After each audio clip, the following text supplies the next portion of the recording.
Chapter 4:15. Father, what do you plan to do with the Duke of Northwind? Vader asked softly. When I attended the founding ceremony of the Northwind Duchy, the Duke of Northwind was not only a legendary knight, but he also had a legendary witch as his partner. No one could ignore a powerful legendary wizard, not to mention that Hathaway had a wizard tower.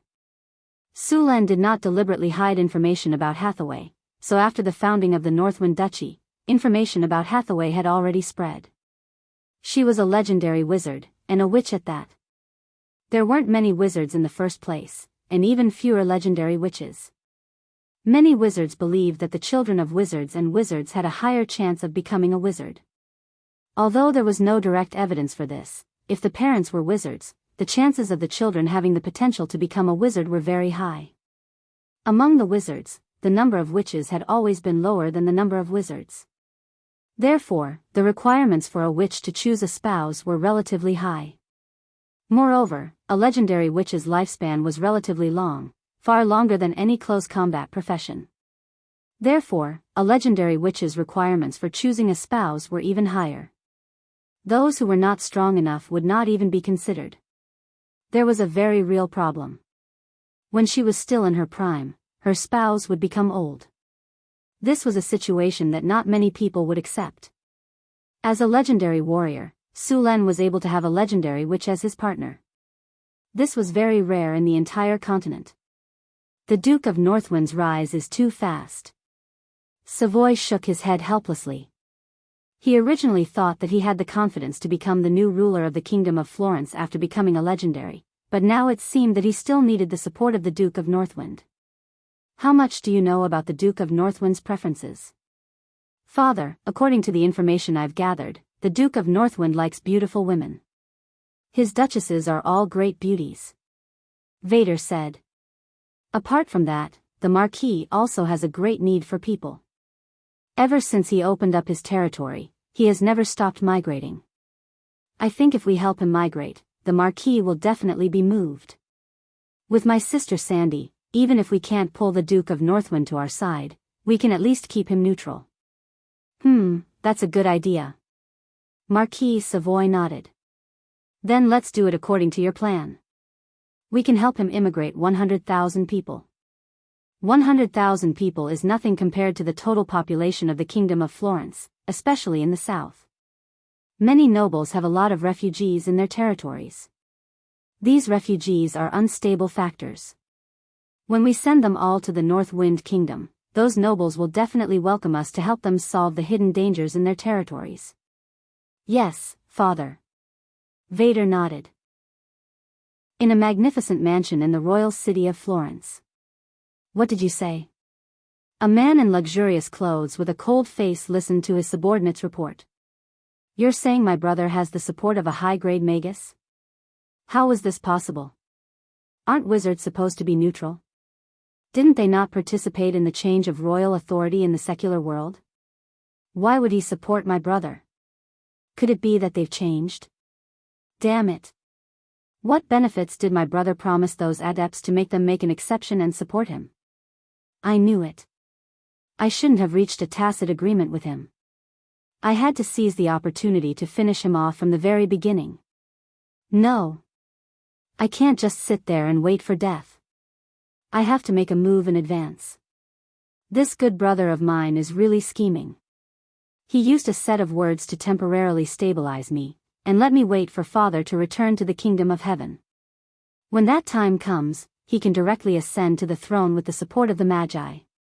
He can sit on the throne without spending a single soldier, and I can only be like a stray dog, chased back to my territory.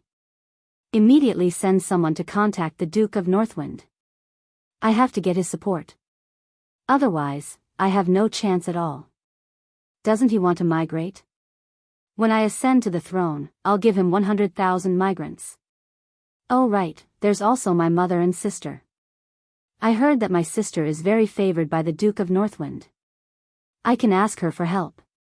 And my mother, Phyllis, listens to her mother the most. I can ask her for help. Immediately send someone to prepare a carriage. I want to go to the palace to see my mother. Hearing his words, a middle-aged man beside him slowly said, Your Highness, it's not that we don't have a chance now. As you said, the eldest prince still doesn't know that we already know that he has the support of the Magus. The eldest prince should still be waiting for his majesty to return to the kingdom of heaven before making a move. We can make a move before that and catch him off guard. As long as the plan is good, there's still a chance to kill the eldest prince. As long as we succeed in killing the eldest prince, the throne will naturally be yours, Your Highness. Of course, you still have to contact the Duke of Northwind. As long as the Duke of Northwind recognizes you after you ascend to the throne, then it can be said that there's no chance of failure. Let's go and prepare first. I'll go to the palace to see my mother and ask her for help. Now that my brother has the support of the Magus, there's no chance of a direct confrontation. I can't let go of this chance. Su Len didn't know that he was now in high demand, and several families wanted his support. He was now rushing towards the kingdom of Florence with a group of people. The road from the northern city to the Blackstone Fortress was very normal. Although there were no roads, there were still many bandits and monsters in the wilderness. However, as soon as they saw the flag of the northern city and the 200 soldiers, they quickly ran away. They were afraid that they would be killed by the soldiers of the northern city. The journey, which was more than half a month long, was very boring. Su Len had no choice but to focus on learning spells. Then, he would camp at night and explore the origin of life with Phyllis. Since he still had to hurry, he would only try it once every time, just in case Phyllis couldn't make it the next day. Now that he had the abilities of erudite and encyclopedic knowledge, his learning speed was very fast. He was now supplementing all kinds of wizard knowledge. After continuous learning, his knowledge was no worse than that of the orthodox wizards who had been learning wizard knowledge since young. Sullen's wizard ability had been steadily improving. Now, his spellcasting ability had reached the level of an advanced wizard. The only problem was that he needed to master the spell models bit by bit. Of course, he could also use skill points, but it was not easy to get them now. He planned to save them for when he encountered a particularly difficult spell. On the way to the kingdom of Florence, Su Len rarely entered the city. Other than resupplying some food and other supplies, most of the time, he just directly camped outside the city. This led to a problem. Whether it was the second prince or the Marquis of Savoy, the messengers they sent did not meet Su Len. The road conditions in this era were very bad. Many of the wilderness had no roads at all. Su Len just followed the directions of the strategic map and took shortcuts most of the time. Therefore, he inadvertently missed the messengers. Dusk fell. The mansion of the second prince was brightly lit. Teams of fully armed soldiers were patrolling. The servants who came and went looked nervous because the second prince accidentally killed a maid in a rage today. The dead maid was dragged to the garden and buried, but the oppressive atmosphere still shrouded the luxurious mansion. In the dark corner near the garden, soldiers with bows and arrows were lurking. Since yesterday, the entire mansion was shrouded in the atmosphere of a storm. The second prince did not go out for an entire day, but he constantly sent out servants to gather information. In the study room, the second prince's face was gloomy under the dim candlelight. He looked to the side and said in a hoarse voice, "Still no news from the Duke of Northwind?" "Yes, Your Highness." A young knight with a tall and straight figure replied. 2 days. Ever since he learned that his brother had the support of wizards, he became very nervous. As time went by, the situation would become more and more unfavorable for him. Although his mother promised to help him persuade his sister, she only agreed to let the Duke of Northwind remain neutral. This was not what he wanted. Now, many nobles were gradually leaning towards his brother, which was a dangerous sign for him. If he waited any longer, the power gap between him and his brother would become bigger and bigger. The second prince, Sean, closed his eyes tightly. He seemed to be resting, but his hands were beating rhythmically on the table. After a while, he suddenly opened his eyes. A terrifying light flashed in his eyes. "I can't wait any longer. I have to start." Sean finally made up his mind. "Tell Lucian to start the plan immediately." "Yes, Your Highness." The young knight immediately turned around and left the room to pass on the order. Soon, the troops that had been prepared began to move slowly. Several figures moved and directly blended into the darkness. Night fell. Only the noble district in the city had some light. The brightest light was in the palace, followed by the eldest prince's mansion. At this time, the eldest prince was happily listening to the report of his men. "You said my good brother went to see my mother? What did he say to my mother?" "Your Highness," the second prince went to the queen to ask Her Highness to help him. He wanted Princess Phyllis to persuade the Duke of Northwind to support him. A man who was dressed like a chamberlain said. "What did my mother say?" The eldest prince frowned. Her Highness did not agree. She only said that she would persuade the Duke of Northwind to remain neutral. "As long as he remains neutral." My good brother is so calculating. "Unfortunately, you will lose this time." At this time, the house suddenly shook violently. The guards and attendants outside screamed. "Earthquake?" The eldest prince's face changed.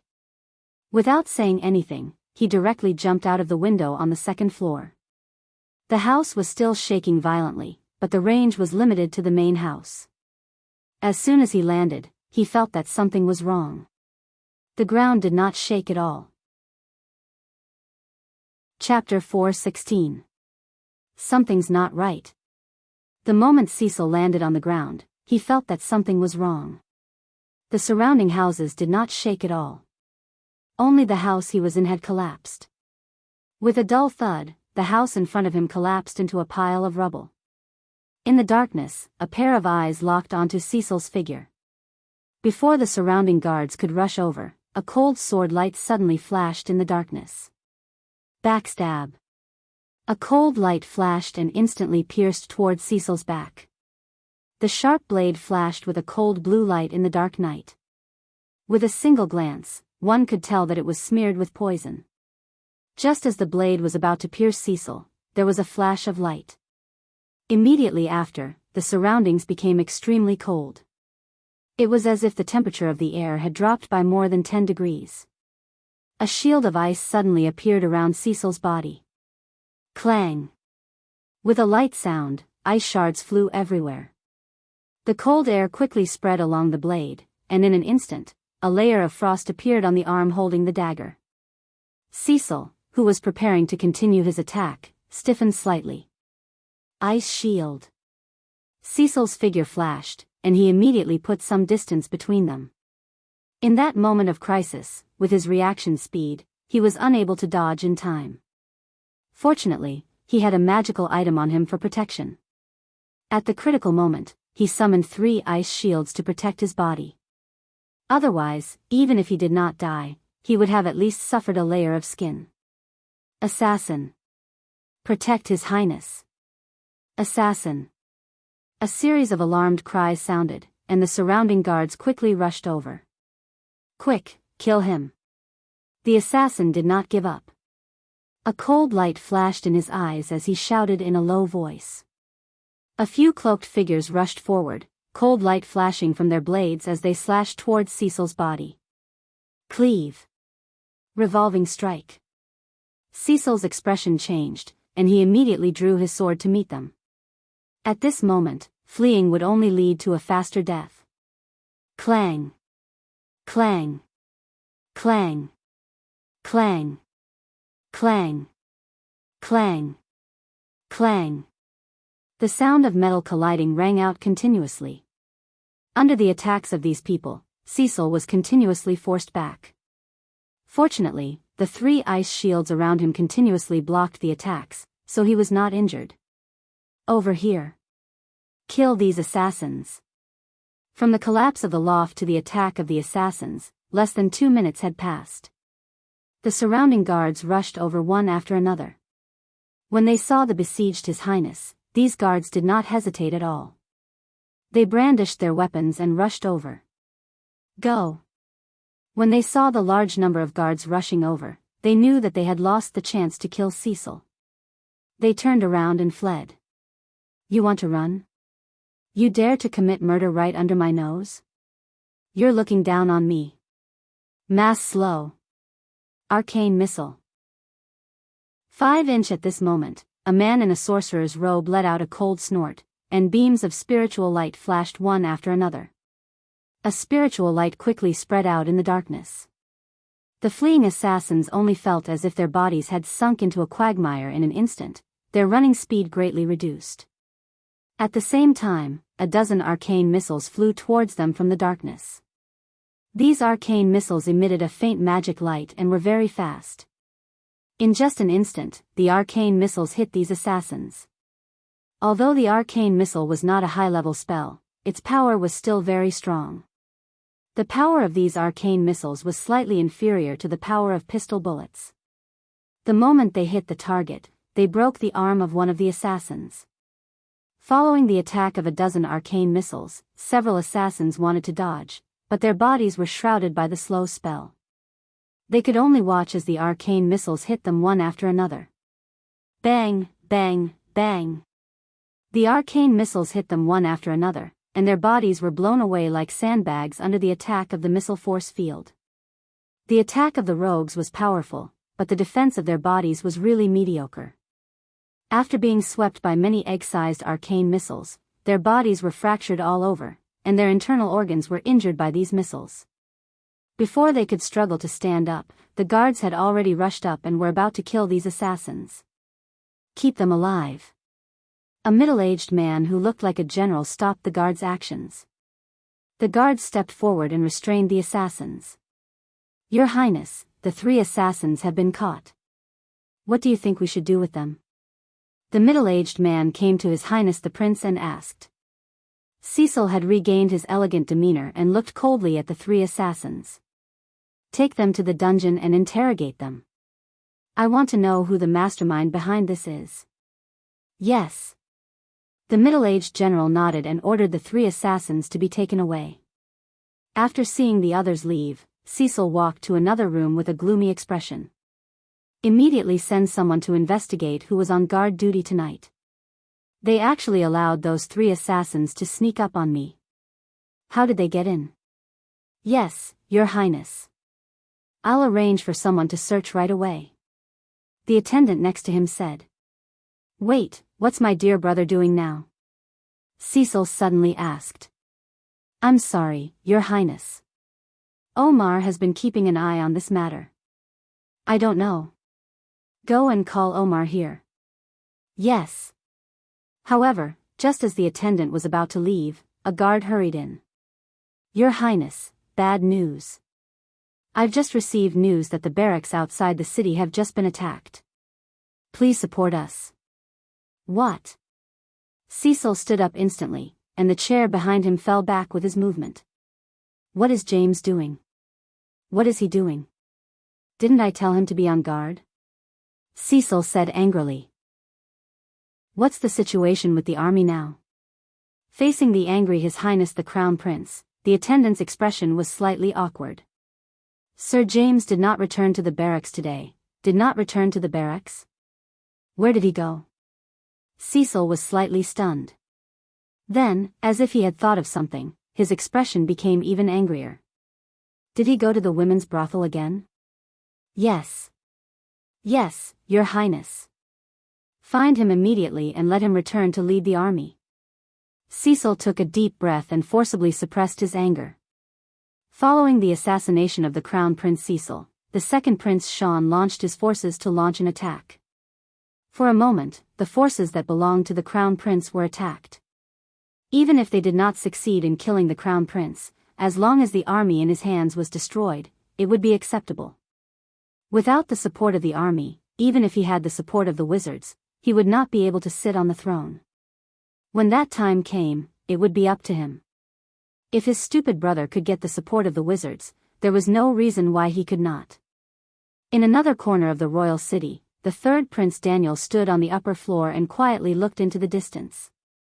At this moment, a graceful figure appeared behind him, and a soft and boneless arm wrapped around his neck like a snake. My little cutie, are you satisfied with my arrangements? A delicate face appeared on his shoulder. It was the Pleasure Devil. The Pleasure Devil stuck out her tongue and gently licked his earlobe. Then, she blew a breath. Daniel's body trembled slightly, and his breathing became more rapid. Forcibly diverting his attention, Daniel took a deep breath and said, "Control your strength. Let them fight until both sides are injured. Don't let either side gain the upper hand. Then I will clean up the mess. Don't worry, when have I ever let you down?" The pleasure devil smiled slightly, and then rubbed her body against his. "It's so late. Little cutie, we should rest." As she spoke, she pulled Daniel into the room. Ever since the second prince launched his attack, the entire royal city had inevitably fallen into chaos. Although the second prince Sean had the upper hand in the beginning, and for a time, the crown prince's army was in a mess. Just as the second prince's army was about to completely wipe out the crown prince's army in one go, their camp suddenly caught fire. James, who had just climbed out of his bed, led a few hundred cavalrymen to attack the crown prince's army from behind. He even led his men to stab the crown prince's anus. Although they had just won the battle, the second prince's army was also very tired. Moreover, during the pursuit, the army had long lost its formation. After being attacked by hundreds of cavalrymen from behind, the army almost collapsed directly. The opportunity to wipe out the enemy in one go was gone. By the time they recovered, the crown prince's army had also recovered from the blow of defeat. At this point, the two sides could only fight force with force. When Su Luan took Phyllis and 200 troops of Beifeng Principality to Yunwu City, a battle had just ended around Yunwu City. What's going on? Why is there an army fighting in Royal City? Has the enemy already reached here? Seeing the scene in front of him, Su Len was a little puzzled. No, these people are the army of the Kingdom of Florence. After taking a closer look at the battlefield, Su Len was even more puzzled. Su Len asked people to catch two soldiers back and asked them. Finally, he figured out that the crown prince and the second prince were fighting for the throne. Before Su Len arrived, the two had been fighting for a while. Because of the war, the originally prosperous royal city had become dilapidated. There were scattered soldiers everywhere. It was obvious that the two sides could no longer control the development of the situation. Where is Cecil now? After understanding the situation, Phyllis asked with a gloomy face. I don't know. I heard that he was killed by the second prince. A soldier said. What? Phyllis's face changed. What about Sean? He's there. I don't know. The two soldiers shook their heads. What about my father? How is His Majesty? I don't know. Don't worry about them. Let's go into the city first and restore order in the city. Su Len looked at the chaotic city in front of him and frowned. Okay. Let's go into the city first. I'll go to the palace to see my father. Phyllis had a bad feeling in her heart. Everyone, get ready for battle. At Sullen's order, the army of Beifeng Duchy immediately quieted down. A murderous aura spread from the army of only 200 people. Chapter 4:17. Sir, are we really going to attack? A formation breaker guard stood beside Su Len and asked. Attack. If they resist, kill all those who resist. Su Len said coldly. Yes. The formation breaker guard immediately turned around and began to reorganize his army. Although Su Len only brought 200 people this time, he was still confident that he could flatten all the troops here. The average strength of the troops he brought this time was at the 3rd grade. It could be said that no other country's army would be so extravagant. In the armies of other countries, 3rd grade professionals were usually middle to high-level generals. The Northern Citadel already had a powerful army with an average of 3rd grade professionals. These people were all elites who had followed him all the way through countless battles, big and small.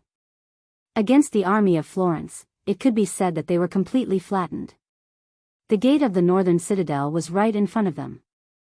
The army of the Northern Wind Principality was all riding horses. They were very fast and only took a few minutes to push near the gate.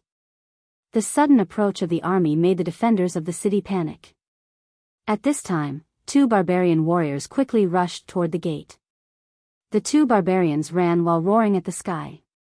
At this time, something happened that shocked the defenders. The two barbarians, originally tall and strong bodies, were like balloons. They swelled up again and turned into two small giants in the blink of an eye. Seeing the two barbarians turn into giants, the defenders' faces changed greatly. They immediately wanted to attack, but it was too late. The two barbarians rushed to the gate in a few steps and then jumped up from the left and right. The giant axes in their hands instantly cut off the chains of the drawbridge. Boom! The heavy drawbridge fell with a loud bang. The two barbarians didn't stop at all. They waved their giant axes and rushed toward the gate. Rumble. There was a violent collision sound.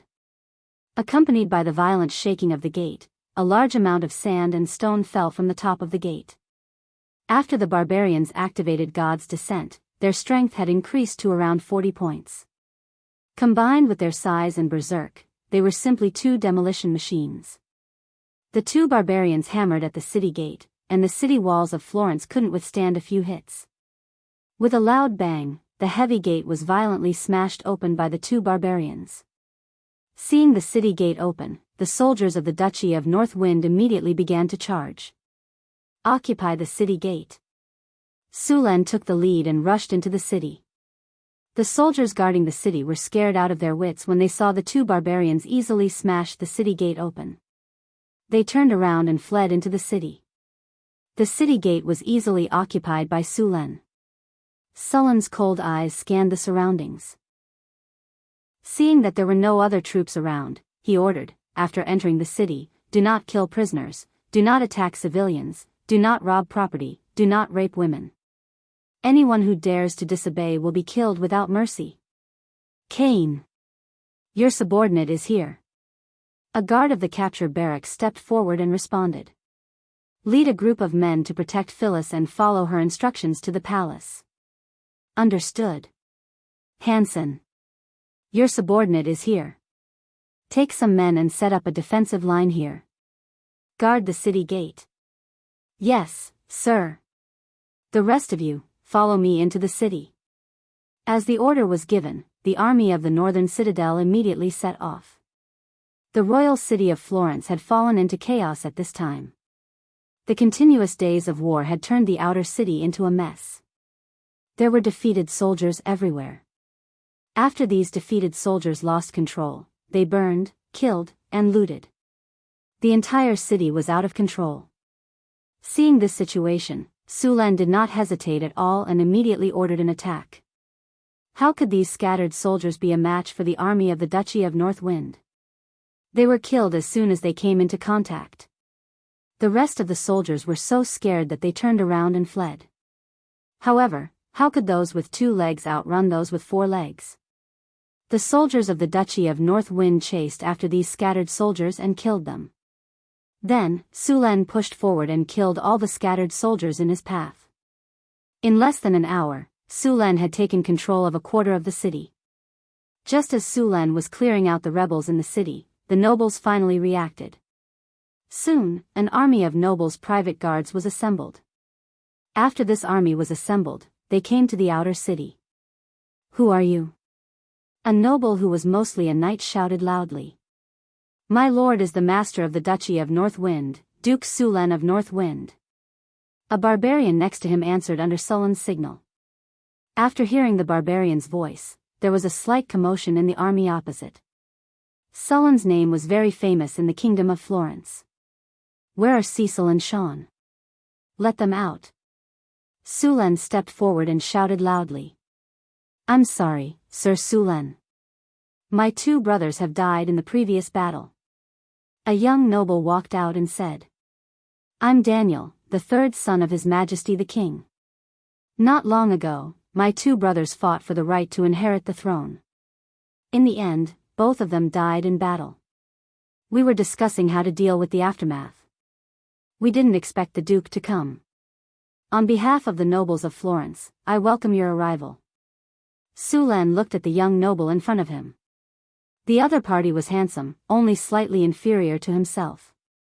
He had a strong body, wore a gorgeous silk robe, and had a long sword at his waist. There was a faint evil aura around him. The aura was similar to the little succubus Chris's, but there was a big difference. However, Su Len could be sure that the aura came from the lower planes. Things did not seem to be as simple as he had imagined. Even if Prince Daniel was not a fallen one, he had a deep connection with the lower planes. Things were getting interesting. Two powerful elder brothers fought for the throne and fought to the death. In the end, when the victor was about to be decided, they were both killed by the third brother. If Su Luen hadn't come so quickly, maybe the third prince would have been enthroned as the new king of Florence. Sir Su Len, you must be here to observe the ceremony. I would like to ask you to restrain the soldiers. This matter is the internal affairs of the Kingdom of Florence. As the Duke of the Duchy of North Wind, I would like to ask you to leave for a while, Daniel said to Su Len. Internal affairs? My wife is the daughter of the King of Florence, the Princess of the Kingdom of Florence. Naturally, she is qualified to participate in the internal affairs of the Kingdom of Florence. Su Len smiled slightly, and said, moreover, I feel that a fallen one like you should stay away from here. Fallen one?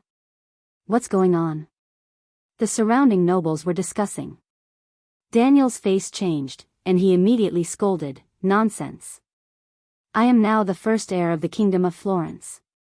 You are slandering me, blatant slandering. You know best whether it is true or not. Su Len sneered, and said, you were the one who started the war between Cecil and Sean, right? Demons preferred simple and crude places, and rarely used schemes and tricks.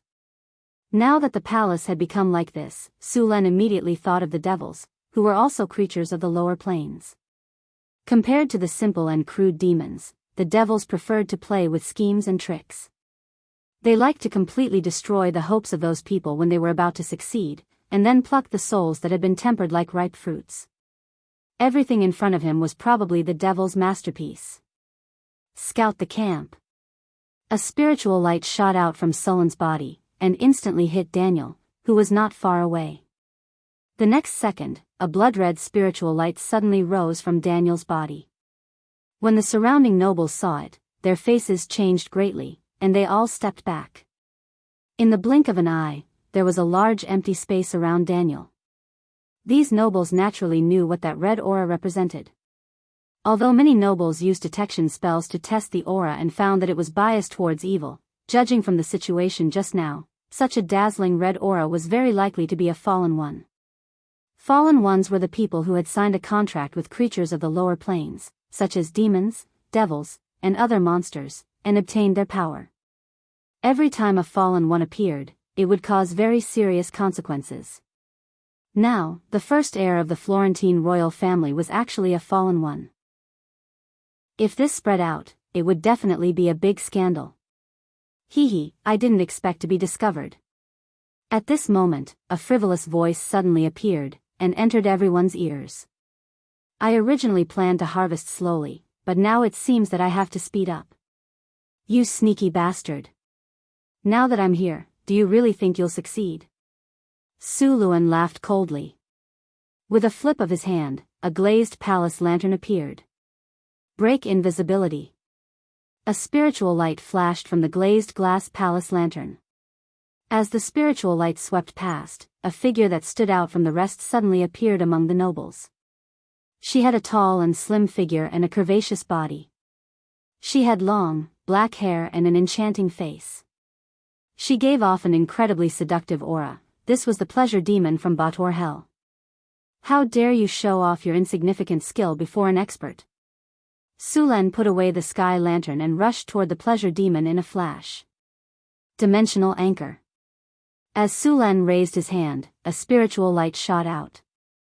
In an instant, the surrounding space was separated by a spell, directly sealing the teleportation spell in this area. No one could use teleportation or blink skills. Forbidden magic field. Then, an invisible energy field instantly appeared in Sullen's hand, and directly turned the area around the pleasure demon into a dead magic field, directly crippling the pleasure demon's magic ability.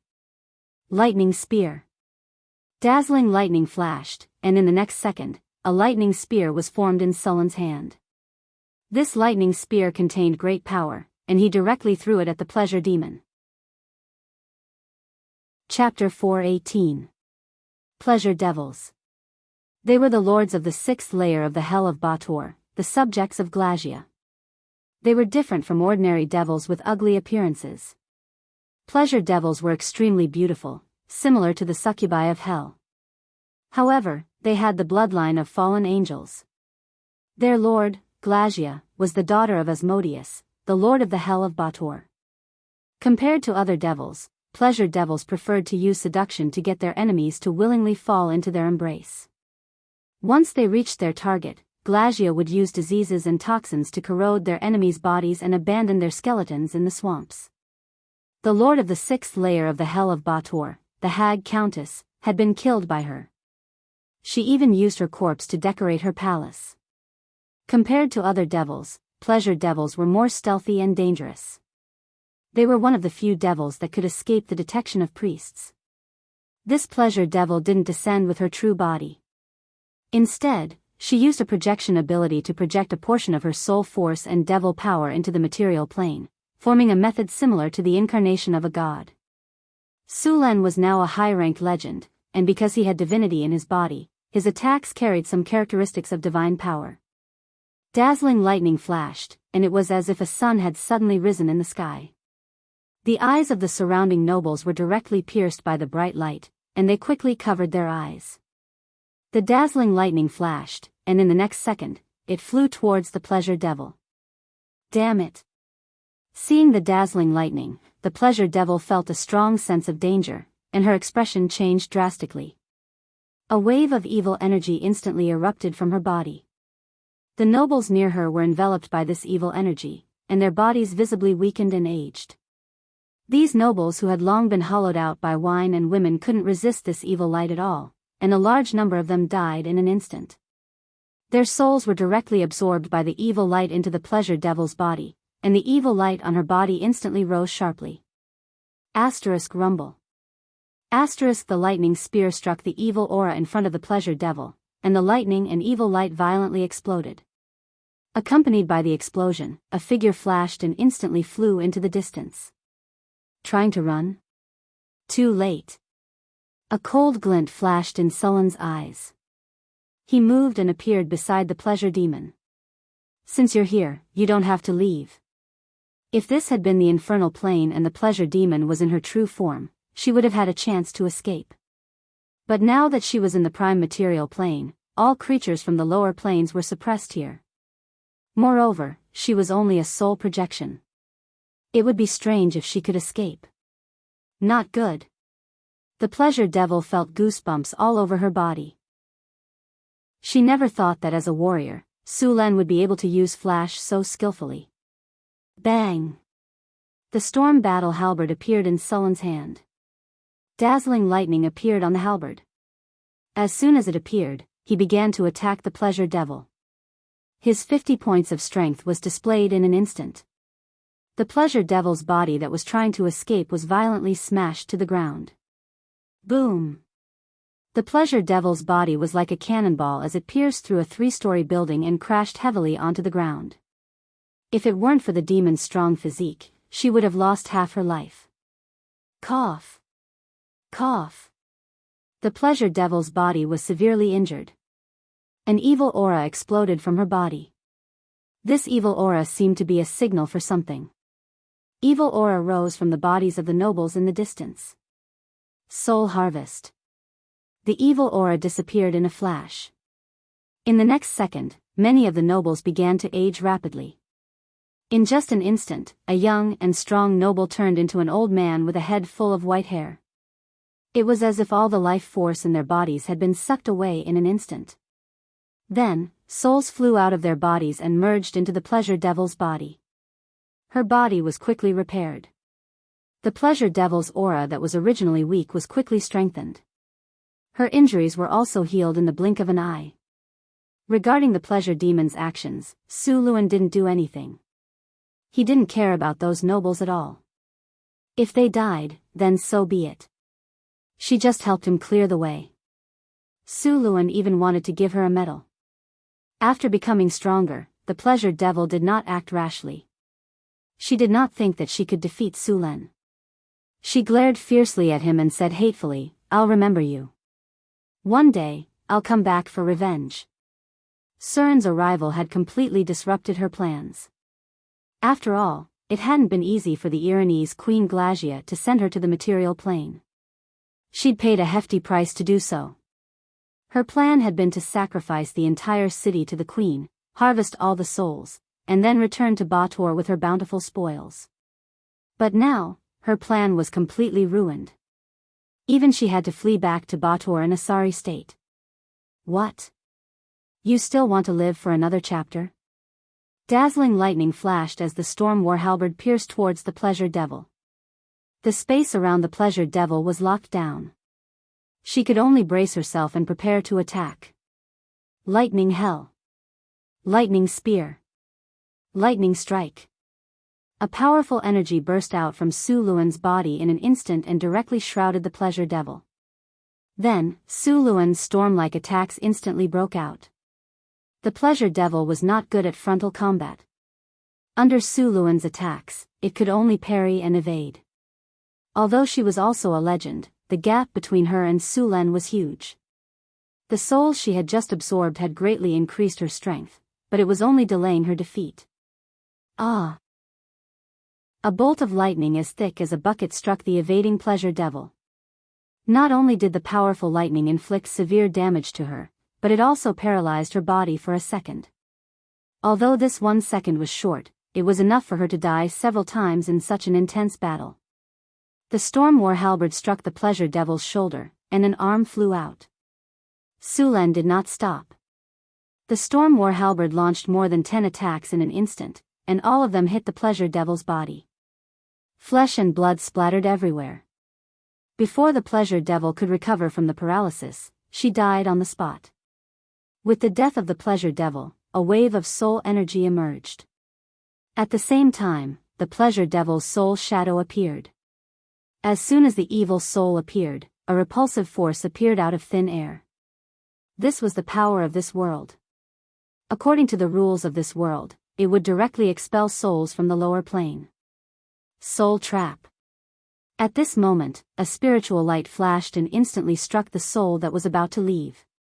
Although the soul of the pleasure devil was only a part of her body, she was still a legendary figure. In addition to the souls that she had harvested previously, her spiritual energy was still very strong. Powerful energy surged out of Surin's body, instantly suppressing the pleasure demon's soul imprisonment. Then, to her horror, it condensed into a sparkling and translucent gem, a legendary-grade soul crystal. The battle has ended. Congratulations, host. You have obtained an epic victory. Congratulations, host. You have successfully killed a pleasure devil. You have received 98,500 experience points. You have received 3 platinum treasure chests. You have received an item, Blood of the Fallen Angel. Congratulations, host. Under your leadership, your army has successfully suppressed the rebellion in Sanfilto City. You have received 53,600 experience points. You have received 1 platinum treasure chest. You have defeated the devil and quelled the war. You have received 50 favorability from the citizens of Sanfilto City. Your reputation in Sanfilto City has reached respected. Your charm has increased by 2. Devil's Temptation, year 1688 of the Radiant Moon Calendar. In the beginning of September, the king of the Kingdom of Florence was critically ill. The 3 princes began to fight for the right of succession. Under the instigation of the devil, a serious war broke out in Sanfilto City. The entire city was about to become the devil's nourishment. At this critical moment, you came to this city and successfully killed the pleasure devil, saving Sanfilto City. With the end of the war, your name and your army's fame began to spread throughout the Kingdom of Florence. Your reputation also began to rise throughout the continent. You have received a large amount of reputation. Reputation plus 40. Ding! Congratulations, host. Your experience bar is full. Your level has increased. Your current level is LV 27. Congratulations, host. You have received 2 free attribute points, 2 skill points, and a platinum treasure chest. A series of system notifications rang in Sullen's ears. Su Len temporarily did not have time to count the spoils of war. He had just conquered Sanfilto City, and there were still many things to settle. Hansen. Yes, sir. A strong man stepped forward. Lead your men and immediately gather all the troops in the city. Kill anyone who resists without mercy. Yes, sir. Issue an announcement.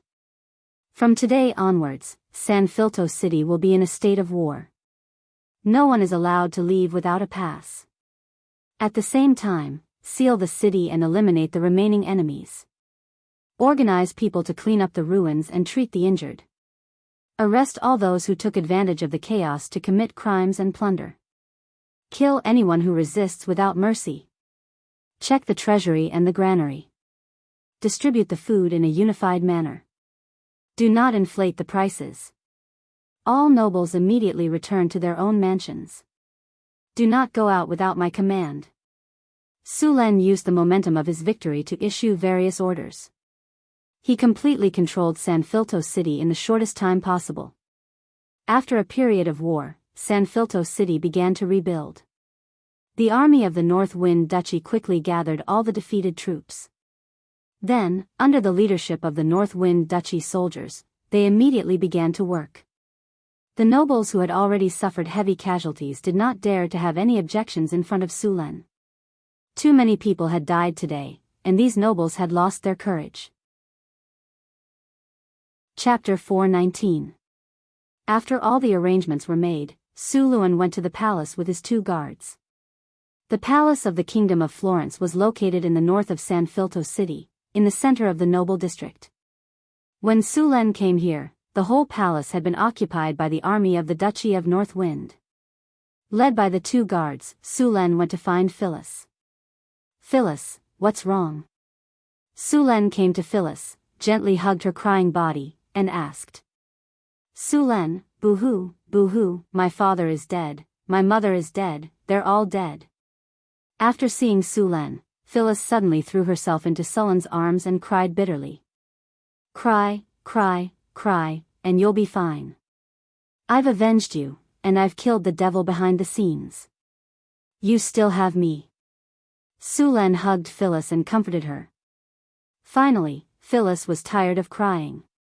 The fatigue of rushing for many days came, and she fell asleep in Su Len's arms. Su Len carried Phyllis and put her in a bedroom in the side hall.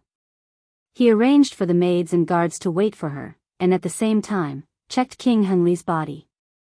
After all, King Hengli was his father-in-law, and he was going to inherit the inheritance this time, so he naturally had to treat it seriously. King Hengli's body was in the hall, and next to it was the queen's coffin. After seeing King Hengli's body, Su Len found that King Hengli had been dead for 2 days, and his body was only casually collected in the coffin without any funerary objects or any measures to protect the body. The body was slightly smelly. He didn't know who helped him collect the corpses, but his subordinates were still around. Before he died, they couldn't sit still. After he died, they didn't even care. They directly stopped the corpses and attacked. This king was quite a failure.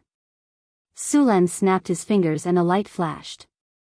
A crystal-clear coffin covered the corpse. This was an ice coffin that could be used to temporarily preserve the corpse. After preserving the 2 corpses, Su Len found a quiet palace and walked in. After finishing his work, he still hadn't had time to count his gains. He opened the system space. This time, he had obtained 5 platinum treasure chests. First, he took a shower and changed his clothes. After washing his hands, Su Len sat down again and calmed himself down. Only then did Su Len choose to open the treasure chest. As a dazzling light flashed by, the familiar sound of the system notification rang in his ears. Congratulations, host. You have opened the platinum treasure chest. You have obtained a bottle of Jade Shaving's golden pills. Congratulations, host. You've opened the platinum treasure chest. You've obtained the Building of Wonders blueprint, Qilin Garden. Congratulations, host. You have opened the platinum treasure chest. You have obtained 1 army talisman. Congratulations, host. You have opened the platinum treasure chest. You have obtained the item Thunder Secret Technique. Congratulations, host. You have opened the Platinum Treasure Chest. You have obtained the item Mechanical Secret Technique. After the light dissipated, Su Len immediately looked at the items that he had just obtained. There were 10 jade shavings golden pills in a bottle. The effect was that it could increase any attribute by 1 point. Su Len planned to add them to his agility and spirit. In addition to the 2 attribute points that he had obtained from leveling up, Su Len's attributes were getting closer and closer to 50. A new Building of Wonders blueprint, Qilin Garden. Su Len was looking forward to this new Building of Wonders. He picked up the blueprint and began to look at it. Building of Wonders blueprint, Qilin Garden, category, Beast Pen. This blueprint records the detailed steps and process of building Qilin Garden. Qilin Garden, Building of Wonders. Beast Pen. Legend has it that this is the place where the mythical beast Qilin once lived. With Qilin Garden, the mounts in the city can become stronger and faster. It can also increase their growth rate, reduce the chances of the mounts falling sick, increase the reproduction rate of the mounts, and have a chance of attracting wild mounts.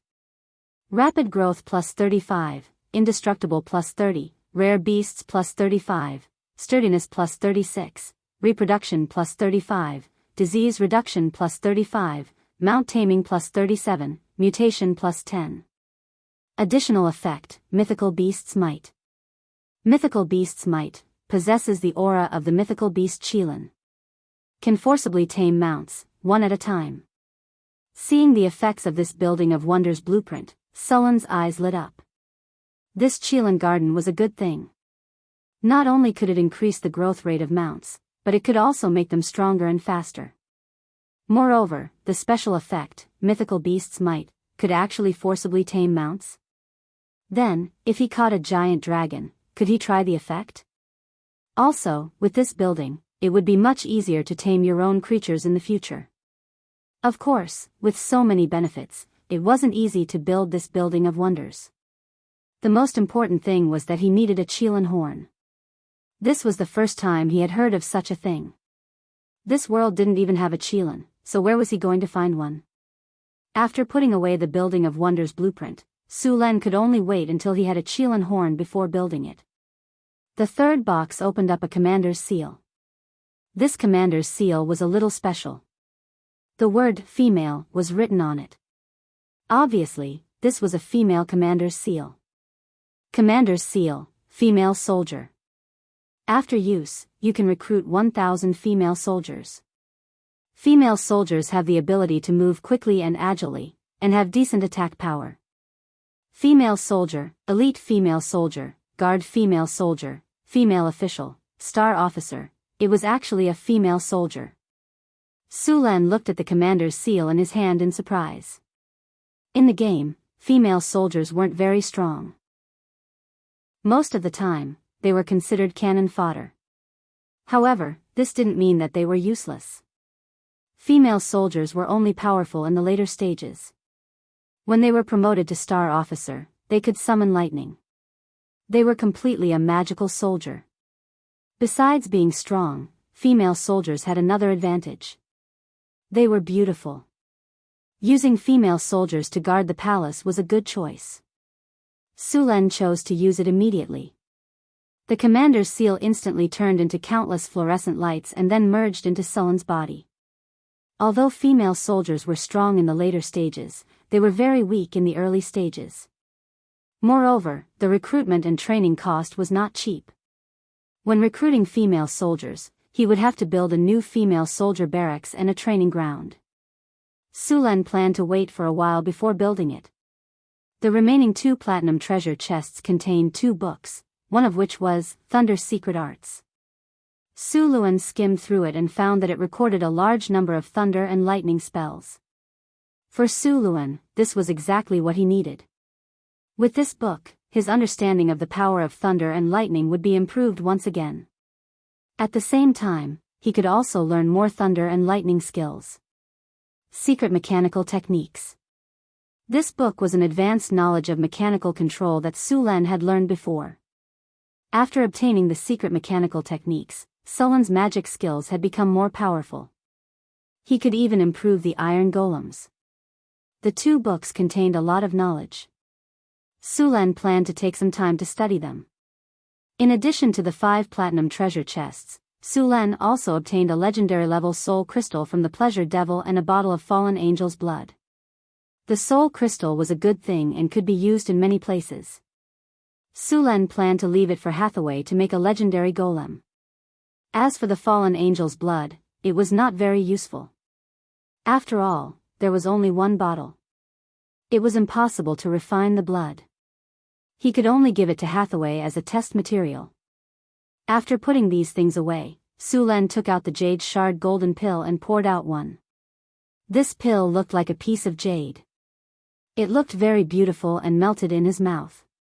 After using it, Sulan soon felt his body heating up slightly. 1 free attribute point had also been added to the system interface.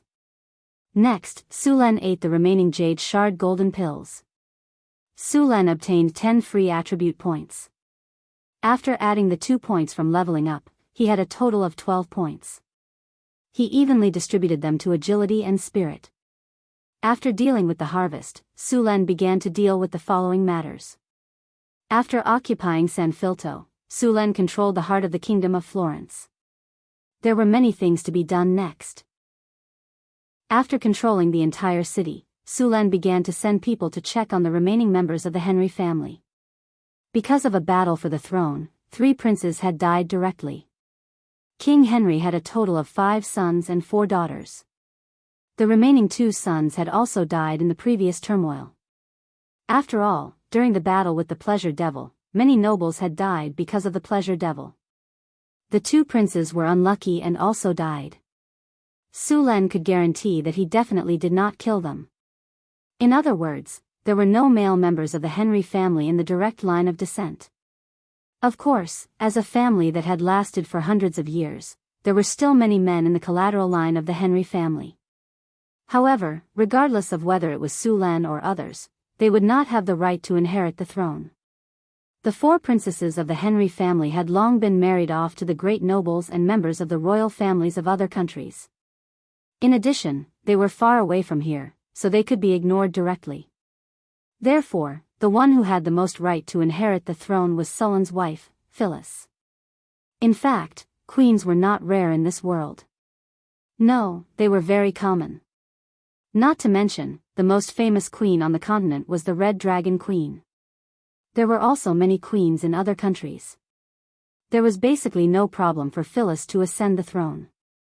However, considering Phyllis's political intelligence and skills, and her complete lack of experience in governing a country, it was necessary to implement a 2-king system. Sulan intended to become the king of the Kingdom of Florence together with Phyllis. As for whether the remaining nobles in San Filto agreed or not, it was not a problem in Sulan's eyes at all. Those who did not agree had already died in the attack of the Pleasure Devil. The remaining nobles firmly supported this decision. After restoring order in the city, Sulan and Phyllis buried the king and queen. After some discussion, they decided to implement the 2-king system. Next, Sulan asked people to arrange the ascension ceremony. In fact, the materials needed for the ascension ceremony had already been prepared long ago. There were 3 portions, 1 for each of the 3 princes. Now, it was all convenient for him. Chapter 420. After taking complete control of San Filto, Sulan and Hathaway held a funeral to bury the king and queen.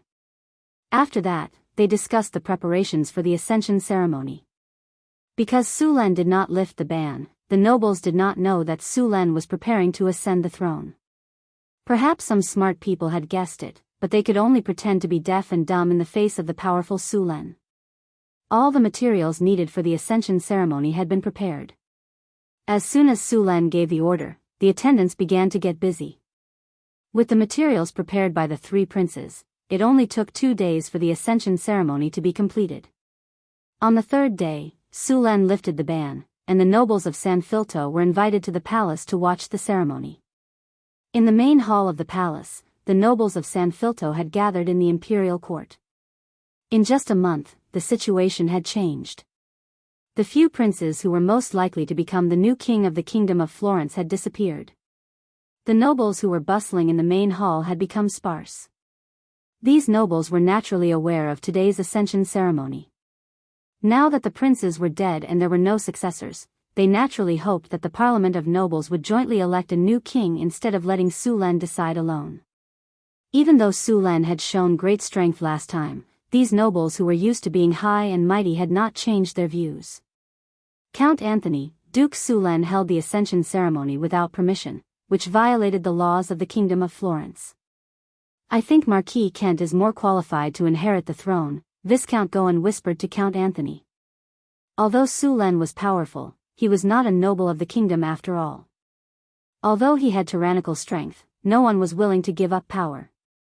In their opinion, even if there was a new king, it was still up to them to govern the kingdom. Count Anthony looked at Goen and then at the nobles in the hall. Many of them still wanted to renegotiate with the Parliament of Nobles. Even though they had seen Sullen's strength, some of them were still unwilling to believe it. In their opinion, the kingdom had no successor, and it was a good opportunity for them to expand their power. These people had been in the upper echelons for too long and had forgotten the most basic rules of this world. Let's talk about it later. Besides, Duke Sullen's attitude today has already made it clear that he wants to make it an established fact. Don't you think it's a little late? Anthony shook his head and didn't intend to stand out. As an old fox, he wouldn't easily take a stand, let alone stand out personally. This Duke Su Len has gone too far. If he hadn't forced us not to go out, how could we not know what he wants to do until today when we are about to ascend the throne? Goen snorted coldly, obviously very angry. Don't talk so much. No matter what, he did save our lives. A middle-aged noble tugged at his clothes and said softly, but his eyes were looking at a few servants standing in the hall. The king was dead, the three princes were dead, and the entire palace was under Sullen's control. These attendants were naturally loyal to Su Len. If they heard these words, they would definitely spread it to Su Len. What? Do you think he can kill me? This is the Kingdom of Florence, not his Beifong Principality in the countryside. Goen didn't appreciate it, but said with disdain. In his opinion, the Beifong Principality in the northern wilderness was a small country, and Su Len was a bumpkin from the countryside. Ignorant. Anthony glanced at him, and his body involuntarily moved a few steps away from him. Obviously, he didn't want to talk to him anymore. The morning sun dispelled the darkness in the palace, and the magnificent palace looked very solemn in the morning sun. Su Len and Phyllis were changing into gorgeous clothes with the help of several maids. My lord, the ceremony is ready, and all the nobles have arrived. A middle-aged attendant said respectfully. Very good, how are the nobles doing? Su Len sat in his seat and let two maids help him put on his robe. As my lord expected, there are some nobles who are dissatisfied with your arrangement. The attendant said respectfully. Su Len played with a ruby and said casually, give them some time to calm down. If they still can't recognize the situation, I don't mind helping them. The old era is over, and the new era is coming. Those who can't keep up with the times will be abandoned by the times. Su Len was very clear about the nobles' thoughts, but he couldn't kill all of them at once. After all, he still needed them to serve him for the time being. But before that, he needed to distinguish between those who needed to be eliminated, those who were willing to rely on him, those who could be won over, and those who were old foxes sitting on the fence. Su Len was very clear about the nobles' thoughts. There was a saying, kill the chicken to warn the monkey. Those who jumped the highest and cried the loudest were the chickens that were killed. My lord, when are you going to start? The attendant asked respectfully. Wait a little longer. Su Len put down the ruby and smiled at Phyllis. Come and take a look at the crown I prepared for you. Su Luen took out a beautiful crown from the storage space and handed it to Phyllis. The crown was made of gold. Of course, in order to ensure its hardness, it was also mixed with some other metals. But on the surface, it still looked golden. The crown was designed with a hollow design and looked very delicate. There were 3 gemstones inlaid on the front of the crown, 1 big and 2 small. At this moment, they were shining in the morning sun. It's so beautiful. Phyllis's eyes widened in surprise at the sight of the beautiful crown. Come, let me put it on for you. Sulen smiled and stood up. Phyllis nodded and bowed slightly. Sulen put the crown on Phyllis's head and stepped back. He bowed slightly and said, "My dear queen, you are so beautiful." Really? Phyllis twirled around with the crown on her head and winked at Sulen. Of course, you are the most beautiful today. Sulen said seriously. Phyllis smiled and then lifted the corner of her dress to make a bow to Sulen. My king, you are also very handsome today. Haha. Phyllis couldn't help but laugh as soon as she finished the bow. All right, it's almost time. We should go and ascend the throne. Sulen and Phyllis played for a while and then looked at the time. Phyllis nodded. Okay. Sulen took Phyllis to the outside of the palace under the protection of many attendants. Kane, the guard of the palace, was already waiting there. When he saw Sulen, he immediately greeted him respectfully. The group continued to walk into the palace. My lord. As soon as they entered the palace, the attendants and soldiers of North Wind Principality all saluted. When the nobles in the palace saw Sulen and Phyllis coming in, they stopped talking and looked at them. Some of these people sneered, some were dissatisfied, some were expressionless, and some were fearful. No matter what, sullen strength had made some of them afraid. I'm very sorry to have kept you waiting. Sulen looked at these nobles and said with a smile. Mr. Sulen, you are not a noble of the Kingdom of Florence. Why didn't you go through the Parliament of Nobles to choose a king? This seriously violates the system of the Kingdom of Florence. It is illegal. As soon as they walked into the hall, a noble asked righteously. The entire palace became silent in an instant. It was so quiet that it was scary. Sullen's smile froze for a moment, then he stopped smiling and turned to look at the owner of the voice. He said with a bit of contempt, "Who are you?" You. Hearing Sullen's words, this middle-aged noble was furious. This was openly despising him and his family. I am Viscount Goen, a member of the Parliament of Nobles. Oh. Sulen nodded and said, I don't know you. You. Goen widened his eyes in anger. Fortunately, he understood his purpose. He suppressed his anger and said, I am a member of the Parliament of Nobles. What you are doing is against the law of the Kingdom of Florence. Are you teaching me how to do things? Sulen raised his eyebrows. You are acting recklessly. You won't be recognized by the nobles of Florence. Sulen looked at him coldly and said, Phyllis, the daughter of His Majesty King Henry, naturally has the right to inherit the throne after all of King Henry's sons died. This is in accordance with the law and rules. As for the Parliament of Nobles, they only have the right to choose a successor after the royal family has no children or after the royal family abdicates and gives up the right to inherit. Therefore, it is reasonable and legal for Phyllis to inherit the throne, and it is in line with the national conditions of Florence. You are not a noble of the Kingdom of Florence. This is the internal affairs of the Kingdom of Florence. You have no right to interfere. After hearing Sullen's words, Goen said with an ugly expression. I have no right to interfere? Sulen sneered and took a step forward. He stared at Gon coldly and then glanced at the surrounding nobles. When Sanfelto City was in danger, I saved it. This city was also conquered by me from the chaos. It can be said that it is my spoils of war. Phyllis is also my wife. Speaking of which, I am also your savior. How dare you say that I don't have the right to be your savior? What were you doing at that time? You were a fool who was being played by a devil. That was because we were waiting for an opportunity to delay time. Yes, waiting for an opportunity to delay time for the army to arrive.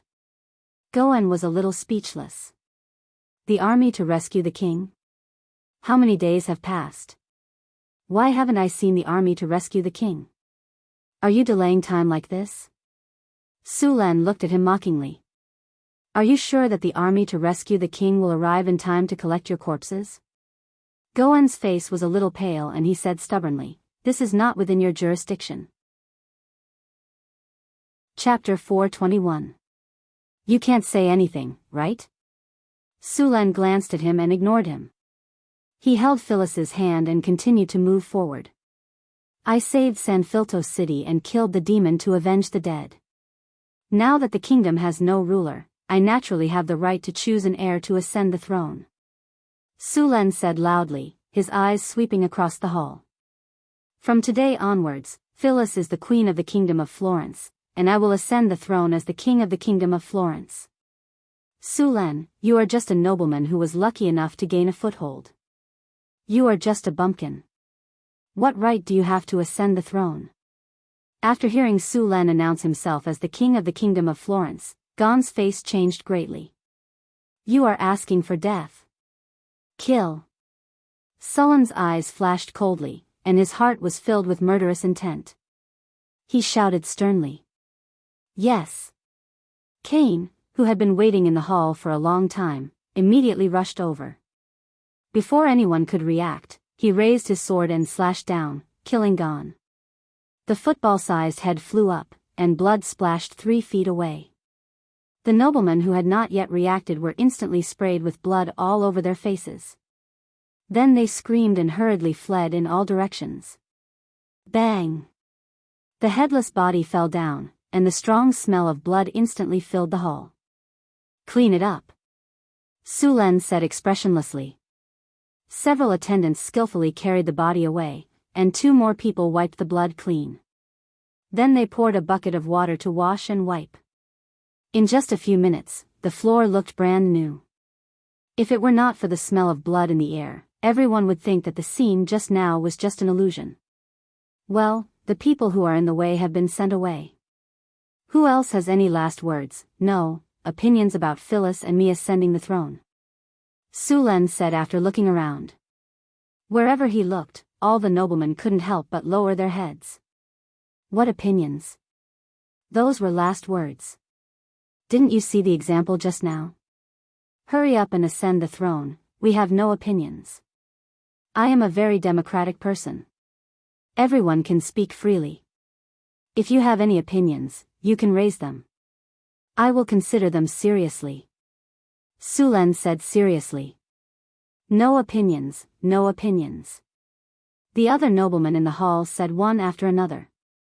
You really don't have any objections? I'm giving you a chance, Sulen emphasized. I really don't mind. It seems that my ascension to the throne is what everyone wants. Sulen nodded with satisfaction, and then said, then let's continue the ceremony. The grand coronation ceremony continued. Sulen took out the crown and crowned Phyllis, and then himself. The nobles below cooperated very well. They cheered when they should, and bowed when they should. Everything was so harmonious.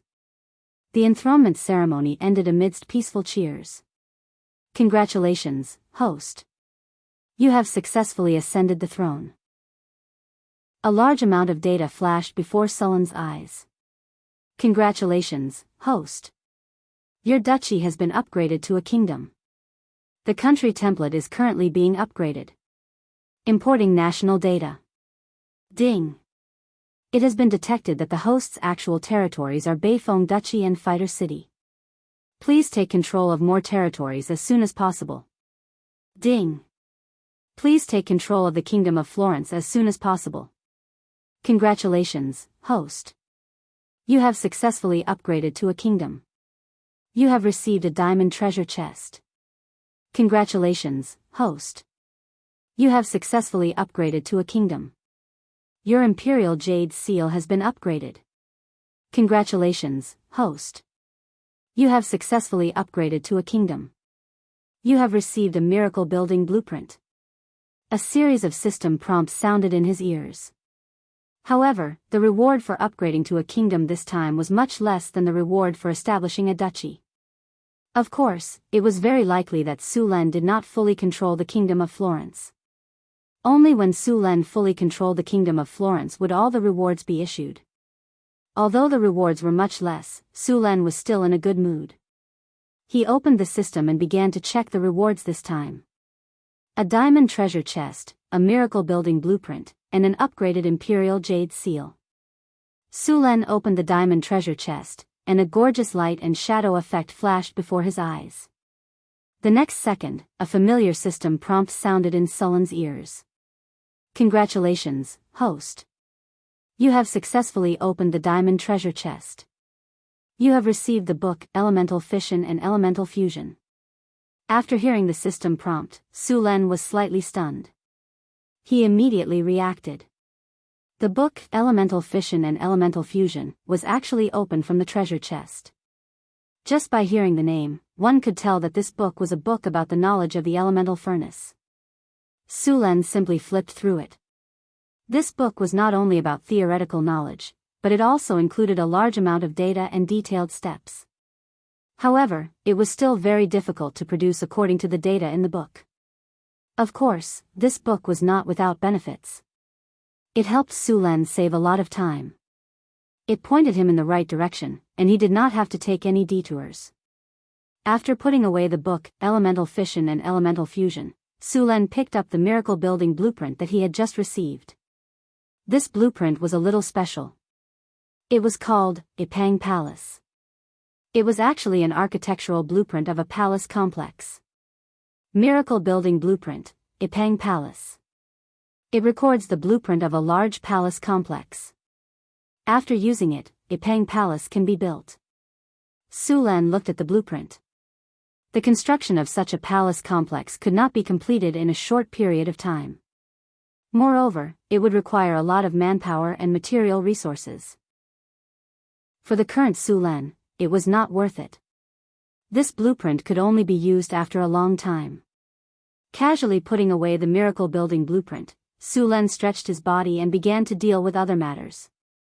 After Su Len and Phyllis ascended to the throne, Su Len sent official documents in his and Phyllis's name to the surrounding cities to announce the legitimacy of the throne. The news received was mixed. The territories that were originally under the direct control of the kingdom had already accepted the appointment and recognized Su Len and Phyllis as the king and queen. Some of the remaining nobles recognized Su Len and Phyllis, some of them were watching with ambiguous attitudes, and some of them directly declared that Su Len and Phyllis's thrones were illegitimate and refused to recognize them as the king and queen. Su Len had already prepared himself for this situation. He tried to rope in the nobles who accepted the appointment directly. He also sent people to those who were neutral and ambiguous. As for those who refused, he issued official documents requesting them to immediately surrender and personally apologize to Sanfilto. Naturally, the nobles would not agree to such a request. However, Su Len did not want them to agree. This would only show that he had too much. At the same time, Su Len began to recruit soldiers in Sanfilto and the territories under the direct control of the royal family. Due to the previous war, the soldiers in Sanfilto had suffered heavy casualties. He was now preparing to rebuild the army. At the same time, after the reconstruction was completed, he would crusade against the rebellious lords. However, while Su Len was busy, an unexpected piece of news came. You said that Marquis Savoy sent people? Su Len asked. Yes, Your Majesty. As the most powerful lord in the northern provinces, Marquis Savoy was also the other successor of the Kingdom of Florence. However, he was a little unlucky. It was not easy for him to wait for such a good opportunity. In the end, when he arrived at Sanfilto, Su Len had already ascended the throne, giving him no chance at all. However, Marquis Savoy knew that he had not made his stance clear yet. If he announced that he supported Su Len, the nobles in the northern part of Florence would not be able to do anything. Those who were neutral would probably immediately preside over Su Len. Even many nobles who were clearly against him would change their minds. Let him in. Su Len said. Yes, Your Majesty. The servant bowed and slowly retreated. About 5 minutes later, the servant walked in with a young man. Your Majesty, the eldest son of Marquis Savoy is here. Vader, long time no see. Su Len smiled and stood up. Long time no see, Your Grace. Vader bowed respectfully. Hearing how Vader addressed him, Su Len did not have any expression. He was still smiling. Sir Vader, why have you come to see me this time? Your Grace, my father does not agree with what you have done this time. Is that so? I heard that when you came to San Filto, you brought an army of 10,000 men. Why are you preparing to go to war with me? Su Len said in a low voice. We did not mean that. We only brought the army to protect my safety, Vader said with a shrug. Protect your safety? Su Len rolled his eyes. You need to bring an army of 10,000 men to protect my safety? I know that you are upset that I became king first, but what is done cannot be undone. It is better to accept it. Vader shook his head and continued, Your Grace, your situation is not very good now. 1/3 of the nobles in the entire kingdom are against you. Why are you unwilling to give up the throne? If you agree to give up the throne, the Savoy family is willing to bear your expenses this time and compensate you. It seems that you want to replace me. Su Len instantly understood the Savoy family's plan.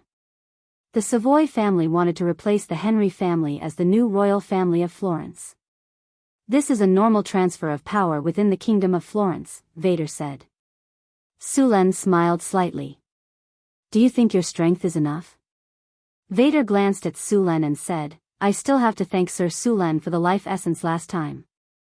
After using it, my father has already advanced to the legendary level. Advanced to the legendary level? No wonder you are so confident. But the legendary level is different from the legendary level. Su Len shook his head. How about this? I can give you a chance. I will fight with your father. As long as he can win, I will withdraw and hand over the kingdom of Florence to you.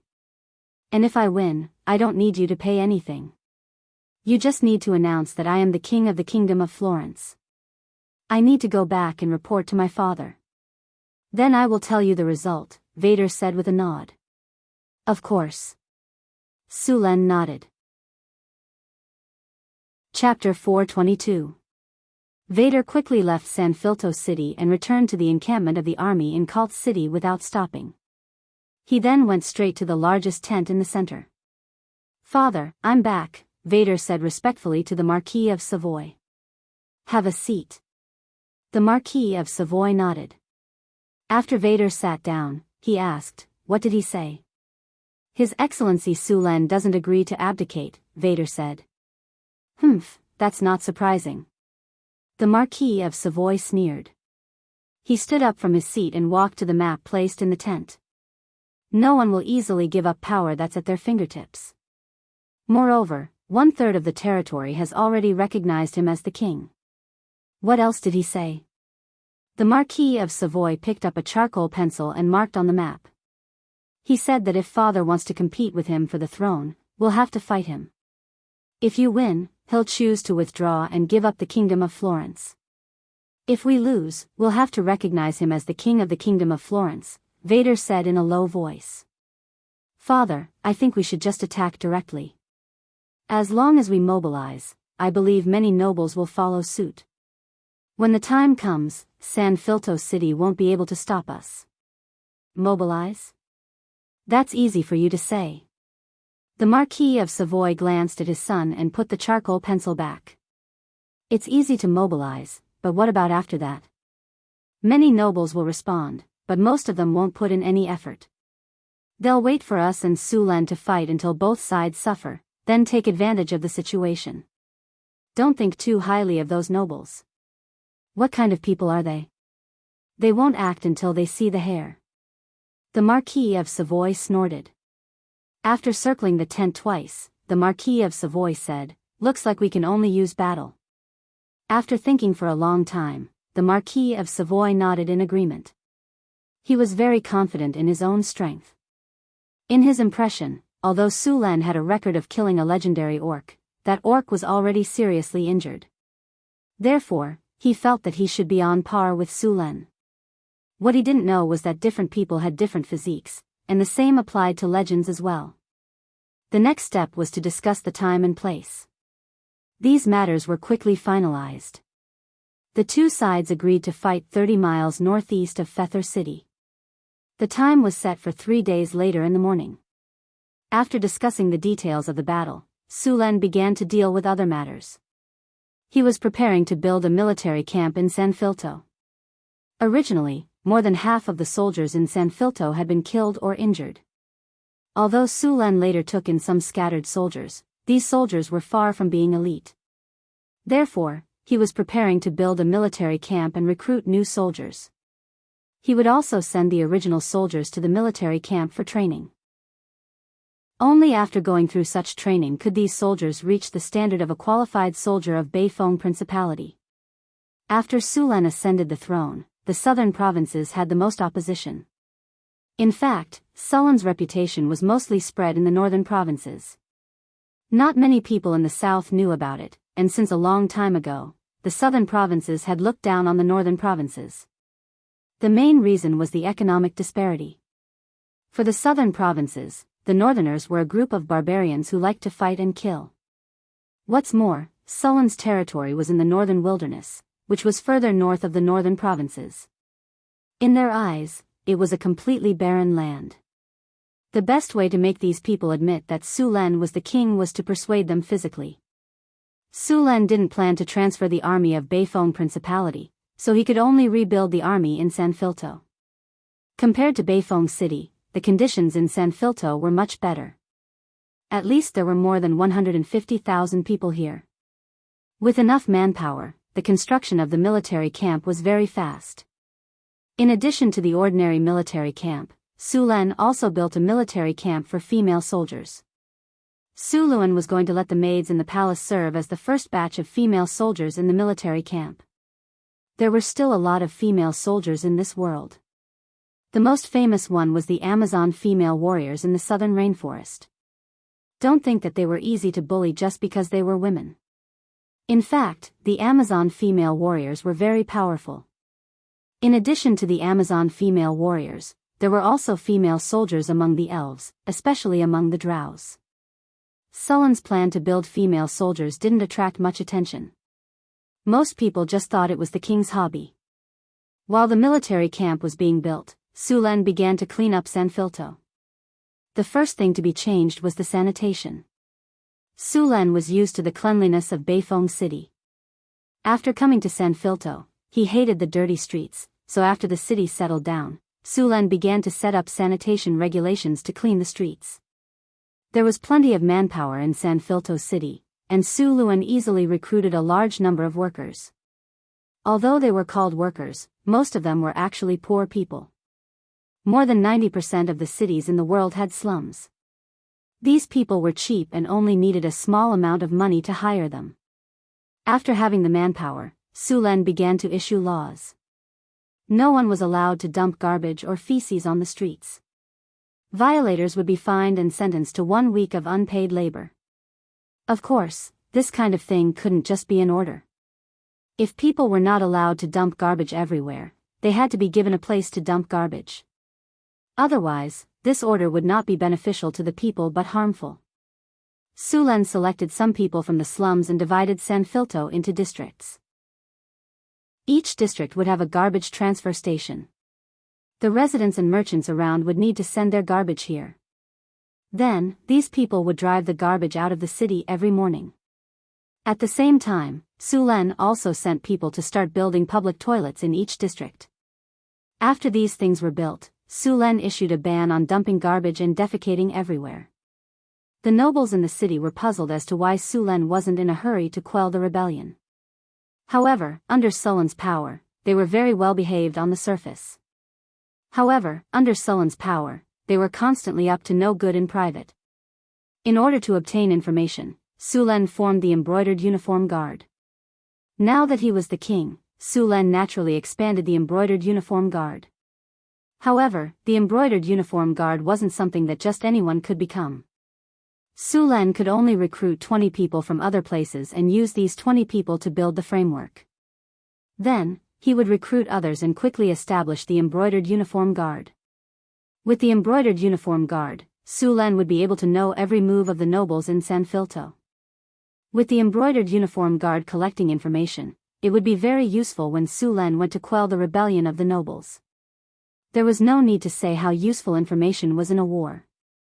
Scouting, eavesdropping, breaking ties, spreading rumors, acting as a spy, and so on were too many. Time passed quickly, and 3 days passed in the blink of an eye. Early in the morning, Su Len left some instructions to Phyllis and then left San Filto alone.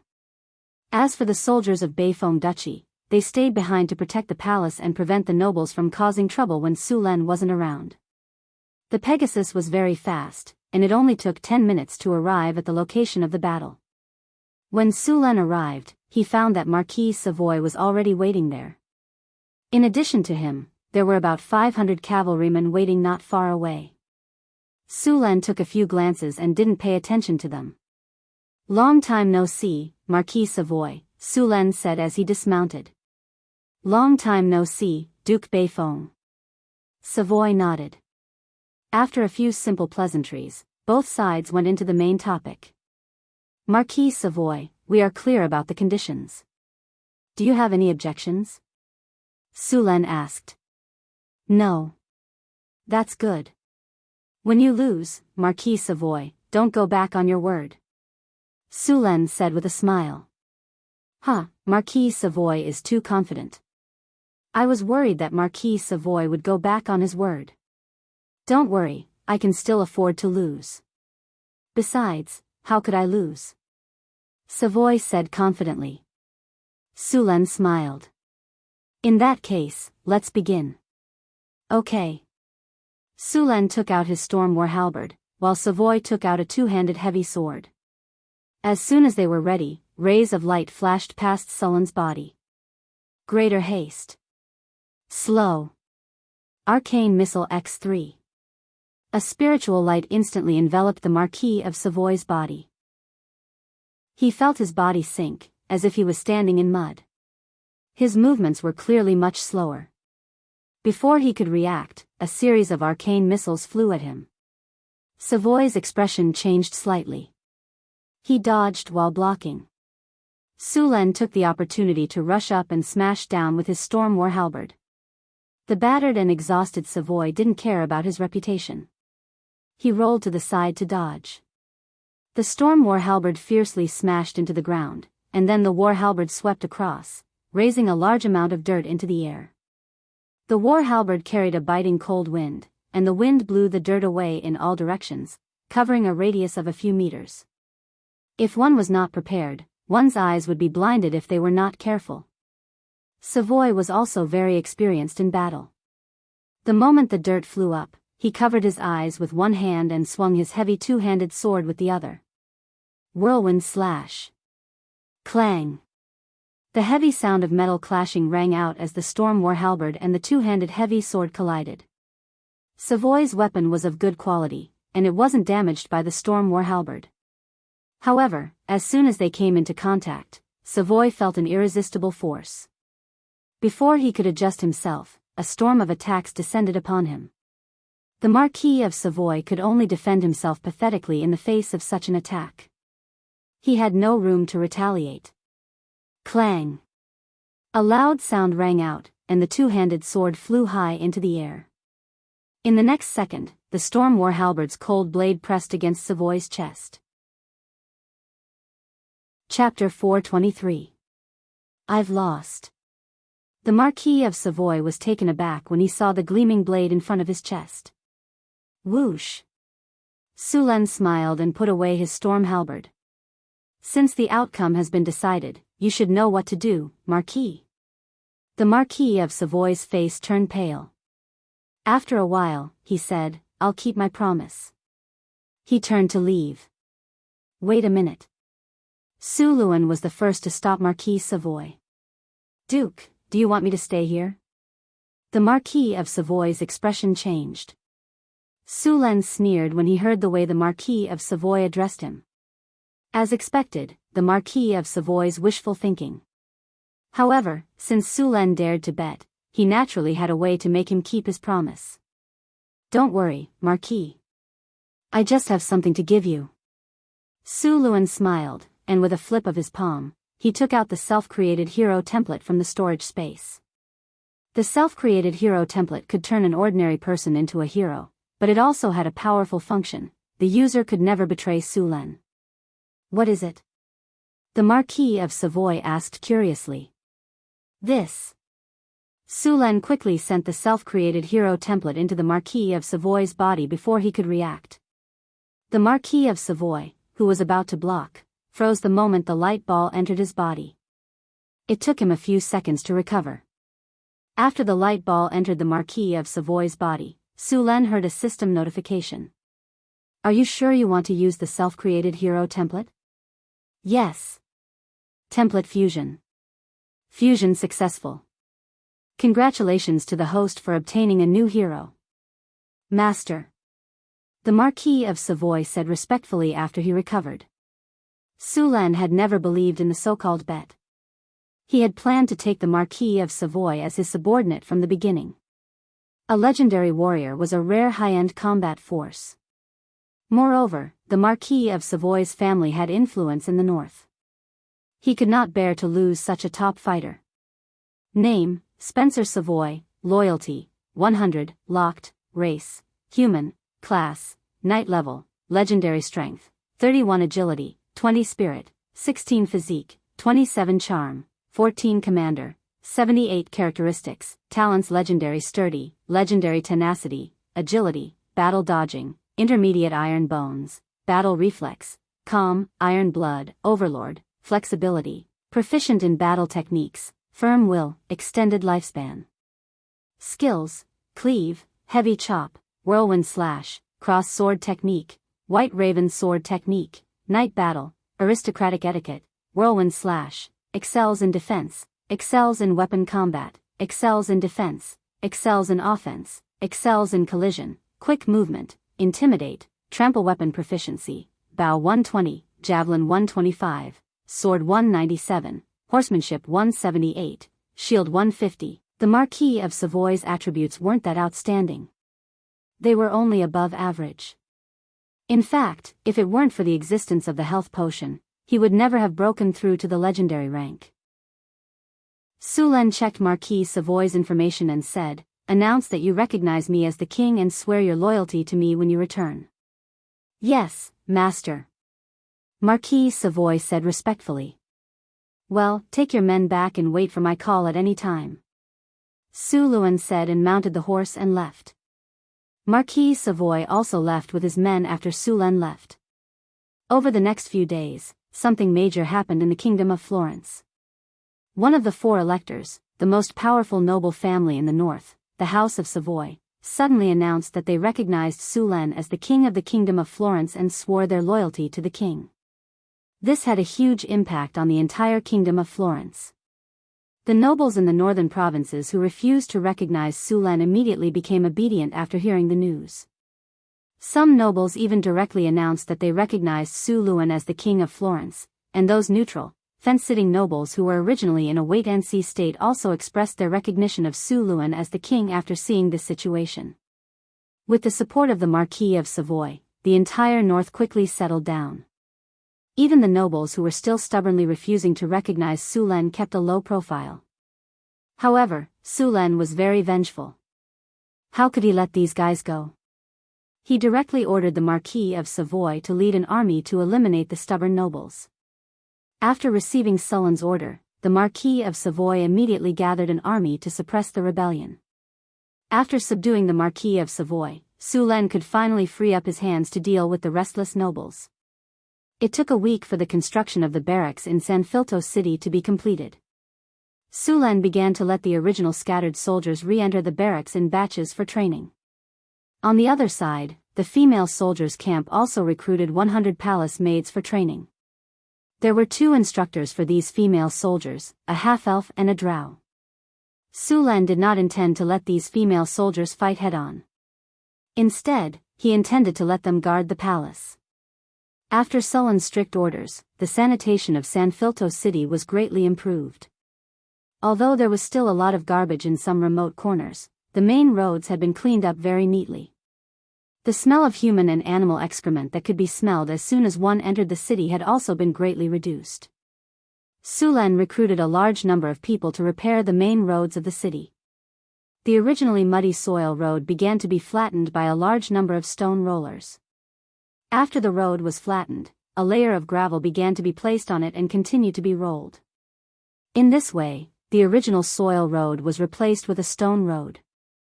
On both sides of the road, Su Len also asked the construction team to dig 2 drainage ditches. The drainage ditches were not large, only 50 centimeters wide and 60 centimeters deep. These drainage ditches extended along the road. The drainage ditches were covered with stone slabs, and there were some gaps where the slabs were connected. With the drainage ditches, even if it rained, there was no need to worry about waterlogging on the city's roads. In this era, waterlogging was common in the cities. Most of the time, when it rained, there would be water everywhere in the city. Although the drainage ditches could not completely eliminate waterlogging, most of the time, waterlogging would not occur again. The amount of work required to flatten the road was huge. Su Len recruited a large number of workers from the slums. For a time, even the security of the slums improved a lot. Speaking of security, San Filto City's security was not good. It should be said that security was generally bad in this world. No matter which city it was, there were people who committed crimes. Underworld organizations, gang members, gray areas, officials, nobles, and so on. Not to mention the current world, even in Sullen's previous life, if the law was strictly enforced, a large number of people would go to jail or even eat peanuts. Corrupt, deceitful businessmen, black-hearted fake medicine, poisoned food, and so on. There were also all kinds of false advertisements on television stations. A group of people formed groups to cheat the elderly in the name of health consultations and safety lectures. There were even many people who used all kinds of methods to escape the punishment of the law. In Sullen's previous life, he heard a saying, "Justice may be late, but it will never be absent." However, this was not the original meaning of this saying. The original words of the judge were, "Justice will never be absent, it will only be late." The meaning was to criticize late justice and to express dissatisfaction with inefficient court trials. It meant that late justice was not true justice to everyone. But at some point in time, this sentence had been changed to this. The meaning was completely opposite, completely overturning the original idea, and instead praising the late justice. In his previous life, there was a rape case in the number 10 special family area. The person who discovered the corpse was sentenced to death and executed by firing squad for 23 years before his case was cleared. Meanwhile, the real murderer was arrested 9 years later and admitted to the crime. He waited until 23 years after the crime was committed before he was officially sentenced to death. Su Len was resolute in his crackdown on crime. Moreover, the laws in the Beifeng Principality were completely different from the laws in this world. The laws in this world were very similar to the laws in the Western world in his previous life. It was basically a sham. In front of the law, the nobles had special privileges. Apart from the nobles, the rich could also form a powerful group of lawyers. They had plenty of time and money to slowly drag it out with you. How could ordinary people drag it out with them? When they could not hold on any longer, they could only withdraw the lawsuit. In fact, these laws were completely to protect the interests of the privileged class. The laws in the Beifeng Principality were completely different. The most basic law in the Beifeng Principality was that those who committed a crime must be punished. For example, the most common reform through labor. This type of punishment was mainly used in cases where the degree of the crime was relatively small and did not cause much harm. Of course, there were many types of reform through labor, from cleaning the streets to transporting garbage to mining. In the Beifeng Principality's laws, there was no such thing as mediation. Those who violated the law had to be punished. If the crime was serious, they would be sent to mining and smashing stones. If the crime was light, they would be sent to clean the streets. All prisoners had to complete these jobs to earn living expenses during their time in prison. Otherwise, they could only starve. There was no need to talk about humanitarianism. When these prisoners committed crimes, why did they not talk about humanitarianism? If they talked about humanitarianism to criminals, then what about the victims? Moreover, in the Beifeng Principality's laws, the role of lawyers was reduced to the extreme. Basically, there were no serious crimes like robbery or murder. With a lawyer representing them, they could get a light sentence or even acquittal. The judicial officials in San Filto City could only amend the laws according to Sullen's wishes. At the same time, Su Len strengthened the training of the city guards. He had already planned to completely eliminate all kinds of gangs and illegal organizations in San Filto City, especially the slums. This would be the focus of the cleanup. Chapter 424. The slums were common in most cities in this world. Apart from being dirty and messy, they were also the hotbeds of evil and the darkest corners of the city. Murder, robbery, and smuggling were common occurrences here. Even the churches in the city rarely came here. People died here almost every day. Even the priests of the Dawnlight Shrine, who were known for their kindness, did not care about the lives of these people. However, things began to change with the arrival of the new king. The most obvious change was that many of the slums were hired to work. Although the work was hard, they could eat their fill and even get a salary. This gave many people hope to survive. Who would want to die if they could live? In an instant, these slum people burst out with a strong work enthusiasm and were grateful to Su Luen, the king who brought them hope. However, the changes in the slums also made some people think differently. Boss, I've asked around. Those bumpkins earn about 10 copper nars a day. The women get 8, and even the children get 5, a skinny, wretched-looking man with a mustache said excitedly. I've done some calculations. There are more than 200 people in our gang's territory. If they are all adults, they can earn 2,000 copper nars a day, which is equivalent to 2 kinnar. That's 60 kinnar a month. That's not a small amount. A fierce-looking man with a scar on his face said with a hint of greed in his eyes, looks like our king is really rich. The scar-faced man took out a small knife and played with it.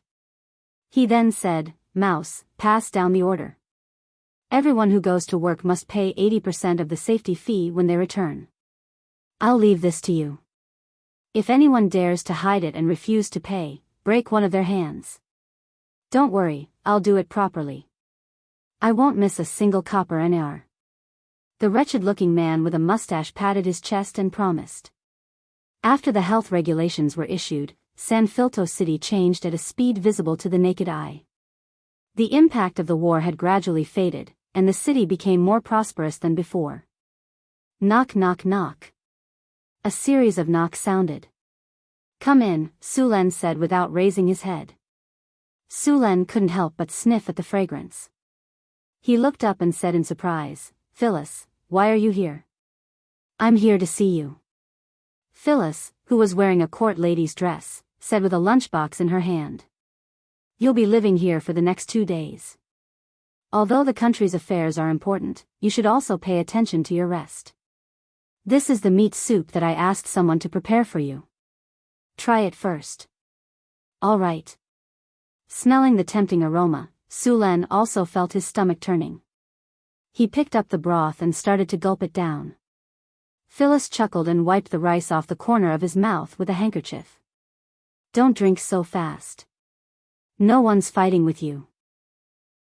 If it's not enough, there's more here. That's enough. Su Len patted his belly and put down the bowl. What have you been up to these days? Phyllis asked as she put away the tableware. Su Len picked up the documents on the table and said, busy making laws. Making laws? Are there any problems with the old laws? Phyllis looked at Su Len in confusion. Big problems. Su Len curled his lips and said, the laws are too simple and crude. The punishment for crimes is also very low. Most of the time, it's impossible to uphold justice by following the laws. In addition to these laws are also very vague about taxation. For nobles and wealthy merchants, taxes are reduced or directly exempted.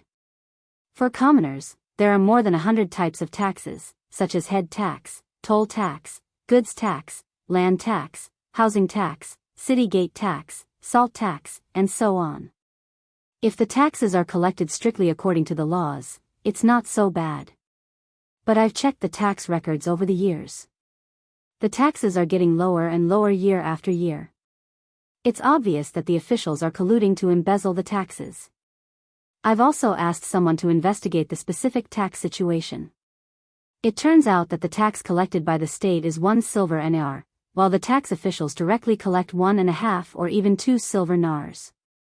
The taxes of civilians are increasing year after year, but the state's taxes are falling. In the end, the state doesn't collect enough taxes, but the civilians pay more. The state loses money, and so do the civilians. Only the nobles and the officials get rich. Su Len sneered and threw the documents on the table. Hearing Sullen's words, Phyllis was a bit anxious. Then what should we do? Should we just arrest the tax officials and the nobles and force them to hand over the taxes? That can solve the problem, but it won't do much for the people at the bottom. If we arrest these people and replace them with others, the result will probably be the same as before, Su Len continued. The better way is to improve the laws and strengthen the supervision of the officials and nobles. Then let's do as you say. I support you. Phyllis walked to Su Len and hugged him. Su Len gently stroked Phyllis's hair. Don't worry. It will be better. Compared to North Wind Principality, the Kingdom of Florence had existed for hundreds of years. Although it had a larger population and a larger territory, it was much worse than North Wind Principality in all aspects. In terms of taxes, in North Town, no one dared to violate the rules set by Su Len, and no one dared to embezzle.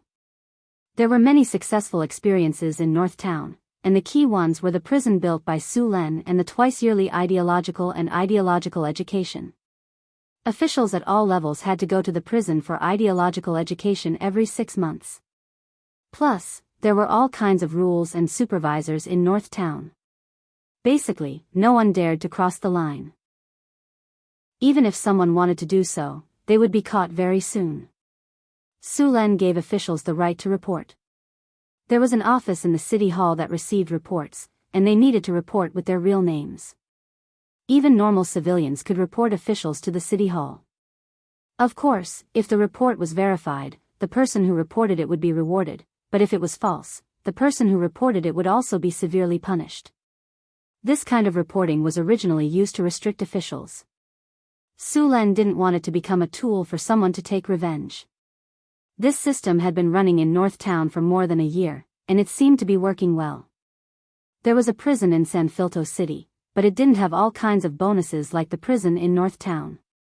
Therefore, if Su Len wanted to follow North Town's rules, he would have to build a new prison. Since he had decided to do it, the sooner, the better. After Su Len marked out the location of the prison, he asked people to build it according to the blueprint he gave.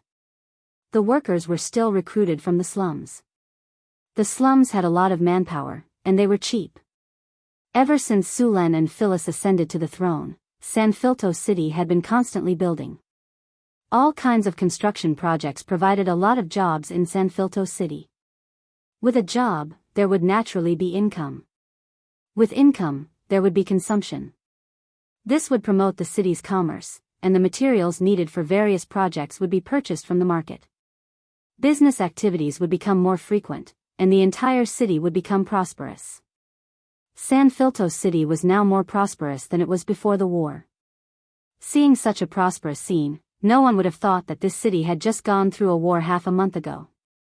In order to better control San Filto City, Surin also contacted Hathaway through the communication magic array and asked her to transfer a group of grassroots officials from Beifeng Dukedom to San Filto City, as well as a group of tamed falcons from Beifeng City. The officer training school in North Town City had never stopped. In the past, due to the lack of manpower, the first few batches of training lasted 1 month. Now, it had been extended to 6 months, and the number of people in each batch had increased to 100. The most recent batch of officials was about to finish their training, and they were all sent to San Filto City. Magic communication was expensive, so Su Len planned to build an eagle nest in San Filto City and use falcons to communicate. At the same time, to strengthen the connection with North Town City, Su Len planned to build a teleportation circle. Of course, this teleportation circle could only be used for emergency communication. The teleportation circle cost a lot to build, and it required a lot of mana. The teleportation circle in North Town City was powered by the elemental pool, but even so, it couldn't be used frequently. San Filto City was thousands of miles away from North Town City, so the energy consumption was even higher. He also needed to build an elemental pool. Footsteps came from the corridor, and then there was a hurried knock on the door. "Come in." The door was pushed open, and a servant came in hurriedly. "Your Majesty, our workers in charge of the construction work were killed." Sulen suddenly looked up. "What did you say?" The servant quickly said, "A few workers we sent to build the infrastructure of the city were killed. Their bodies were decapitated and dumped near the city gate." "Who did it?" Sulen's voice was like the cold wind from the icy plains, freezing people. The servant gulped. "We suspect that it was done by the gangs in the slums." "Gangs? How dare they kill my people?" Sulen's face was cold, and his eyes were filled with anger. "I heard that it was because of the workers' salaries." "Those workers didn't pay their salaries?" Sulen's face turned even uglier. "No, that's not it. The workers' salaries weren't delayed. It was those gangsters who wanted to forcibly take away the workers' salaries. As a result, our staff went to reason with them." Chapter 425. "You mean those gangs in the slums wanted to rob the workers of their wages, and our men were killed when they tried to stop them?" Sulen listened to the whole story as he walked. "Are there any nobles involved in this matter? Are there any nobles behind those gangs?" "Sorry, Your Majesty, we haven't figured it out yet. Send people to continue the investigation. Now, bring some people to clean up the slums," Sulen said in a deep voice. "Yes, Your Majesty." The roads in the slums were still muddy. Mud and dirt would splash up when one stepped on them. Occasionally, there would be places where feces would be dumped. The air was always filled with a foul smell. Small shacks were built in a messy manner, and there were many skinny children with blue faces and ragged clothes on the streets. Rats scurried across the ground from time to time. Compared to the other parts of the city, this place was like a completely different world. Of course, in addition to those low and shabby shacks, there were also a few tall buildings in the slums. There were many strong men with scars around the buildings. Obviously, these places were the gangs in the slums. When Sulen arrived at the scene of the incident, it was already surrounded by people. A servant hurried to greet him. "Your Majesty." The servant carefully carried a few stretchers over. After seeing the bodies on the stretchers, Sulen's face became even gloomier. He looked like a volcano that was about to erupt. The man on the stretcher was already dead. His back was a mess of flesh and blood. One could even see his white spine. His 4 limbs were broken. Someone had broken his limbs and whipped him to death. The attendant lifted the linen cloth from the other stretcher and saw that the other corpse was also covered with whip marks. There were more than 10 marks left behind by Luo Tai on the chest. The skin on the chest was almost completely burnt. There were also many signs of severe beating on the face. It was almost impossible to recognize the original appearance. There was a deep strangle mark on the neck, and the head was tilted to one side. The neck was fractured. The last body was also badly beaten. His legs and arms were broken. 7 of his 10 fingers were broken. His body was covered in blood. Many parts of his skin were torn off while he was still alive. His teeth were also broken. It was not hard to imagine how much pain these 3 people had suffered before they died. Sulen's face became gloomier. He was emitting a cold, murderous intent. Even the servants around him could not help but shiver. They quietly moved back a few steps. As soldiers who had followed Sulen since he was in the North Town, they rarely saw Sulen with such an expression. However, every time they saw him, it was bound to be bloody. "Aiden." Sulen's cold voice was like a bone-chilling wind. "Yes, Your Majesty." The drow bowed and took a step forward. "Take your men and capture all the people involved. Remember, I want them alive." Sulen looked at the drow in front of him and said, "Your Majesty, we promise to complete the task." Aiden immediately said loudly. Sulen nodded. "Very good. Your skills are not rusty, right? Try it on all of them. Hearing Sullen's words, the servants around him could not help but shiver. In terms of the skills of torture, the drows could be ranked in the top 3 on the continent. Although these drows in the North Town were all believers of the Dark Maiden, their skills were not weak at all. The 3 staff members had obviously experienced very cruel torture and were brutally killed after the torture. Since Sulen ascended the throne, he had become the master of Sanfelto City. Now, someone actually treated his people like this in his territory. This was no different from slapping Sulen in the face. These 3 staff members were managers recruited to transform the city. They led the workers to transform the city and represented the work of the city hall. Now that they were tortured and killed, how could Sulen not be angry? After Aten left with his men, Sulen turned around with a strong murderous intent. On the surface, it was just the killing of 3 staff members, which was not a big deal. However, for Sulen and the new city hall of Sanfelto City, it was a blatant humiliation. This was a very serious blow to the prestige of Sulen and the city hall in the eyes of ordinary civilians. Sulen was the king of the kingdom of Florence, and Sanfelto was the capital of the kingdom. In the capital, his staff members were cruelly killed and abandoned near the city gate. What would the civilians in the city think if they saw this? They would think that as the king, Sulen could not even protect his own people in the capital. Who would dare to follow Sulen in the future? This was a serious provocation to Sulen's dignity. He had to use 10 times more cruel means to exact revenge. Everyone involved in this matter had to pay the price in blood. Hansen. Your subordinate is here. The barbarian next to him stepped forward and saluted. Take your men and occupy the entire slum area. Kill anyone who dares to resist. Sulen said with a murderous look. Blood could only be washed away with blood. Cain. Your subordinate is here. Take people and lock down the noble area. Don't let anyone in or out. Yes, Your Majesty. Sulen did not believe that these gangs in the city had no connection with the nobles in the city. It could be said that without the support of the nobles, these gangs would not be able to develop at all. Most of the time, the gangs in the city were the dogs of the nobles. They helped the nobles deal with things that they could not do in public. These gangs did a lot of illegal things in private. Without the support of the nobles, they would have been dealt with. Suluan didn't have time to deal with these gangs before. After all, these gangs were in the slums. As long as they didn't come out to make trouble, Suluan planned to let them live for a while.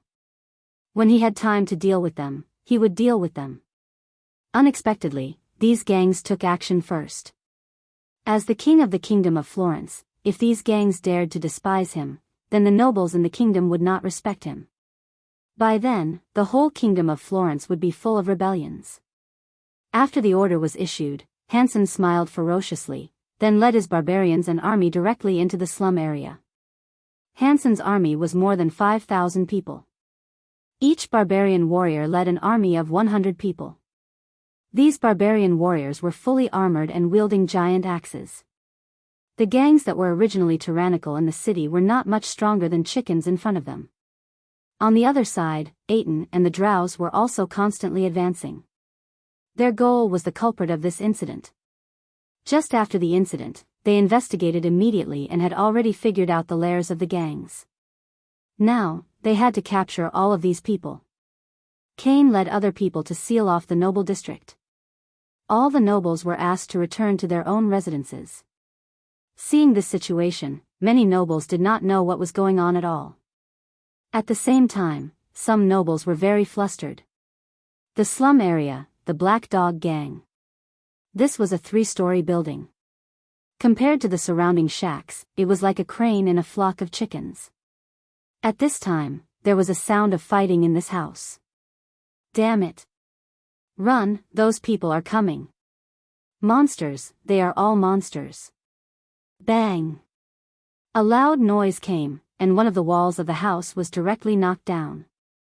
A barbarian in heavy armor and holding a giant axe rushed in. As soon as he entered, he waved his giant axe and directly cut 2 gang members around him into 2 pieces. Flesh and blood splattered everywhere. Several gang members were so scared that they turned around and ran. The barbarian rampaged.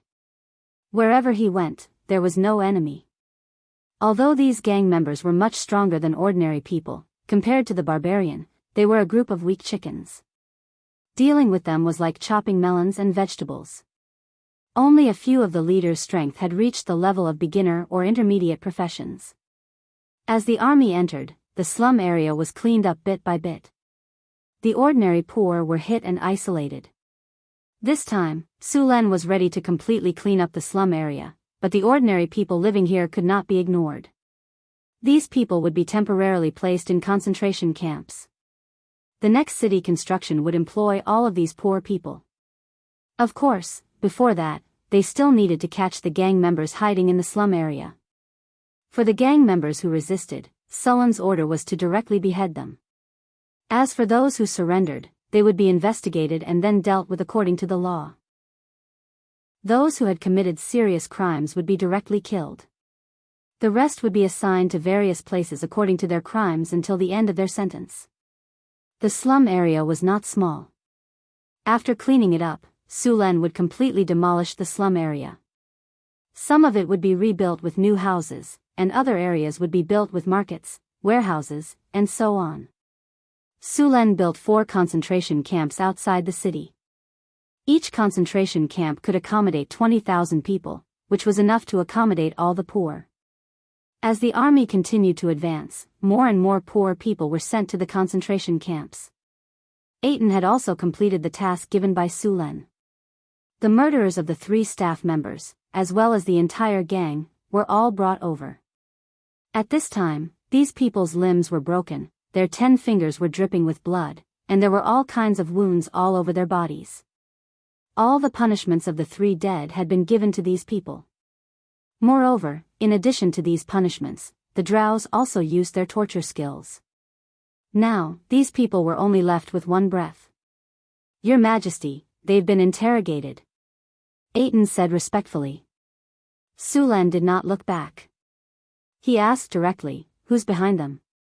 "The Grizzly Bear Gang is backed by Viscount Matt, but this time, there's another secret."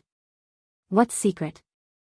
"When we interrogated them again, we found out that a wizard had unknowingly cast a suggestion spell on them. But that wizard is very cautious. These people have never seen him before." "I know." Sulen's eyes were even colder. Chapter 426. Who else knows about the wizards? Sulen asked. "Your Majesty, I've only told you about this," Aten said respectfully. Sulen nodded. "That's good. Pretend you don't know anything about this. Go and arrest the noble behind the Grizzly Bear Gang." "Yes, Your Majesty." Aten bowed and left. Sulen didn't go after the wizard who was hiding behind the scenes. After all, wizards had too many ways to hide themselves. Sulen didn't have any wizards under his command in Sanfelto City, so it wouldn't be easy to find the wizard. However, it wasn't impossible. He could just ask Hathaway to come and do it. The wizard was so secretive that he couldn't be a legendary. Hathaway could use a prophecy spell to find him. Although prophecies weren't very reliable most of the time, they were still very effective when used on people who were weaker than the caster. The slums were very large. It took a whole day to move all the poor people out. They were all placed in 4 concentration camps. Although they were concentration camps, they didn't lack any living materials. Of course, if they wanted to enjoy these things, they had to work. Sulen wouldn't feed them for free. Other than these poor people, all the gangs in the slums were wiped out, including the noble who was involved with the Grizzly Bear Gang. As for the crimes, there were too many. If they were to count, more than half of the nobles in this world would be arrested. The gangs in the slums were wiped out. Other than the kidnappers who resisted and were killed, those who surrendered basically survived. These surviving gang members had to go through a round of screening.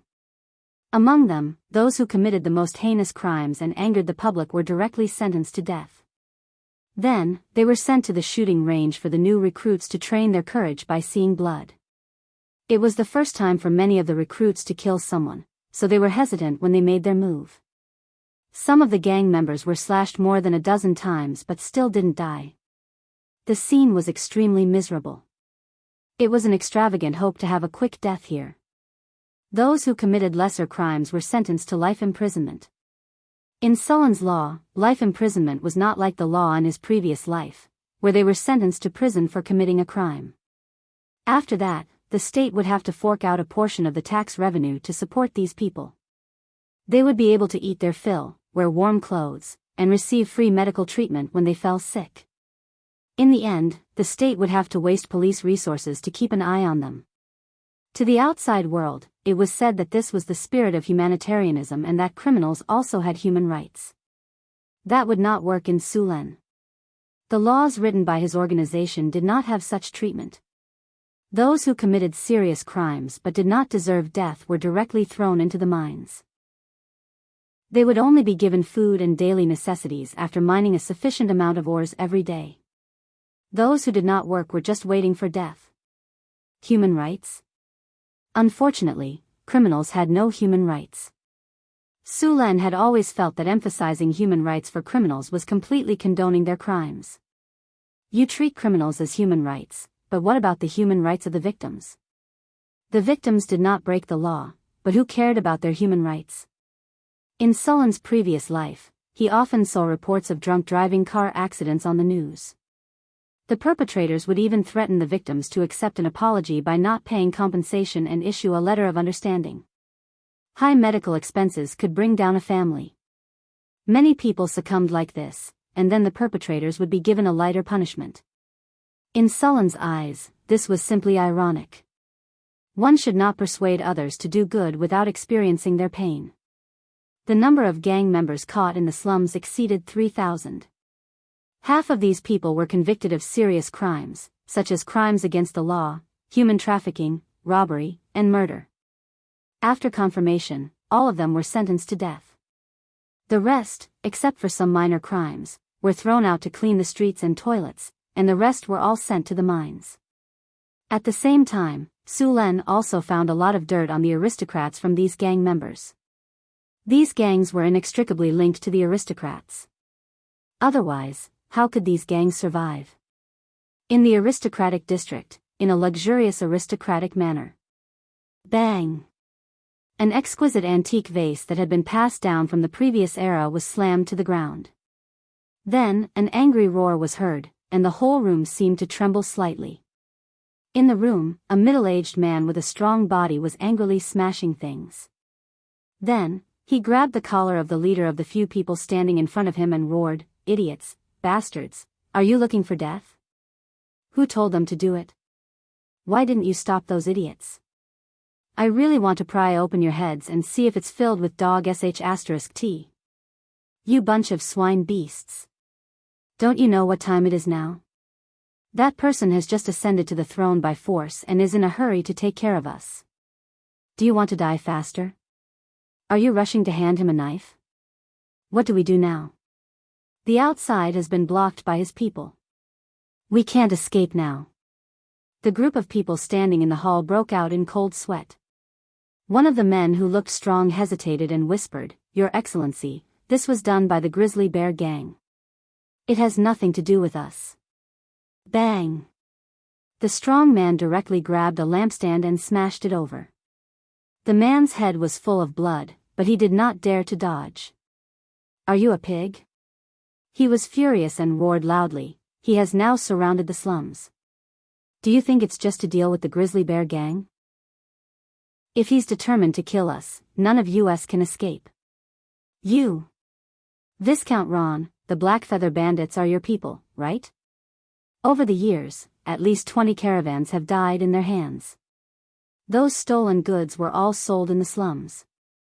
And you, Baron Taros, you've taken tens of thousands of Kinnur every year from Sanfilto's grey income, right? I heard that you recently robbed a merchant and killed all of them. And you. How many of you have shit on your butts? How many people in your family have never been stained with blood?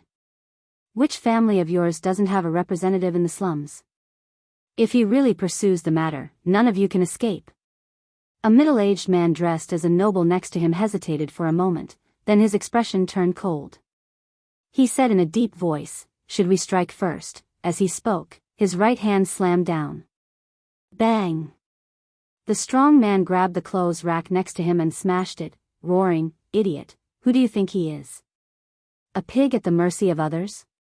He killed a legendary devil the first time he entered the city.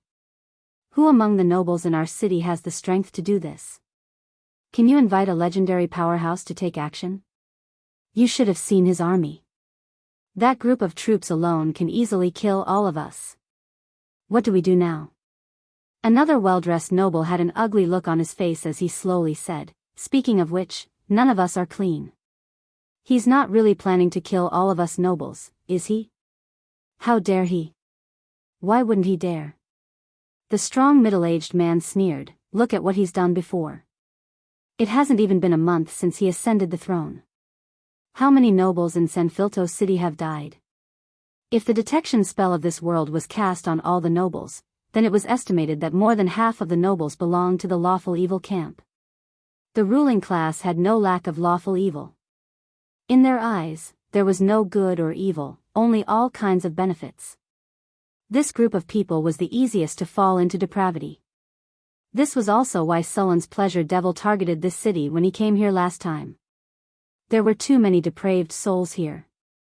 To the devils, those depraved souls were their best resources. Most of the time, the more prosperous a city was, the darker the other side. Hand over those gangs, stop all the gray channels, the slave trade, the black market, and the organizations that are no longer there. At the same time, support all of His Majesty's policies unconditionally. Prepare the money, food, and manpower. If we want to survive this crisis, we can only rely on him. I don't think His Majesty is crazy enough to want to wipe out all the nobles. Sulan indeed didn't plan to wipe out all the nobles. If he did, more than half of the nobles in the Kingdom of Florence would rebel, even those who had declared their support for him to become the king. This time, Sulan planned to wipe out the nobles who had gone too far and warn the others. If he really wiped out all the nobles, then the entire Kingdom of Florence could only be wiped out city by city. Governing a city wasn't an easy task. Sulan wasn't a noble family with hundreds of years of history. He couldn't easily find a large number of managers to help him manage the city. Most of the time, he could only rely on nobles. After all, more than 95% of the human population was illiterate. It was difficult to find enough managers. Of course, Sulan had been cultivating talents for a long time. This time, he had wiped out all the gangs. In fact, it was a warning to the nobles. As he expected, after he wiped out all the gangs in the slums, many nobles began to express their goodwill to Sulan in various ways. These nobles began to actively cooperate with Sulan's orders. The efficiency of Sanfilto City also increased rapidly. After clearing out the slums, the next day, the buildings in the slums began to be demolished. Suluan had already made a plan for this area. In his previous life, real estate development was the most profitable business. The area of the slums was very large, and the bad areas would be built into houses for the poor to live in. The areas with convenient transportation would be transformed into markets. Chapter 427. After the cleanup, Sanfilto City quickly regained its prosperity. After the gangs were gone, the trading and living conditions were greatly improved. The city's sanitation reform was still ongoing, and the pace was significantly faster. It wasn't a good idea to keep tens of thousands of poor people in a concentration camp. If they didn't find something to do, there would definitely be trouble. Therefore, Sulan began to take out the basic reconstruction of Sanfilto City. Sulan knew the method of providing relief through work, which was very suitable for these poor people who had nothing. Public toilets and bathrooms were also built, and the streets were turned into cobblestones. The poor people would be paid for their work every day, and they would be able to eat their fill. To them, this was already very blissful. Many new houses would be built in the original slums, and these houses would be sold to the poor at a lower price. The building materials needed could be gathered by the poor people. The poor people would still be used to build the houses, and after the houses were built, they would be sold to the poor people. In this way, the money Su Len distributed to the poor people was once again recovered. It could be said that Su Len didn't spend any money and even made a small profit. He only paid a small price to complete the basic reconstruction of the city. After Marquis Savoy left San Filto City, he led the army back to Cult City. After he announced his loyalty to Su Len, the neutral nobles in the northern provinces of the Kingdom of Florence began to support Su Len. However, there were still a few cities that didn't accept Su Len. These cities were located in the northwest of the Kingdom of Florence. They were already at the border of the Kingdom of Florence. On the other side, they were connected to the Kingdom of Lorenza. The road to these nobles' territories wasn't easy. They had to pass through a mountain range. Because of the mountain range, it was much more difficult to conquer these territories.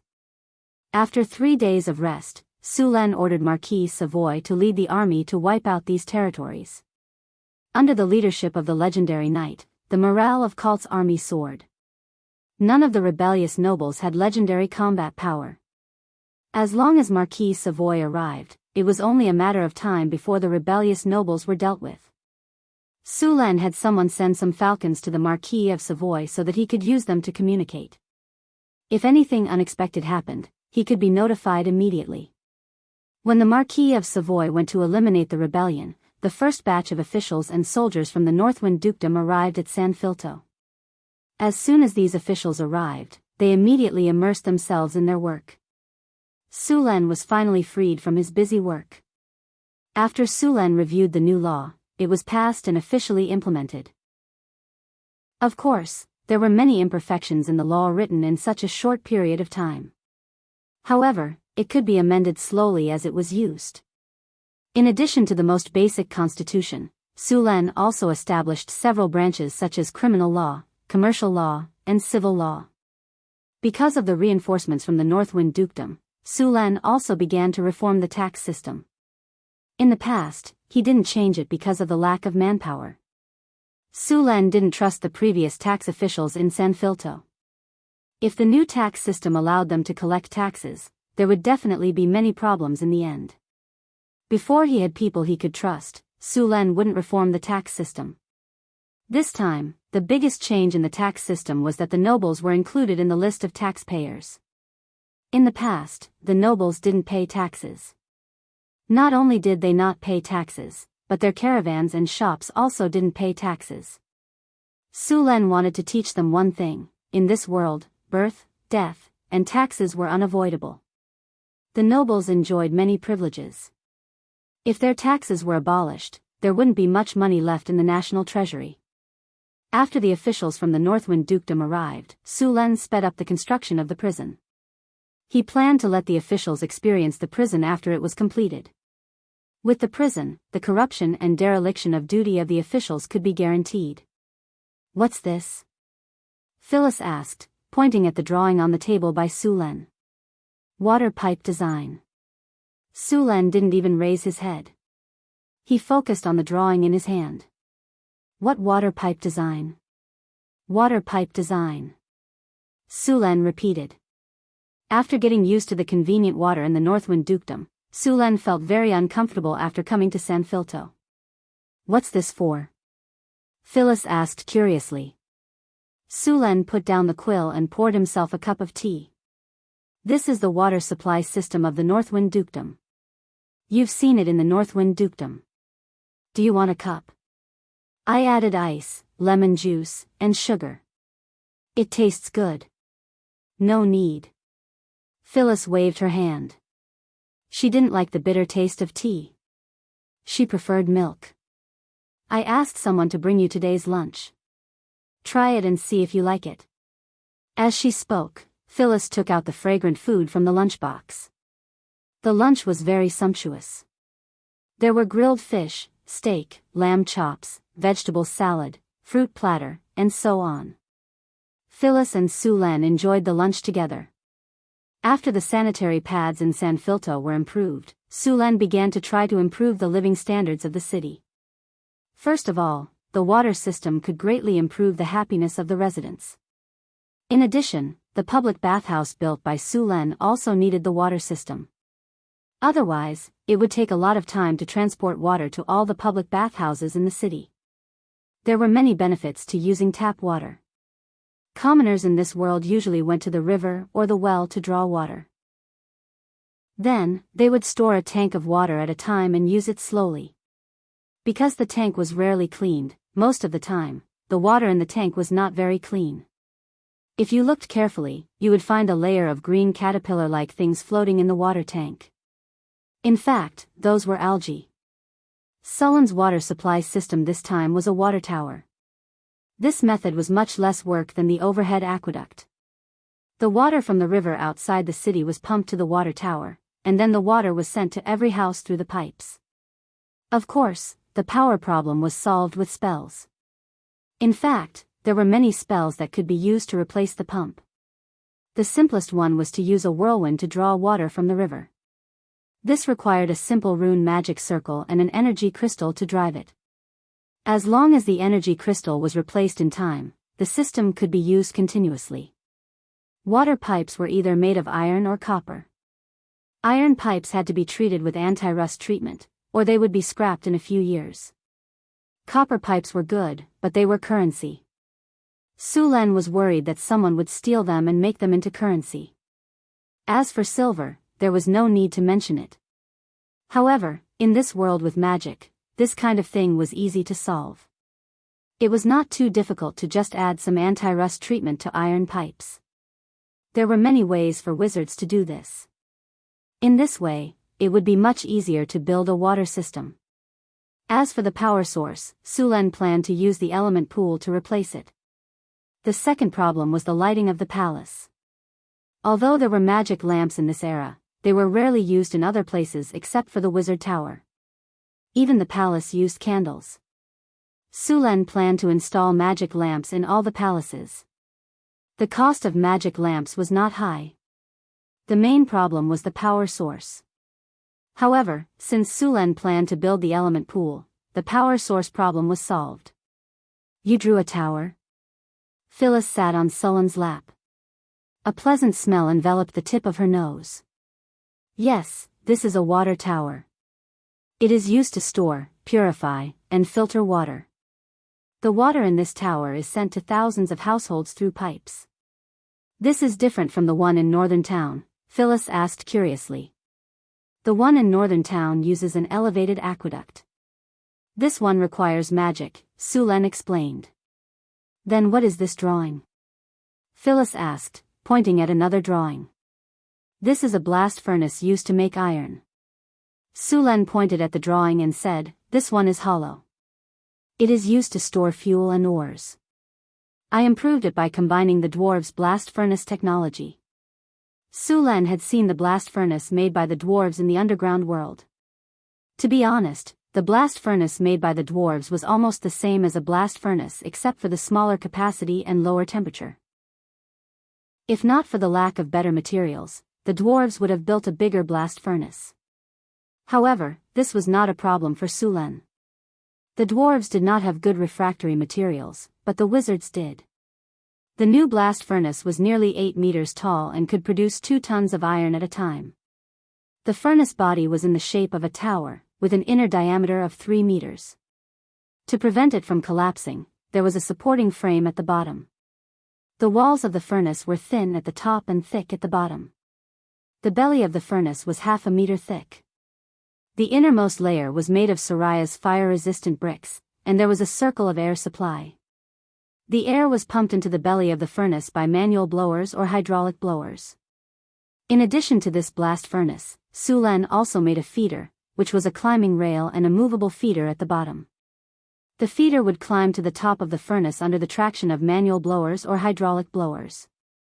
The buckle at the bottom of the feeder would be put in by a hook, which would open the outlet and pour fuel or ores into the furnace. In fact, this thing had been in the dwarves' hands for a long time. Su Len just made some simple modifications and moved it here. The method used to make iron in Sanfelto City was relatively backward. With this blast furnace, the production efficiency had increased several times. As long as a few blast furnaces were built according to the drawing, the production of pig iron in Sanfelto City would increase exponentially. Sulen was planning to expand his army, so he needed a large amount of iron to make equipment. In addition to this blast furnace, Sulen also planned to build a blacksmith workshop to produce equipment in a better way. Chapter 428. In this era, the percentage of soldiers equipped with armor was very low, around 50%. The percentage of regular soldiers could reach 120%, and the percentage of auxiliary soldiers was around 20%. Soldiers in this era were required to prepare their own weapons and rations on the battlefield. The auxiliary soldiers were usually farmers. If there was a war between two noble lands, it would usually be a knight leading a dozen squires against an army of farmers. Sulen's army was not like that. The regular soldiers of the Kingdom of Florence were equipped with leather armor and iron scale armor. Iron armor could only be worn by a platoon leader. The main reason was that the production cost of iron armor was very high. The Kingdom of Florence did not have a hydraulic forge like the one in North Town, nor a blast furnace, so the production of pig iron was limited. A full set of iron armor was not cheap either. Sulen planned to build a blast furnace and a hydraulic forge here to mass-produce iron armor. While Sulen was planning to build a blast furnace, the prison in Sanfelto City was completed. The prison was built from a castle. It looked solemn on the outside. All the windows were only the size of a palm and were sealed with iron pillars as thick as a finger. On the high wall outside the prison, there was a sharp iron fence. Just by looking at it from the outside, one could feel the security was tight. The prison had around 80 rooms, and it was sturdy and durable. After the prison was completed, Sulen came here in a hurry. He planned to bring some officials here for some ideological education. Prison, a prison built from a castle. Any criminal will be severely punished here. Eerie terror plus 33, indestructible plus 30, abrupt repentance plus 28, mind interrogation plus 33, strength suppression plus 35, imprisonment plus 33, spirit modification plus 30, surrender plus 35, city security plus 20, people sentiment plus 15, prosperity minus 3. This is the prison we built? Blacksmith, who was standing not far away, gulped as he looked at the building that gave him goosebumps. Looks good, Sulen said as he looked at the prison. Where are the officials? Are they here? Your Majesty, I've sent someone to inform them. I believe they will be here soon, a guard beside him said respectfully. Around 10 minutes later, a group of officials arrived outside the prison under the guard's lead. Your Majesty. Although they were a little confused when they were suddenly called here, the group of officials did not show any dissatisfaction. Sulen nodded and walked up to the officials. Many people are wondering why I called everyone here. What's so interesting about this prison? We're not criminals. Indeed, you are not criminals, but you are officials. An ordinary person's crime may only affect him or a limited number of people, but you are different. As officials, one of your decisions will affect thousands of people, so I have high requirements for officials. The reason I brought you here is to let you see what kind of punishment you will receive if you bend the law for favoritism, dereliction of duty, corruption, and knowingly break the law. It will serve as a warning to you. As soon as Sulen finished speaking, there was a commotion among the officials below. These officials were all former officials of Sanfelto City. According to the conduct of the nobles, one could imagine how professional these people were. Even if they were all wiped out, Sulen wouldn't be surprised. Quiet. Seeing the chaotic crowd, Sulen said in a deep voice. I don't care about what you did before I came to Sanfelto City. I wasn't the king at that time, so it wasn't under my control. But after that, you'd better make up for what you did. If you don't listen to me, don't blame me for not reminding you. Alright, now all of you follow me into this prison. Take a good look at the consequences of doing wrong. After that, Sulen led the jailers and the unwilling officials into this gloomy and terrifying prison. As soon as they entered the prison, they felt a gloomy and cold atmosphere. The entire prison environment was very depressing. The light was dim, and just the corridor made people feel a sense of trepidation. The officials' behavior was even more unbearable. Different from the prison in northern town city, there were a lot of torture devices in this prison. These torture devices seemed to have been used before. There was a lot of dark red stuff on them that looked like fresh blood. A few jailers on the side gave a detailed explanation of these torture devices. They even took out a few pieces of pork to demonstrate. When they saw the pieces of pork being tortured by various torture devices, the officials' faces turned pale. Their limbs went soft, and they couldn't even stand properly. Su Len waved his hand. Two jailers went forward and lifted up the officials whose legs went soft. Who knew that as soon as they lifted them up, the officials started to struggle and cry violently. Your Majesty, please spare my life. I know I was wrong. Please spare my life. One of the officials thought that the jailers were going to torture him. He was so scared that his face changed drastically. He cried crazily, "Don't come over. Don't come over, Your Majesty, I confess. I surrender. I took bribes from others and worked for them. Your Majesty, please spare my life." For a moment, the entire prison was filled with cries and shouts. Su Len was also shocked by the scene in front of him. He didn't expect the prison to be so effective. He had only seen half of it, and the officials in front of him couldn't take it anymore. Seeing these officials begging for mercy, Su Len was very pleased. Since these people were willing to surrender, Su Len had no reason to refuse. He directly asked someone to record their crimes. Of course, before the records were recorded, all the officials had to walk through the entire prison. Of course, those officials who were so scared that their legs went soft were also forced to walk through the prison by the jailers. After going through such a baptism, the officials became very honest. They recounted all the crimes that they had committed in detail. For these people, those who had committed less serious crimes would continue to be promoted. Of course, they would have to make up for all their previous crimes. They would have to double the amount of money that they had accepted and correct their violations. For those who had committed more serious crimes, they would be removed from their positions after the collection of the stolen goods. Seeing that the prison was so effective, Su Len was relieved. Then, he made a rule that all the officials in San Filto City had to come to the prison once every 6 months for ideological education. The officials from Northern City were very familiar with this rule. As for the officials from San Filto City who had just visited the prison, they didn't dare to have any objections. They were afraid that Su Len would throw them into the prison. It was also from this day onwards that the prison in San Filto City became a sword that hung over the heads of all the officials. Because of this, the prison also became a terrifying place in San Filto City that could stop children from crying. With the prison, the efficiency of the officials in San Filto City doubled. All the excuses in the past disappeared. The operation of the city hall became very smooth. All the government decrees issued by Su Len were implemented seriously. It was no longer as superficial as before. Su Len was very satisfied with this change. The most direct manifestation was that the tax revenue had increased by half. The number of people in San Filto City had also increased from 60% to 75%. It was also from now on that Su Len truly controlled San Filto City. Another thing that was worth being happy about was the furnace in the blacksmith workshop. After some construction, the furnace was finally completed. Speaking of which, the technical level of the blast furnace designed by Su Luen had only reached the level of the earthen kiln in the 1960s of his previous life. It was impossible to make steel, but it was possible to make pig iron. The furnace in the blacksmith workshop was erected in the backyard. The furnace was made of refractory bricks and was cylindrical in shape.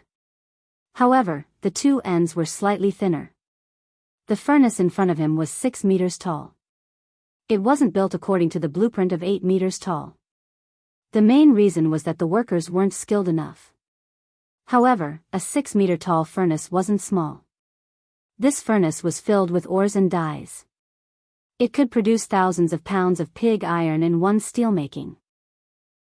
In order to make the blast furnace stronger, Su Luen specially blessed the blast furnace with hardening. The refractory bricks on the blast furnace were also blessed with fire resistance by Su Luen, which could reduce the burning of the blast furnace by flames. At the same time, Su Len drew runes on the inner wall of the furnace to increase the temperature of the flames. This could increase the temperature of the flames and melt the ores faster. To put it bluntly, the whole blast furnace was a magic item. A mine cart was used to feed the furnace. It was directly transported through the rails. The rails were connected to the furnace's inlet. The whole design used a pulley block to reduce the strength. There was also a large bellows next to the furnace. It was used to ventilate the furnace and transport oxygen. When the air was transported, there was also a heating device to preheat the air. This way, cold air wouldn't enter the furnace and lower the temperature. With this preheating device, the furnace's temperature could be directly raised by 200 degrees. The furnace was about the same height as the walls of the blacksmith workshop. In order to prevent earthquake collapse, Su Len also installed fixed parts around the furnace to make it more stable. After the furnace was built, it was natural to try it out first. The workers around couldn't wait to try it out. Under Sulen's order, the workers immediately pushed the prepared iron into the furnace and then ignited the charcoal. The orange flame rose instantly, and the surrounding temperature began to rise rapidly. Originally, the charcoal could only be heated to 800 or 900 degrees. However, after using the furnace, the temperature would be further increased. In addition, Su Len also drew runes to increase the temperature of the flames and preheated the air. Finally, the temperature in the furnace directly broke through to 1,600 degrees. Such a high temperature could completely melt the iron ore. Chapter 429. The properties of the blast furnace were pretty good. The ores were completely melted after a dozen hours of calcination. Next, the gate under the blast furnace was opened, and viscous molten iron slowly flowed out of the blast furnace. After the molten iron was stirred and cooled, it would become pig iron. If one wanted to refine pig iron into mature iron, they would have to add limestone and other materials during the calcining process to remove the impurities. However, these human craftsmen relied on their own experience to refine iron. Su Len didn't learn how to refine iron in his previous life, so his knowledge of metal refining was limited. He could only let the craftsmen slowly study it. However, although they couldn't directly refine iron or steel in the blast furnace, they could still refine iron or steel. But with the hydraulic forging machine, they could use forging to refine steel. With the help of these machines, the production of weapons and equipment was several dozen times faster than before. It wouldn't be long before the soldiers of San Felto City had enough equipment to use. Northern Wasteland, Northtown City. It had been nearly 2 months since Su Len left Northtown City for San Felto City. After such a long time, the Martyr's Palace in Northtown City was finally about to be completed. This wonder building was a set with the Arc de Triomphe and also required battle soul stones. The final step required Su Len to complete it himself. After receiving the report from the City Hall, Hathaway used the communication array to contact Su Len in the distant San Felto City. After learning that the Martyr's Palace was completed, Su Len gave some instructions to Phyllis and used a teleportation spell to return to Northtown City. Because he had the coordinates of Northtown City, the difficulty of long-distance teleportation was reduced a lot. The only problem was that it consumed a lot of energy. After leaving the coordinates in San Felto City, Su Len used a teleportation spell to return to Northtown City. A magic light rose and Sullen's figure appeared in Northtown City in the next second. After leaving for 2 months, Northtown City had already entered winter. The weather had started to turn cold, but the city was still very lively. Northtown City had become even more prosperous in the 2 months since he left. Just as Su Len appeared in the Lord's castle, there was a flash of light. Hathaway's figure appeared, followed by the little succubus Chris and Alex. "Your Majesty, you still remember to come back." Seeing Su Len appear, Hathaway rolled her eyes and said. Su Len smiled awkwardly. He was indeed in the wrong for not coming back for 2 months, so he could imagine that tonight would definitely be a sleepless night. "I've just obtained the Kingdom of Florence. I'm tied up with worldly affairs and can't leave, but I'm preparing to build a teleportation circle in San Felto City. I can come back at any time, and you can go there at any time." Hathaway rolled her eyes and said, I still have a lot of experiments to do. I don't have time to go to San Filto. I don't have time either. I've been managing Northtown City and the underground world all this time. I don't have time to go. Chris glanced at Sulen and said grumpily. Don't look at me. If I agree, I'll be a traitor. Alex crossed his arms in front of his chest. His already majestic chest looked even fuller. Don't. Sullen's figure flashed, and he directly pulled the three of them to the living room. Staying in San Filto City is only temporary. Northtown City is my base. I know this very well, but I'm staying there for a while to stabilize the Kingdom of Florence. Once the kingdom is stabilized, Northtown City will be the new capital. Sulen explained. After some explanation, Sulen finally coaxed the girls and promised them that he would come back for one day every 3 days. Only then did the three girls reluctantly agree. Northtown City, Central Plaza. A majestic palace stood on the east side of the plaza, only 50 meters away from the majestic Triumphal Arch. The entire building was made of marble and was 36 meters tall. It was as tall as the Triumphal Arch next to it. This was the marvelous Martyr's Palace. There were many murals and statues carved on the outside of the Martyr's Palace. The content of the murals was basically the story of Sullen's expeditions. The carvings were of high quality and could be considered works of art. When Sulen arrived at the palace, it was in a sealed state. Sulen pushed open the doors and entered the hall. The decorations inside the Martyr's Palace weren't inferior to the outside at all. The reliefs, murals, and statues were all very beautiful. Sulen went to the center of the Martyr's Palace. There was a tall platform here. He went up to the platform and took out 2 battle soul stones from his storage space. As soon as the battle soul stones appeared, he seemed to hear the clashing of spears and armored horses.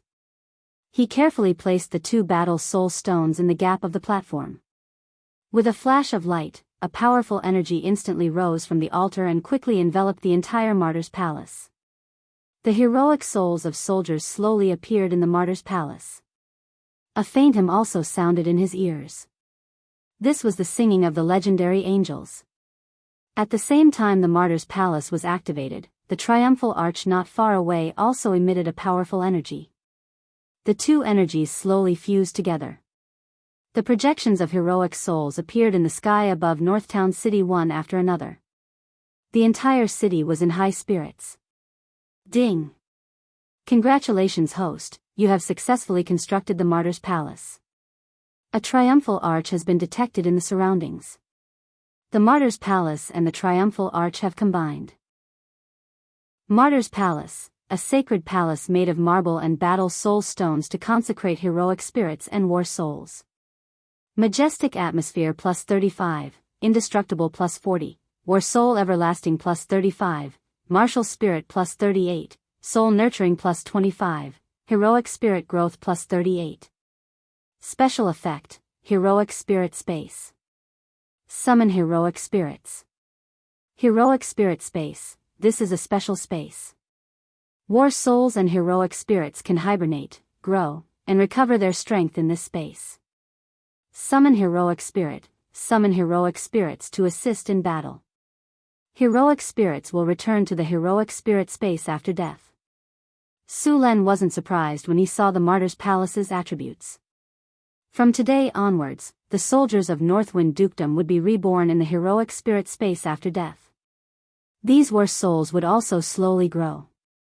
After some time, these war souls would slowly level up to heroic spirits. With the Martyr's Palace, the soldiers of Northtown City would be even more fearless. After the Martyr's Palace and the Triumphal Arch were combined, the heroic spirit space doubled in size. At the same time, it gained a new special effect, the War God's Blessing. War God's Blessing, in cities or regions blessed by the War God, the chances of newborns becoming excellent warriors are increased. Newborns will naturally gain +1 strength. After seeing the effects of the War God's Blessing, Sulen was so happy that he couldn't close his mouth. All newborns gained +1 strength. This was an area of effect. This special effect was very similar to the Sky Garden's elemental land. The only difference was that one increased the aptitude of a wizard, while the other increased the aptitude of a warrior. With these two special effects, Northtown City would have an endless supply of wizards and warriors. At the same time, more and more people would be willing to live here. The completion of the Martyr's Palace caused quite a commotion. All the churches in Northtown City sensed the powerful energy. They all came out to take a look. After seeing the Martyr's Palace, these churches were also shocked. They raised Sullen's strength by another level. After completing the construction of the Martyr's Palace, Sulen let out a breath of relief. He then returned to the Castellan's palace to attend the welcoming banquet. It was a silent night. The first rays of the morning sun shone into the room. Sulen slowly woke up from his deep sleep. Sulen had gotten a lot of satisfaction last night, so he slept until noon before waking up. There was still a faint fragrance lingering at the tip of his nose, and his fingertips seemed to still have the soft and delicate touch from last night. The bodies of the women were like octopuses wrapped around his body, and even the messy traces of last night's madness could still be clearly seen. Thinking back to last night's madness, Sulen was still reminiscing about it. Coupled with the seductive bodies around him, his body became erect again. Last night's battle between the three heroes didn't tire him at all. Under his thunderbolt spear, the three women were utterly defeated. They even had to call their two maids over to defend against Sullen's attacks. Originally, their alliance was still very strong. Sulen couldn't break through for a long time. In the end, he had to use his plasma cannon to break through the situation. With the support of the thunderbolt spear, Sulen charged back and forth. The women's alliance crumbled in the end. Of course, they were defeated with honor. In the end, under Sullen's ultimate skill, they could only wait to be slaughtered. It could be said that they suffered heavy casualties. Sulen struggled to get out of bed. He had a simple breakfast and then went to the new city located in the west of the northern citadel. The new city was 50 kilometers away from the northern citadel. With Sullen's speed, he arrived here in no time. After not seeing each other for 2 months, the new city had changed a lot. The low and simple camp had disappeared and was replaced by a city wall. The city wall was 8 meters tall and 4 to 6 meters thick. Therefore, the city wall was made of bricks and rocks. The wizards then used mud to stone to create this solid city wall. Other than the city wall, many houses were built in the new city. Now, the workers here were living in the new houses. When Boulder and Johnson knew that Sulen had come here, they quickly brought people back. During this time, the two of them had been in charge of the defense of the new city. The bandits and monsters around the new city had mostly been cleared. A large number of monster slaves were also captured here. Currently, there were 5,000 to 6,000 residents in the new city. Its purpose was to protect the trade route and increase the population. With the increase of immigrants, this city would soon develop as the only way to reach the northern citadel. Chapter 430. The moon was dark, and the wind was howling. It was already late at night outside Northtown City, and the bustling city during the day had now fallen into silence. A team of soldiers on night patrol walked past the long street. They were in the outer area of Northtown City, and there were no other buildings around except for a simple campsite.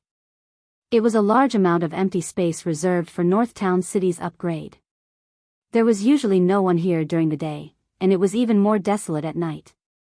Even the soldiers on night patrol rarely came here. Creak. Creak. All of a sudden, some noises reverberated in the silent night. Closely after that, the noises disappeared. A few minutes later, the noises reverberated again. Soon, several black figures, about 1.3 in height, drilled out of the fence of the camp. "It's safe, there's no one here," a dog-like voice said in dragon language. "Be careful, keep an eye out, and alert us immediately if you find anything wrong," another voice said. The dark clouds in the sky were blown away, and the silver moonlight shone on the ground. With the help of the hazy moonlight, a few black figures slowly appeared. They had dark brown scales, another sharp horn on their heads, and the heads of dogs. They were short and wore tattered clothes. They were a few kobolds. Hurry and inform the oracle that everything is safe. After observing for a while, one of the kobolds, who seemed to be the leader, said. The kobold beside him immediately went back into the fence. Lord Oracle, we've already checked, and everything is normal outside. The kobold lowered his voice and said excitedly. Everything is normal outside, then we'll take action immediately, the kobold oracle in a brown linen robe said with a nod. Lord Oracle, please come with me. As they moved forward quietly, the kobolds quickly climbed out of the hole in the fence. Everything went surprisingly smoothly, and no one was alarmed when the hundreds of devout believers came out. After seeing all the kobolds come out, a look of joy flashed across the oracle's face. He looked at the sky, and at this moment, the moon was covered by dark clouds again. The entire North Town city was plunged into darkness. This is a God-given opportunity. Everyone, follow us. We're going to escape this cage today. May the Wuxia clan ancestor bless us. After saying that, the kobolds all bowed and prayed. Then, under the cover of the night, they carefully crept towards the city walls. At this moment, in the camp, in the guard's room, a few soldiers were staring at the group of dog-headed people who were carefully escaping. Captain, are we really not going to capture these fugitives? Are we going to let them escape? A young soldier asked doubtfully. This is the Lord's order. Do you dare to disobey? The captain next to him glanced at him and said. Hee, I wouldn't dare. The soldier laughed dryly. By the way, Captain, do you know why Sir Lord is doing this? The captain next to him knocked on the soldier's head. Mind your own business. Don't ask what you shouldn't ask. Oh. The soldier shrunk his head and nodded. The captain turned around and continued to observe the dog-headed people outside. However, he thought to himself, how would I know what Sir Lord is going to do? Under the cover of the night, hundreds of dog-headed people quickly found their way to the vicinity of the city walls. They searched near the city walls for a while, and soon found a sewer. The sewer was not large, but it was connected to the moat outside the city. The sewer was not large, and an adult would not be able to get in at all. However, it was not a problem for the short dog-headed people. A few dog-headed people got into the sewer, and then crawled out along the sewer. Soon, the dog-headed people climbed along the sewer to the edge of the city walls. The sewer of the city would lead to the moat, and then flow out from the moat. However, there were not many of such sewers. They had already seen the moat, but in the end, there was an iron fence that was as thick as a finger at the point where the sewer was connected to the moat. Seeing that they were about to escape, but they were blocked by the iron fence, the dog-headed people were enraged. Bang! A strong dog-headed person slammed the iron fence hard. In the end, something shocking happened. The iron fence that was as thick as a finger broke open at the point where it was connected to the wall. Seeing this, the dog-headed person was overjoyed. He grabbed the iron fence with both hands and shook it hard. As the rubble on the wall slid down, the iron fence blocking the exit of the sewer was pushed to the ground with a clang. It's open. It's open. A few dog-headed people cheered excitedly. What's that sound? Who's there? At that moment, a loud shout came from afar. Then, they saw faint figures moving toward them. Oh no, we've been discovered. Let's go. Seeing those figures, the dog-headed people immediately panicked. Don't panic, there's still time. The sewer is open. Everyone, go into the sewer immediately.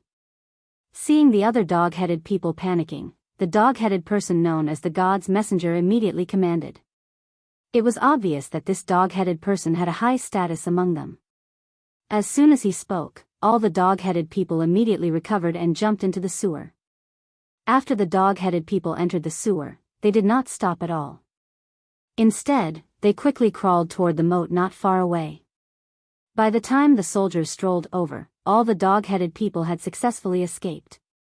Only when the dog-headed people had escaped a distance away from northern Battlefront City along the moat did they stop, panting.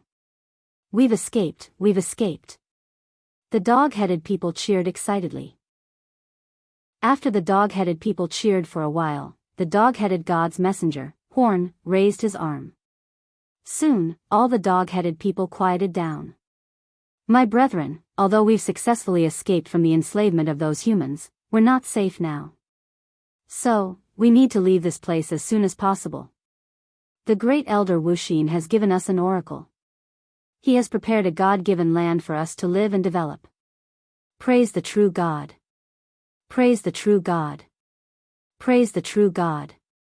A wave of cheers sounded, and the dog-headed people's morale rose again.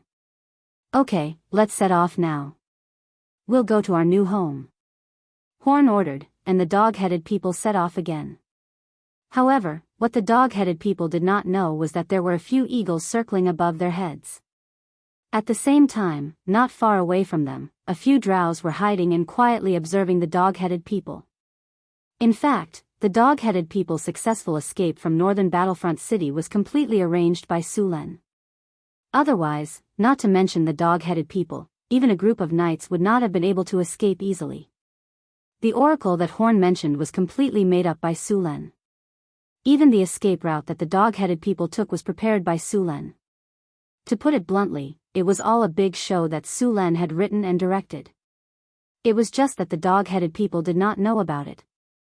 After letting Hathaway use the dream-weaving spell, he successfully used the so-called oracle to guide Horn's actions and make the dog-headed person act according to Sulen's instructions. This was also Sulen's way of deceiving the dog-headed people because they were not intelligent. Sulen let the dog-headed people out to let them develop on their own. If he kept interfering with the dog-headed people's development, he would easily be discovered by the evil god that they now believed in. Now, he let them develop on their own and only sent people to monitor them secretly. When the fruit was ripe, they would come and pick it. Horn led the dog-headed people to the north of northern Battlefront City in high spirits. They had night vision, so they could see well at night. The other monsters around northern Battlefront City had already been cleared, so the dog-headed people did not encounter any other wild beasts at night. However, as soon as they left northern Battlefront City, a ferocious wolf set its eyes on them. Ferocious wolves were a common ferocious beast in the northern wilderness. They were over 4 meters long and 1.7 to 2 meters tall. They usually hunted in pairs. As soon as they discovered the dog-headed people, they immediately attacked them. Facing such a ferocious beast, the dog-headed people did not even have weapons. The ferocious wolf easily rushed into their formation. After biting a few dog-headed people to death, it retreated with the corpses. The rest of the dog-headed people took the opportunity to run for their lives. Fortunately, the ferocious wolf did not continue to chase after them after finding food.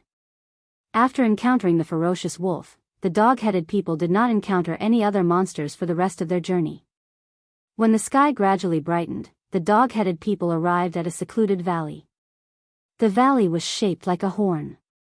The entrance was small, but the inside was big. There was also a pool of flowing water in the innermost part. There were also some statues and stone carvings not far from the pool. This valley was a ruin discovered by Sulen. The area of the valley was not big, but it was the perfect place for the dog-headed people to nest. After being enslaved in northern Battlefront City for a long time, these dog-headed people had learned how to grow potatoes and other crops. Although they could not be compared to humans, it was not a problem for them to feed their small tribe. After arriving at the valley, Horn finally let out a sigh of relief. This was the God-given land that the god in his dream told him about.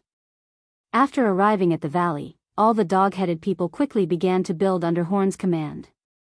In order to let them develop more believers, Sulen purposely drove the surrounding dog-headed people and goblins to this area.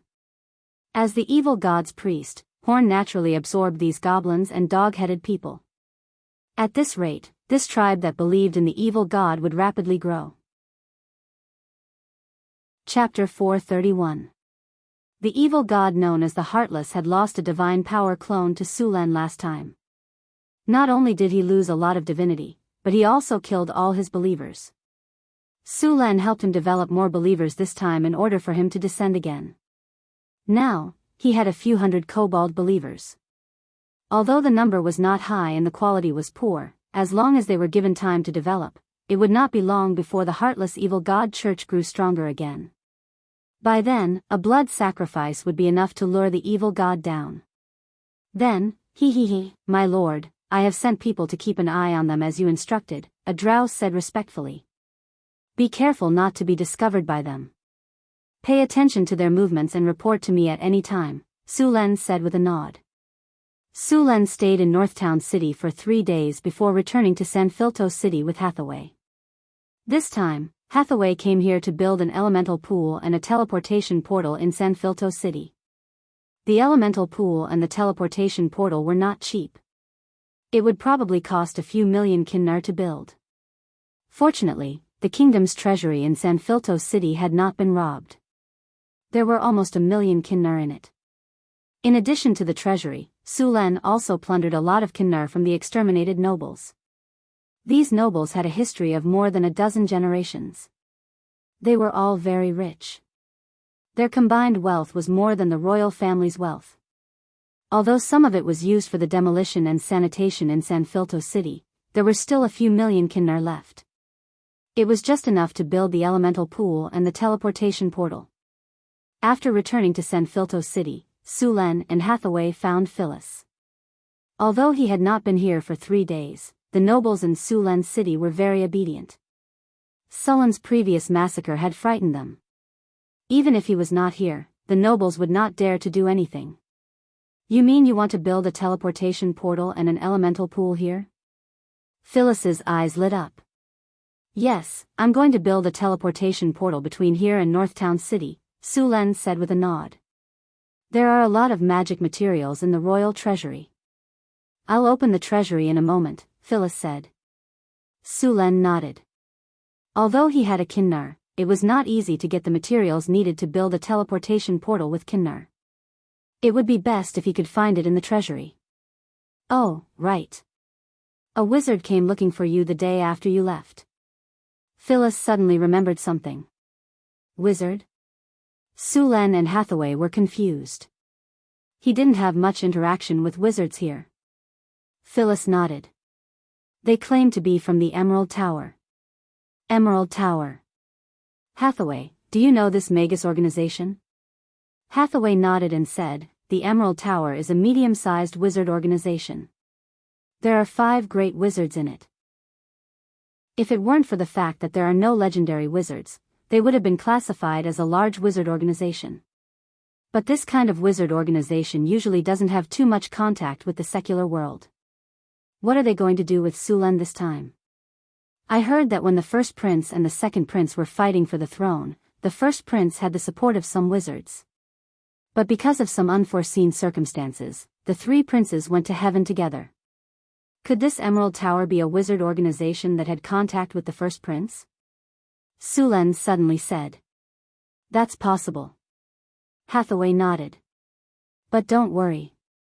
If they want to cooperate, they can talk to them if they follow the rules. If they don't, I'll talk to them personally. Hathaway raised her head slightly and said with a proud face. As a legendary wizard, she had the power to say so.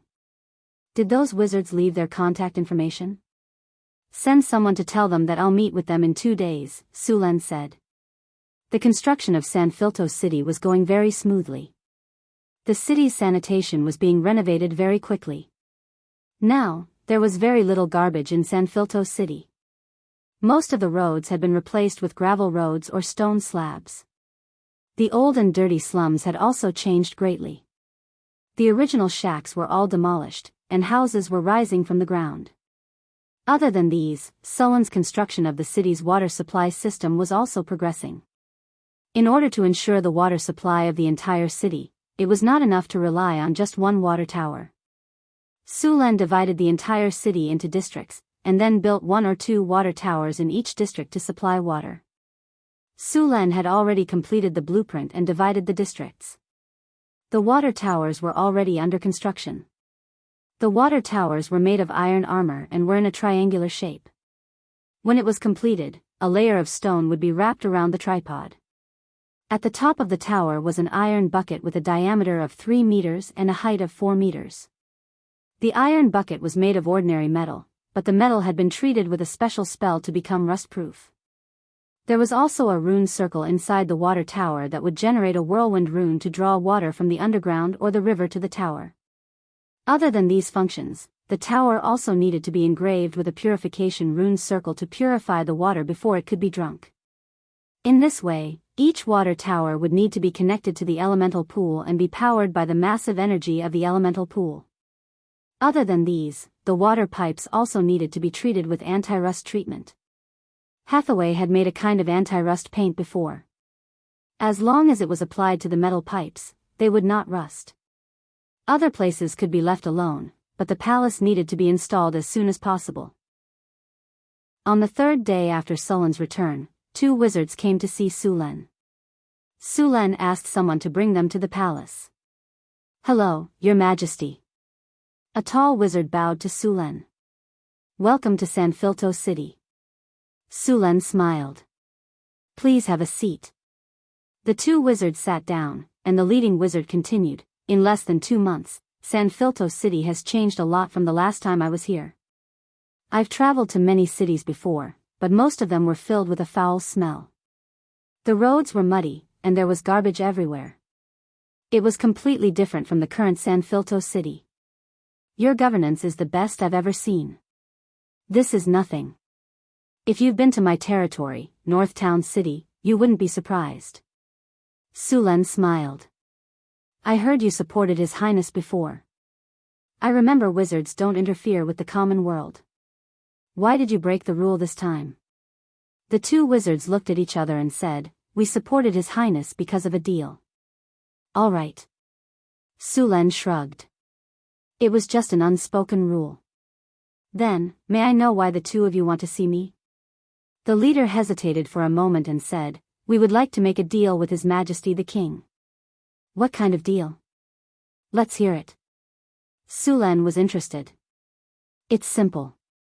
We can support you as the king and send wizards to protect you." The wizard nodded. "Sorry, I don't need any of that." Sulen shrugged and said, "I'm the king now. I don't need your support. As for protecting me, are you as strong as pleasure demons?" Edmund shook his head helplessly. Pleasure demons were legendary demons. It wasn't easy to kill them. Sulen could kill a pleasure demon single-handedly, which showed how powerful Sulen was. As for the wizards sent to protect Sulen, they weren't as strong as Sulen. It was hard to say who would be the one protecting whom. It seemed like their offer wasn't enough to move Sulen. "If you want to work with me, please show some sincerity," Sulen continued. Edmund hesitated and said, "We're going to work with you to develop a mine." "What mine?" Sulen furrowed his brows. "A silver mine." Edmund smiled mysteriously. "Just a silver mine?" Sulen frowned. A silver mine was expensive, but it wouldn't be enough for the wizards to ask for cooperation. No. They didn't want silver. They wanted another type of metal, mithril. Just at this moment, Suluan suddenly understood. A term popped up in Sullen's mind. There weren't many things that could make wizards lower themselves to work with them, and if they wanted a silver mine, they must have found mithril. For the sake of this extremely expensive and rare metal, there had even been a dwarf tribe that had been wiped out in history. Mithril might appear as an associated material of silver ore, and it was usually only found in worlds where the elemental tide had appeared. When the elemental tide appeared, precious minerals like mithril were more likely to be born. There was a 90% chance that mithril was present in that silver mine. Only such a huge profit could make those magi take the initiative to talk about cooperation. Mithril could only be found by chance. No one would complain about having too much mithril in their hands. However, as long as it appeared as an associated mine, there would be a lot of mithril in the mine. He was tempted. Mithril was an important material for the construction of floating cities. The floating cities' incomparably expensive construction cost was largely due to the need for many extremely expensive and rare materials, and the core components of the floating city required a large amount of mithril. Although he also had mithril mines in the underground world, he wouldn't complain about having too much of it. The mining speed of mithril was very slow. Even an adept organization would need a lot of manpower and resources to mine a mithril mine, let alone a normal miner. It was basically impossible for wizard organizations to mine mithril in secret. Su Len wanted to build a floating city, so he needed a lot of mithril. Now that there was an associated mine with mithril, he wouldn't let it go. Mithril was an indispensable material for floating rings, anti-gravity devices, elemental drive devices, and so on. Chapter 432. When Edmund went out to look for magic materials, he found a silver mine with mithril. However, the silver mine had an owner. The owner was not an ordinary merchant or noble, but the Prince of Florence. Although wizards did not care much about the secular world, they still had to respect the royal family. So after some consideration, Edmund decided to talk to the prince and buy the silver mine from him. After talking to the prince for a while, the prince didn't have much of an opinion about selling the silver mine. However, he made a request that made Edmund hesitate. The prince wanted the wizard organization to support him in becoming the king. It was obviously against the rules for wizards to directly intervene in the affairs of the secular royal family. However, considering the importance of mithril, the Emerald Tower decided to agree to this matter after some discussion. They already knew the strength of the other prince. The two princes were similar in strength. As long as they supported the prince, he had a 90% chance of becoming the new king. To the sorcerers of the Emerald Tower, this could be said to be a piece of cake. However, things did not develop according to their plan. Unbeknownst to them, the issue of the succession of the throne had already been instigated by the demons behind the scenes. As a result, both princes were dead. A legendary-level demon was a very powerful enemy to the Emerald Tower. Even if it was due to the suppression of the plane, it was not something that anyone could deal with. Just as the Emerald Tower was fretting over how to deal with this demon, an even more powerful figure appeared and killed the demon directly, successfully ascending to the throne as the King of Florence. The series of changes were too fast. They did not have time to react at all. After all, their wizard organization had a parliamentary system. Every major decision needed to be discussed. In the end, Su Len had become the king just after they had made the decision. The silver mine that was previously discussed with the first prince directly became the property of the royal family. The mithril that was about to be in their hands was gone. As for using some tricks to seize it, the Emerald Tower did not dare to do so. After all, they were not confident in dealing with a powerful figure who could easily kill a legendary-level demon. However, they could not give up on the mithril. So after some discussion, the Emerald Tower decided to contact Su Len first to see if they could buy the silver mine that was associated with mithril. If it was not possible, they could also discuss cooperation. However, after talking, they found that His Majesty was not easy to deal with. He was too smart. Just from a few words, he seemed to have discovered something. Yes, a silver mine, Edmund said with difficulty. Most wizards were not good at negotiation, especially with nobles. They felt that it was a waste of time. They preferred to use their time on research and all kinds of experiments. Su Len shook his head. Wizard Edmund, I am negotiating with you with sincerity. However, you are hiding something. I hope you can be more honest. Sir Su Len, we are not lying to you. We really want a silver mine. Haha. Su Len chuckled and continued, silver mine? If it was just an ordinary silver mine, would you wizards be so interested in it? You don't care how much a silver mine is worth. Am I right, Sir Edmund? After hearing Sullen's words, Edmund did not speak. You want to buy silver ore? Silver itself doesn't have many uses in magic. It's usually used as a supplementary material. Even if you use it frequently, you can just buy a small amount every year. What you're interested in right now is a silver mine. What's so special about this silver mine? There are not many associated minerals in a silver mine. Let me think. What is it? Copper mine? White iron mine? Lead? Or silver mine? No, these are all associated minerals of low value. As Sulen read out the names one by one, Edmund's expression became more and more unpleasant. If it's not these, then it must be a mithril mine. Seeing Edmund's nervous expression, Sulen directly said the answer.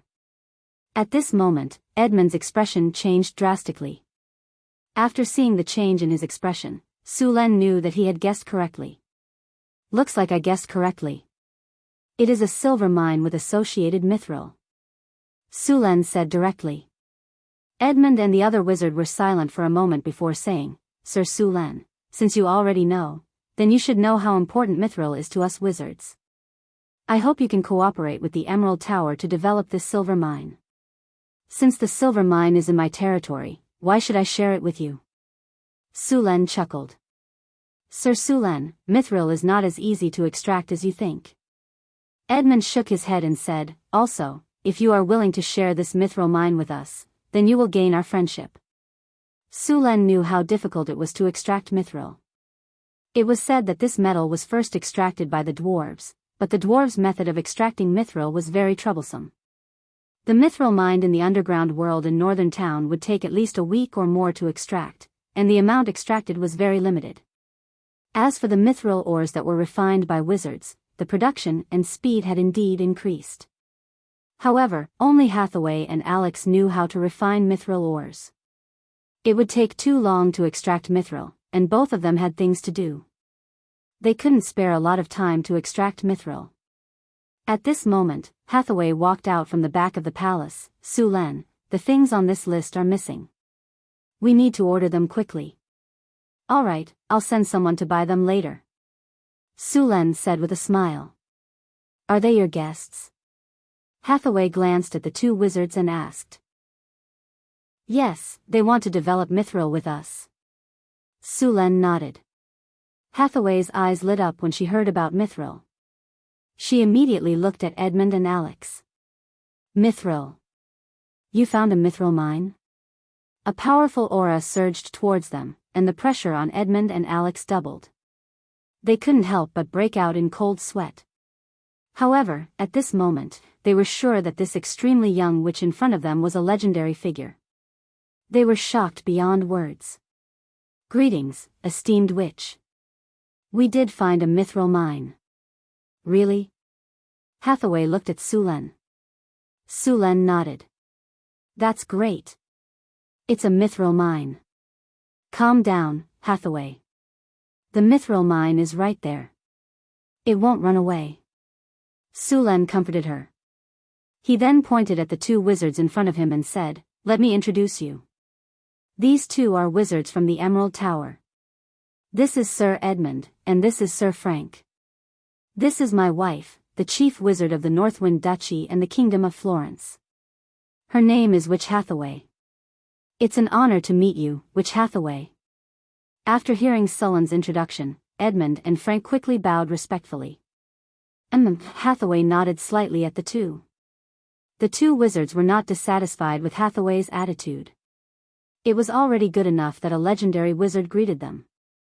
It's not impossible for the Emerald Tower to develop the mithril mine with us. Sulen smiled and continued, You'll be responsible for extracting the mithril, and I'll be responsible for sending people to mine it. In the end, I can make the decision and give you 10% of the mithril. Sir Sulen, 10% is too little. The Emerald Tower can't agree to this. Edmund rejected Sulen's request immediately, 50%. We want 50% of the mithril. 50%? Do you want to eat sh*t? Sulen rolled his eyes. Sir Edmund, you have to understand that the mithril mine is mine. You're only responsible for extracting the mithril. You're not the only ones who know how to extract mithril. Sulen said coldly. Please correct your attitude. Otherwise, I can change my business partner at any time. Then we want 40%. Edmund said, 10%. That's it. Sulen shook his head and refused. After that, Sulen and Edmund bargained fiercely. In the end, both sides decided to split the mithril 80%. Sulen would take 80%, and the Emerald Tower would take 20%. Other than extracting the mithril, the Emerald Tower also needed to send some people to be the spell consultants of the Kingdom of Florence. To put it nicely, they were spell consultants. In reality, they were a group of wizard workers who came here to assist Hathaway and perform all kinds of basic work in Hathaway's laboratory. The basic work of a legendary wizard's laboratory was very attractive to these wizards. Sulen didn't have to spend much money at all. These wizards were all fighting for it. As far as they were concerned, if they could work as assistants in a legendary wizard's laboratory, they would be more than happy to be taught by a legendary wizard. Suren successfully recruited a group of wizard laborers at a price that was almost as cheap as cabbages.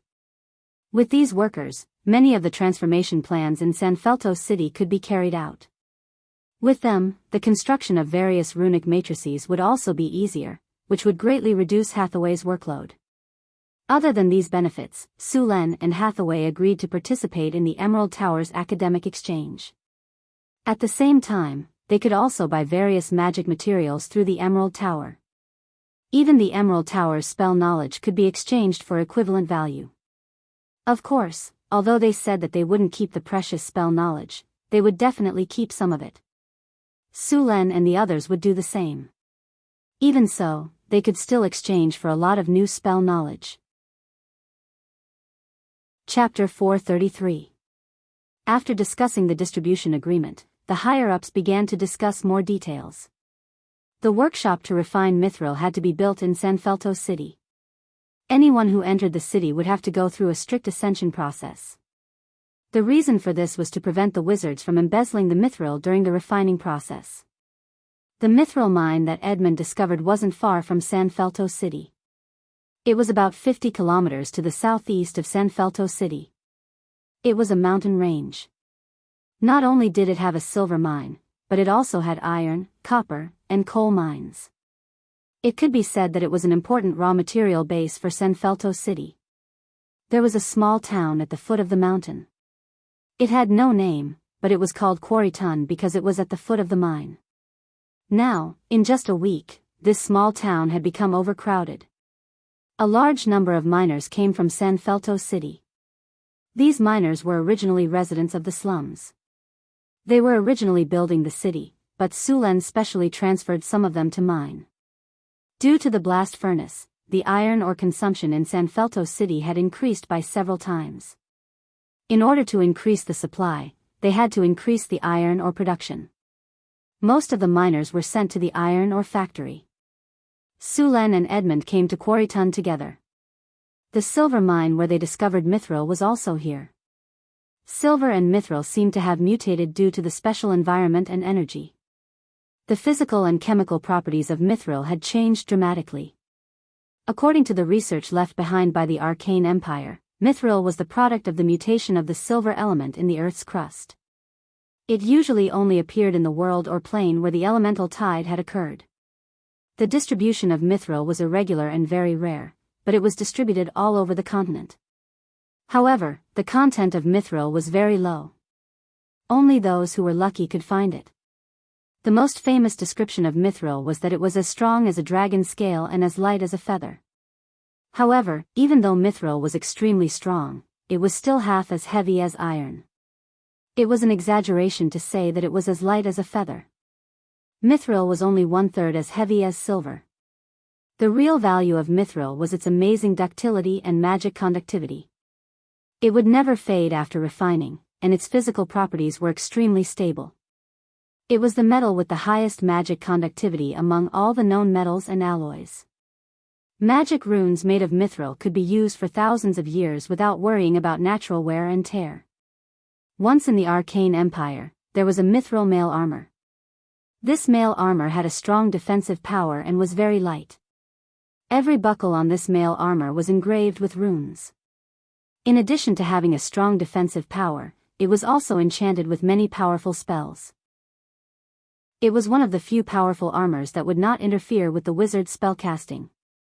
This equipment could be said to be a godly item for those wizards, but using mithril to forge an armor was still a very extravagant act. Without considering its conductivity, the hardness of mithril was not the best among the many metals and alloys. Take adamantine for example. This type of metal had powerful defensive capabilities. Armor made from it would be very sturdy. Moreover, aside from its excellent physical defense, adamantine armor also had powerful magical defense.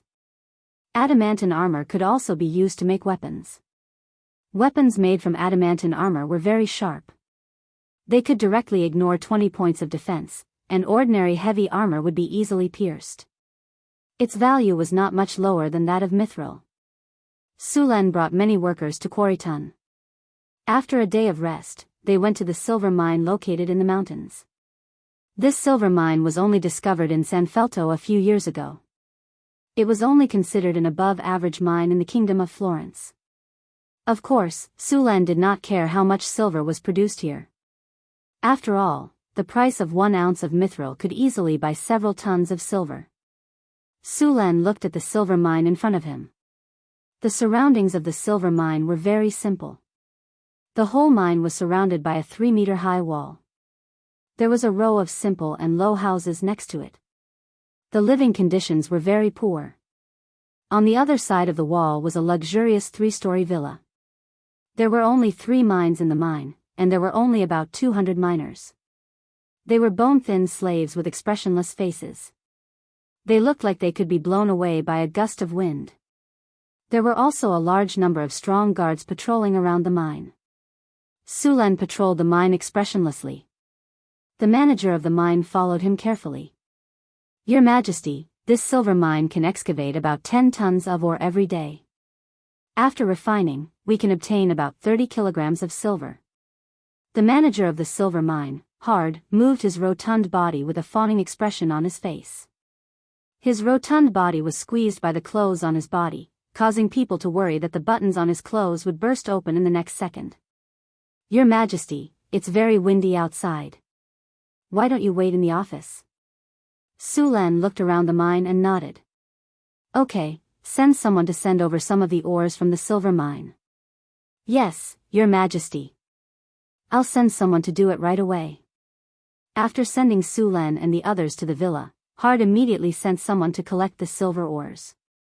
About 10 minutes later, a basket of silver ores was sent over. Sulen picked up a piece of silver ore. It was about 5 kilograms in weight. Its surface was gray, and it did not have the bright color of silver. It did not look very eye-catching at all. This was a normal phenomenon. Metals like silver would oxidize in the air. The silvery white silver was mostly freshly smelted. After a while, it would turn black. Most silver coins in circulation were made with other metals. Since pure silver was soft and didn't wear well, some copper would be added. For example, the ratio of silver to copper in the coins produced in Northtown City was 8:2. 20% of a silver NAR was copper, but the price of a silver coin was calculated according to 100% pure silver. The silver coins minted in Northern Town were very beautiful and heavy. They were very popular during trade, much more popular than the silver coins minted in the Kingdom of Florence. A silver coin minted in this way could earn at least 15% of the profit. That was why silver NAR was a very profitable business. Apart from silver NAR, Kinnar was also a very profitable business. Gold was softer than silver, so it was easier for it to be damaged in the process of circulation. Therefore, copper was also added into the minting process of Kinnar. The ratio was 85% and 15% respectively. It could be said that a mint was like a hen that laid golden eggs. Currently, the mint in Northern Town made more than 20,000 Kinnar in a month. The coining workshop in the Northern Town city used hydraulic coining machines to forge the coins. The forging speed was fast, the process was simple, and the cost was low. The silver NAR pattern was clear and delicate, which was much more advanced than the technology used in Florence. Su Luan had planned to set up a coining factory in San Filto City. There was nothing special about the silver ore in front of him. Sulen put it down after a simple inspection. He then continued to search for other silver ores. A basket full of silver ores weighed about 200 pounds. Sulen and Wizard Edmund began to inspect it. Soon, Sulen found an ore that was different from the others. It was a piece of ore slightly bigger than a fist. The surface of the ore was also gray, but there were some small silvery blue particles on the surface. These particles reflected some light under the sunlight. Su Len nodded slightly and put the silver ore aside quietly.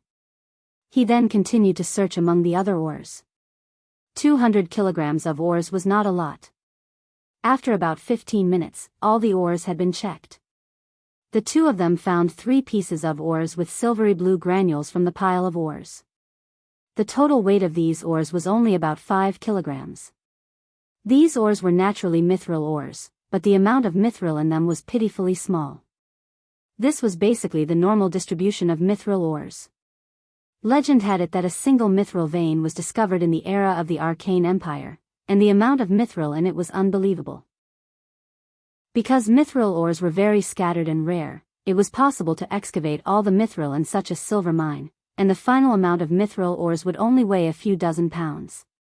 Therefore, it was very difficult to steal mithril ores. After confirming that this silver mine was indeed associated with mithril ores, Su Len was relieved. Next, the whole silver mine was taken over by Sullen's men. For this mithril mine, Su Len deliberately transferred 30 soldiers from his private guards. These soldiers would be the guards of the silver mine. At the same time, the original manager of the silver mine was sent back to the prison in San Felto City for reform. Kane was reappointed as the manager of the silver mine. Next, the silver mine needed to be transformed. At least, the simple and primitive production method of carrying the ores on one's shoulders had to be more advanced. 2 rails would be laid in the mine to transport the ores. The passage would also need to be widened and various easier to operate mechanical tools would be added. Originally, the workers in the mine were slaves. Their enthusiasm for work was very low, and the food was very poor. The work was also carried out under the beatings of the foreman. Of course, their work efficiency was pitifully low. Su Len naturally would not do that. He was going to use a method of quantitative production, and set a minimum standard for everyone to collect ores every day. After the minimum standard was set, everyone would have food to eat. Of course, the food was better than before, but it was only enough to cover the basic consumption. There were also different levels above that. Once the number of ores collected reached a certain level, they would receive corresponding treatment. As long as they worked hard, they would have meat for every meal.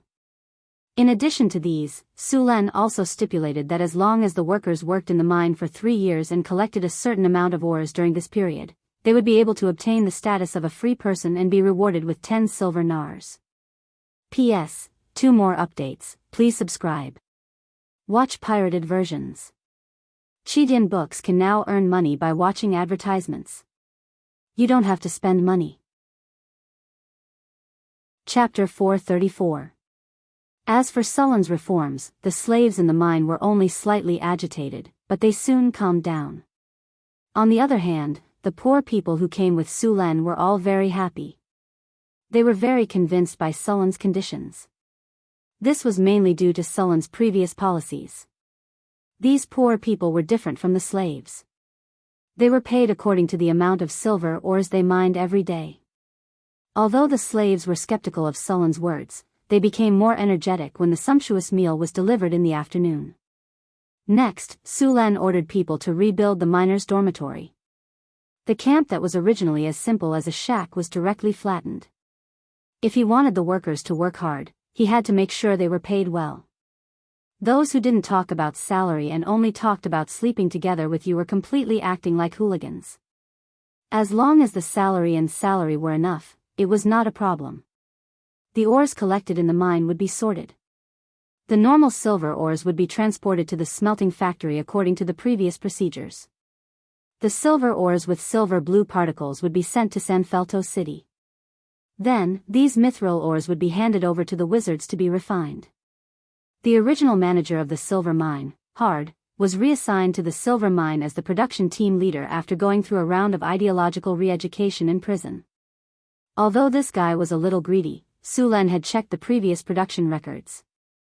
During the time he was the manager of the silver mine's output was at its peak. It was obvious that this guy had some standards. Su Len was currently lacking in all kinds of talents. Although Hard had many shortcomings, Su Len still decided to use him. After going through the ideological education in prison, Hard had obviously realized his mistake. The fact that his originally fat body had slimmed down twice in just a week was the best proof of this. It was also the first time Su Len knew that prison had a weight loss function.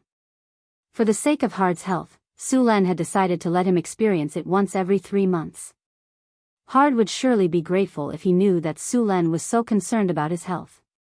Then, the matter was settled happily. After working with the Emerald Tower to develop the Mithril Mine, the construction of the elemental pool and teleportation portal in San Filto City had also begun. The teleportation portal and the elemental pool required a large amount of magical materials.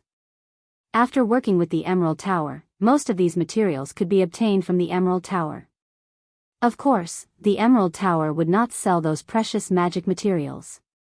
With the materials from the Emerald Tower and the help of the sorcerers, the construction of the elemental pool and teleportation portal was completed very quickly.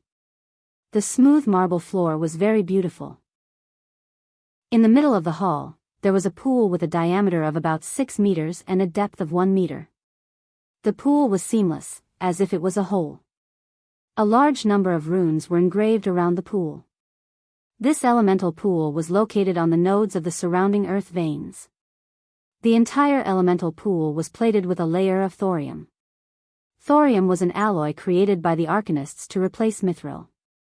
It was mainly made from silver and other metals, and it was quite good at conducting magic. In the 4 directions of the elemental pool, a carving knife was rapidly inscribing runes. The sharp carving knife quickly slashed, and lines of intricate runic matrices appeared. It's finally done. Hathaway casually put away the carving knives, and then checked the runes that were carved out. She then returned to the workbench at the side and took out 4 magic gemstones that represented the 4 elements of earth, fire, wind, and water. Then, she took out 4 pieces of blue-silver metal that were only the size of a thumb. It was mithril. Hathaway snapped her fingers, and a blue elemental fire appeared on her palm out of thin air. She used the elemental fire to melt a piece of mithril, and then used the sorcerer's hand to control the melted mithril to the top of the elemental pool that was just carved out. She softly chanted a spell, and the melted mithril solution began to slowly fly up and turned into silver threads thinner than a strand of hair. They fell little by little into the elemental pool. The requirements of this process had reached the level of microns. The blue-silver mithril was quickly integrated into the runes, and the deviation could not be more than 10 microns. Under the control of Hathaway's powerful power of the will, the mithril perfectly drew the complex elemental array. Next, she used the same method to draw the remaining 3 elemental arrays. The cost of building such a medium-sized elemental pool was about 300,000 to 500,000 kinar. Ruby, topaz, sapphire, and emerald. The 4 magic gemstones were carved into 12-faced crystals, respectively replacing the 4 elements of earth, fire, wind, and water. Then, they were integrated into the 4 runic arrays of the elemental pool. Hathaway stood on the edge of the elemental pool and snapped her fingers. A magic light flashed, and then a powerful magic energy instantly gushed out of Hathaway's body and entered the 4 runic arrays in the elemental pool. The runic arrays were activated at this moment, and the 4 runic arrays emitted a dazzling light. Powerful elemental fluctuations appeared in an instant, and the entire elemental pool rose up at this moment. Kacha! There was a sound like an eggshell cracking. Then, a crack appeared in the space above the 4 runic matrices. Through these cracks, one could clearly see what was behind the cracks. There was a boundless sea of fire, a thick yellow land, an abyss-like ocean, and a howling wind in the sky. After these cracks appeared, they began to gradually stabilize. Rays of light constantly flashed, and a large number of runes appeared around the cracks, enveloping the 4 cracks. As the runes gradually disappeared, the 4 cracks became illusory like phantoms. Then, a ray of light flashed, and strands of elemental energy slowly flowed into the elemental pool from the 4 cracks. After these elemental energies mixed in the elemental pool, a drop of dark blue elemental water appeared in the elemental pool. With the appearance of the first drop of elemental water, more and more elemental water continued to pour in, and soon covered the entire pool. As the light dissipated, the 4 cracks gradually disappeared into the elemental pool. These cracks were the elemental channels connecting the 4 elemental planes. The 4 elemental planes were the oldest planes in the multiverse, and they were also the foundation of all material planes. They were constantly spreading elemental energy to the multiverse. The elemental pool was connected to the 4 elemental planes to quickly gather elemental energy. The elemental pool in front of her had a standard elemental energy of 300,000. It was a medium-sized elemental pool. Although it couldn't be compared to the elemental pool in Northwind Tower, it was enough for Sanfilto City. Maintaining a small team of low-grade stone golems, 12 stone golems, required about 5,000 elemental energy. 300,000 elemental energy could support the consumption of a high-grade stone golem army. It was easy to use it to support the long-distance teleportation circle and the operation of some magic facilities. After the elemental pool was completed, Phyllis began the construction of the teleportation circle. Su Luan stayed in the silver mine for 3 days, and then returned to Sanfilto City. During this time, Sanfilto City had been busy with construction. All the roads in the city had been repaired, and the sanitary situation had changed dramatically. There was no garbage on the streets, nor was there feces all over the ground like before. The slums had also been demolished and turned into a busy construction site. Riding lightly, Su Luan didn't return to Yunwu City directly with a dozen attendants. Instead, he wandered around the city and then went back. During the time when Su Luan was away, Phyllis had been in charge of government affairs. Now it seemed that she did a good job. Su Len, you're back. Phyllis's figure quickly appeared. She was dressed like a queen and should have just finished discussing matters with the ministers. You've done a good job. Su Luan hugged Phyllis directly and then kissed her on the face. Phyllis's delicate face instantly turned red. She whispered, "Let go of me. There are other people here." It's daytime. Su Len was slightly stunned. He then kissed her left cheek and whispered in her ear, "What are you thinking?" "I'm not that impatient." Hearing Sullen's words, Phyllis's face turned red. She bit his shoulder hard with her silver teeth and then snorted coldly. She ignored him.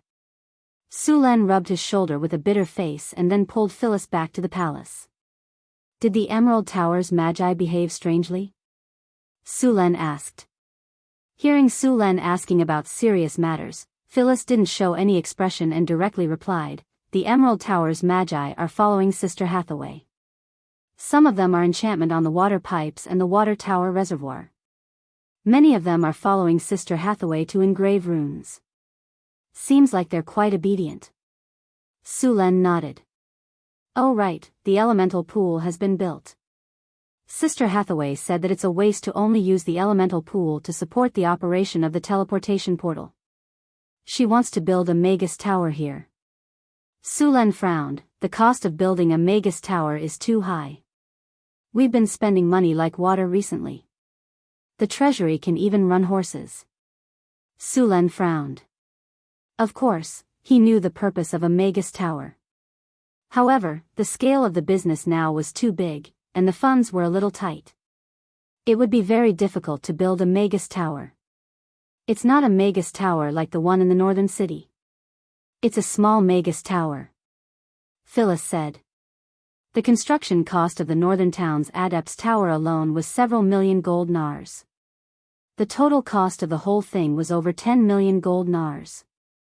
If it weren't for the supply of magic materials from the secret plane and the underground world, Northern Town would have gone bankrupt on the spot. Of course, this was for a large Magus Tower.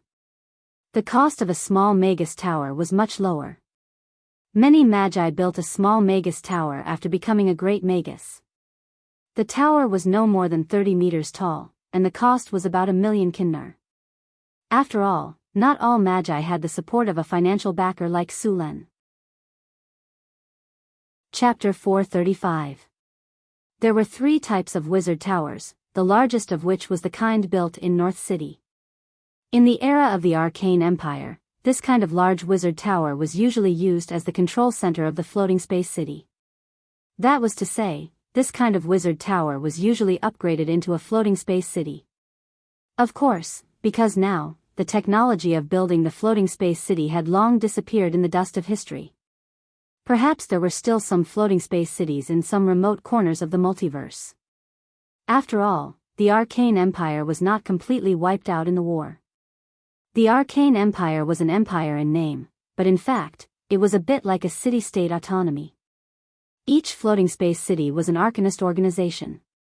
The great arcanists in this arcanist organization were their leaders and decision-makers, responsible for managing the affairs of the floating space city. All the floating space cities united to form the Arcane Empire. Of course, the empire's binding force was not strong. Under normal circumstances, the floating space cities that were close to each other would jointly explore the Bitwall. Of course, there were also floating space cities that explored and conquered the Bitwall alone. When the war with the gods began, the Arcane Empire did not pay attention in the early stage. Many people were indifferent. When the Arcane Empire united in the middle stage, they began to retreat. Otherwise, the war was estimated to be more tragic, and it was not certain who would win and who would lose. Although this kind of top wizard tower could not be upgraded into a floating space city, the equipment was still powerful. Usually, only those large wizard organizations would build it and then use this kind of wizard tower as the main tower of the academy. The second kind of wizard tower was about 60 meters high. It was usually the residence of legendary wizards. The cost of this kind of wizard tower was not low. It was usually 5 million kinnar. Of course, there were also rich wizards who would spend more. In this kind of wizard tower, there was usually an army of golems guarding it. A wizard tower was equivalent to an army. The last type of sorcerer tower was the small sorcerer tower. Usually, it was occupied by spellcasters of the great wizard level, and the cost of construction was around 1 million gold nars. However, although it was much smaller, it still had all the essentials. This kind of wizard tower was also the most common among the major wizard organizations. Hearing that Phyllis wanted to build this kind of wizard tower, Sulen thought about it and agreed. After all, in the future, there would definitely be adepts stationed in San Filto City all year round, and there would be a adept tower that could satisfy their research needs. After Sulen had rested for a few days in San Filto City, Hathaway had also completed the construction of the teleportation circle. The teleportation circle had cost more than 1 million kinnar. It could connect to North Town City and could teleport 30 people at once. If the elemental pool was full of energy, it could teleport about 60 times. Of course, if it was North Town, it would be even more frequent. After all, the elemental pool in North Town had much more energy than the elemental pool here. After the construction of the teleportation portal was completed, the wizards of the Emerald Tower also invited Sulen and Hathaway for a spell exchange. Of course, they wanted to invite Hathaway. After all, a legendary which had too much knowledge. Sulen was still very curious about the Emerald Tower, so after receiving the invitation, he brought a few barbarian raiders and Hathaway to the Emerald Tower for the exchange. The Emerald Tower was located in the southwest of San Filto City on the Thorny Wilderness. It was about 500 kilometers away from San Filto City. The Thorny Wilderness could be said to be vast but sparsely populated. In ancient times, the Thorny Wilderness was also a battlefield. The aftermath of the battle had caused the land here to be barren, but the elemental energy here was very rich. There were also many magical creatures living in the wilderness, and some mutated plants due to the radiation of magic. For ordinary people, this land was completely dangerous. There was no chance of survival if they entered, but for wizards, it was a treasure land. The elemental energy here was abundant, and it was suitable for wizards to meditate. There were many mutated plants, and it was also suitable for growing all kinds of magic plants. Because of the radiation of magic, there were many magical creatures living here, which also provided them with a lot of magic materials and test subjects. I have to make a flying tool in the future. Sulen looked at the white clouds floating by outside the window. Through the window, he could see the mountains under his feet. He was very envious of this airship. He was now on the transport airship of the Emerald Tower. The airship was more than 100 meters long. It was more than 40 meters wide and had 5 floors. There were more than 200 rooms of different sizes, and it could fly at 300 kilometers per hour in the air. Hathaway speculated that the airship's working principle should be the levitation magic circle, and the energy source should be energy crystals. These crystals were made of magic crystals that had been specially processed. It could store a large amount of elemental energy and then slowly release it like a battery. After the energy was depleted, it could be used again by sending it to the elemental pool to be recharged. It could be said that it was very convenient. Although the airship was made of wood, the wood was all enchanted with hardening spells. Its hardness was not inferior to steel, but it was much lighter than steel. This was one of the reasons why the airship could be built so big. As for the combat ability of this airship, Su Len didn't know because they didn't show it, but it shouldn't be weak. There was plenty of food on the airship. There was also a restaurant on the airship and even an entertainment room to pass the time. Such an airship was far superior in all aspects except for its speed that couldn't be compared to the planes in his previous life. Although he had the Pegasus that could gallop in the air, this kind of airship was a very good tool for transporting troops or supplies. Even if it wasn't used for military purposes, it was much more comfortable than riding the Pegasus. After arriving at the thorny wilderness, Su Len found that the environment here was very harsh. There were many fierce wolves in the wilderness, saber-toothed tigers, and even some velociraptors. There were giant elephants, raging bulls, stone-claw beasts, and so on. The level of danger was very high. After about 2 hours on the airship, Su Len and the others arrived at the Emerald Tower in the thorny wilderness. Although it was called the Emerald Tower, this place could almost be called a city. After passing through the illusion barrier used by the sorcerers to hide, a town appeared in front of them. The most eye-catching thing was the large sorcerer tower in the middle of the city, which was at least 100 meters tall. The city walls were built with large amounts of obsidian on all sides. A winding moat flowed. In the city, other than the tall wizard tower, there were 6 or 7 wizard towers that were more than 60 meters tall. The buildings around the wizard tower were built in an orderly manner. The closer they were to the outside, the messier the buildings were. The outermost area should be the area where the ordinary people lived. These ordinary people were basically the slaves of the wizards. They planted food for the wizards and provided all kinds of supplies. Of course, if their descendants had the potential to become wizards, they would also be taken in by the Emerald Tower. This is our city, the Emerald City. This city has a population of 80,000. It has a history of 2,000 years. It was built by the first master of the Emerald Tower. Then, it was continuously expanded over the next few hundred years. The tallest wizard tower in the city is the Emerald Tower. It's also the most powerful wizard tower in the entire kingdom of Florence. Edmund said proudly. Su Len pursed his lips and did not say anything. It was indeed the strongest now, but when the Northern Wind Tower was completed, Edmund would become the second strongest. As the airship approached, everyone saw many stone carvings on the city walls. There were gargoyles and warriors holding weapons. The entire body was made of obsidian. It seemed to be a kind of construct life. That's the greatest building of the Emerald Tower, the Emerald Heart Library, Edmund said. There are hundreds of thousands of books in this library. A lot of precious knowledge is stored in it. The first floor is free. Everyone can enter and check it out. The second floor is only accessible to wizards. Okay, we're almost there. As Edmund's voice fell, the airship began to slowly descend. Finally, the airship stopped in the middle of a spacious field. Su Len and Hathaway got off the airship with a few servants. The group looked around curiously. Su Len saw many obsidian statues around the field. Other than gargoyles, there were also humanoid statues. They were very similar to the gargoyles in the northern city. They should be battle puppets. After they got off the airship, Su Len saw some wizards looking at them from a distance. Those are wizards from the School of Evocation. A bunch of bad-tempered guys. See those buildings with green leaves? Those are wizards who study plant spells. They're good at growing all kinds of potions. Many of them are master potioneers. Of course, if anyone thinks they're weak, they'll be in big trouble.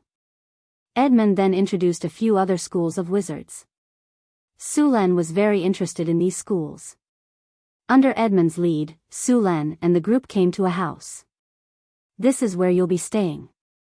It's a little shabby, so please forgive me. The servants in the hut next to it are in charge of your food and lodging. If you need anything, just let them know. If they can't make the decision, they'll report it to us. You're a little tired today, so you can take a rest. Of course, if you're interested, you can also walk around the city. But please remember that you have to follow the rules of the Emerald City. Edmund went back to report after he was done. Sulan and Hathaway didn't stay in the room. The Emerald City covered a large area. It had a completely different style from San Felto City. Sulan and Hathaway planned to walk around the city. They were also interested in the Emerald Heart Library. If there were hundreds of thousands of books in there must be a lot of knowledge that Sulan and the others didn't know. The two wandered around the streets for a while and headed towards the library. Chapter 436. Sulan and the others soon arrived at the Emerald Heart Library. Only after a closer look did they realize how majestic the library was. The huge dome was made of pure white marble and looked magnificent. When they came to the gate of the library, many people were coming in and out. It seemed that the flow of people was good. Su Luen and others went straight up the steps to the library. Before they could enter the library, a man dressed as a wizard stepped forward and stopped them. Stop, you can't enter. Why can't we enter if others can? Sulan was a little confused. He pointed at the people around him. The wizard chuckled and said, "They are all residents of the Emerald City. Of course, they have the right to enter the library. You barbarians don't." "We are barbarians?" Sulan was stunned. The expressions of the barbarians and marauders behind him instantly turned cold. "Are there other barbarians here?" The wizard made an exaggerated expression of looking around. There was a burst of laughter. "Sorry, I was wrong. This beautiful witch is not a barbarian." As he spoke, the wizard walked to Hathaway's side and performed a noble's etiquette. "Beautiful witch, standing with these barbarians will affect your elegance. Please stay away from me. The rotten smell on your body is disgusting. I'm suffocating." Hathaway raised her eyebrows and said with disdain. As a legendary wizard, Hathaway had long been able to hide the elemental waves around her body. In order to make it easier for her to move around, she would hide her elemental waves. Now, Hathaway looked like a beautiful ordinary witch. Sulan stepped forward subconsciously and used his body to shield Hathaway. The two barbarians behind him also stepped forward and looked at the wizard coldly. No matter when, it was not Sulan's character to not fight back after being provoked. Moreover, this guy actually dared to try to steal his witch in front of him. If they were not in the Emerald Tower, Sulan would have ordered people to kill him. To be honest, how long had it been since someone dared to provoke him? This was the first time someone had done so since he had become a legend. "What did you say?" The adept's expression turned extremely ugly. Mana surged around his body, as if he was about to attack at any moment. Hathaway was about to speak, but she was stopped by Su Luen. How could he let his woman do it? Su Luen gave her a look that said, "I'll take care of everything," and then said to the wizard, "What's wrong? You want to fight? Sure, come, I'll only use one hand." Sulan had not been active for a while, and this was the first time he had fought a human wizard. Now that someone was asking for a beating, he would not let go of this opportunity. Pipa. The sound of thunder and lightning was heard. The adept raised his arm and clenched his fist. A magic staff with powerful thunder and lightning energy appeared in his hand. As soon as the magic staff appeared, thunder and lightning energy overflowed from the top of the magic staff, and tiny thunder snakes swam around in the air. The magic staff did not seem to have anything special about it. The only reason it had such power was because of the fist-sized thunder crystal at the top of the magic staff. After the middle-aged man took out the magic staff, the elemental waves around his body increased rapidly. The people who were watching the show quickly retreated, afraid that they would be affected if they were a step too late. Looks like you want to fight, too? Very well. I'll teach you barbarians a good lesson today. The atmosphere in the field suddenly became tense, but those who were watching the show were very excited. They were completely unafraid of things blowing up. Stop. Just as both parties were about to fight, a voice suddenly sounded, followed by a figure rushing over. Pain, this is a VIP invited by the Emerald Tower. Don't be rude, or else Lord Alfred won't forgive you. Quickly. Edmund said to Pain as he came to the two of them. Before he could finish, the wizard named Pain directly interrupted him and pointed at him with the magic staff in his hand. Don't use the Tower Master to pressure me. I must teach them a lesson today, or I won't be able to take it lying down. You stay aside, or I'll beat you up too. You. Edmund's face turned red. As a grade 3 wizard, he was at the same level as Pain, but because of the school, his combat power was not as good as Pain's. In addition, the thunder crystal on Pain's magic staff was nurtured by a grade 4 Thunderbird. In Pain's hands, even a grade 4 wizard might not be his match. In the Emerald Tower, other than the few Tower Masters and Deputy Tower Masters, his strength could be said to be the strongest. It was also because of this that he could be so arrogant in the Emerald Tower. But why was he here today? Edmund, looks like he's not giving you any face. You'd better step aside and let us play with him. Sullen's mocking voice sounded from the side. Didn't you say we're barbarians? Look at the few of us. Which one do you think you can beat? Don't hesitate to pick. There were more and more people around to watch the show. No matter which country it was human nature to like watching drama. Sullen's voice sounded and instantly drew the aggro. Sure enough, every close combat profession was good at taunting. Drawing aggro was a profession, and they were born with taunting aura. The middle-aged wizard called Pain's face turned green, and his expression became more and more furious. He looked at Su Len with eyes that were about to spit fire. If looks could kill, then Su Len would have died a long time ago. Feeling that the situation was out of control and that a conflict was inevitable, Edmund sighed in his heart. He looked at Pain with eyes full of sympathy, then said, "Fighting is prohibited in the city. If you want to fight, then go to the training ground." "Okay, then let's go to the training ground." "Do you dare?" Pain suppressed his anger and looked at Su Len and the others provocatively. "Since you're so eager to be beaten up, why should I refuse?" Su Len said expressionlessly. Some people would not know the immensity of heaven and earth if they were not taught a lesson. Moreover, since they came to the Emerald Tower this time, they had to show off their strength no matter what. Su Len was now suspecting that this wizard in front of him was specially arranged to test Su Len. But since that was the case, then he might as well show off his strength and sit down to talk. The training ground was not far from here. It only took them 10 minutes to get there. However, in just 10 minutes, the news of the battle between the two sides had spread like wildfire. A large number of people came to the training ground to watch the battle. When Su Len and the others arrived, there were already thousands of people gathered there. Soon, Su Len and the others, including Wizard Pain, arrived at the training ground. Su Len looked at him and said, "Now, we can fight here. You can choose any one of us." Everyone's attention was instantly focused on Wizard Pain. At that moment, his face turned green. Sullen's behavior was undoubtedly telling him that even the weakest person in this group was stronger than him. This made Pain feel like Su Len was humiliating him. Many wizards on the training ground were looking at him. Obviously, they were very interested in this battle. As for Su Len and the others who came from afar, they did not really welcome them. Maybe they just wanted to show him who was the boss. At that moment, Wizard Pain's expression was a bit awkward. There were 4 people on the other side. First of all, he was sure that he could not choose that witch. Her strength was average, and she was also a witch. If he chose her as his opponent, even if he won, he would lose all his face. By that time, the whole Wizard Academy would laugh at him. Apart from the witch, the two barbarians didn't seem easy to deal with either.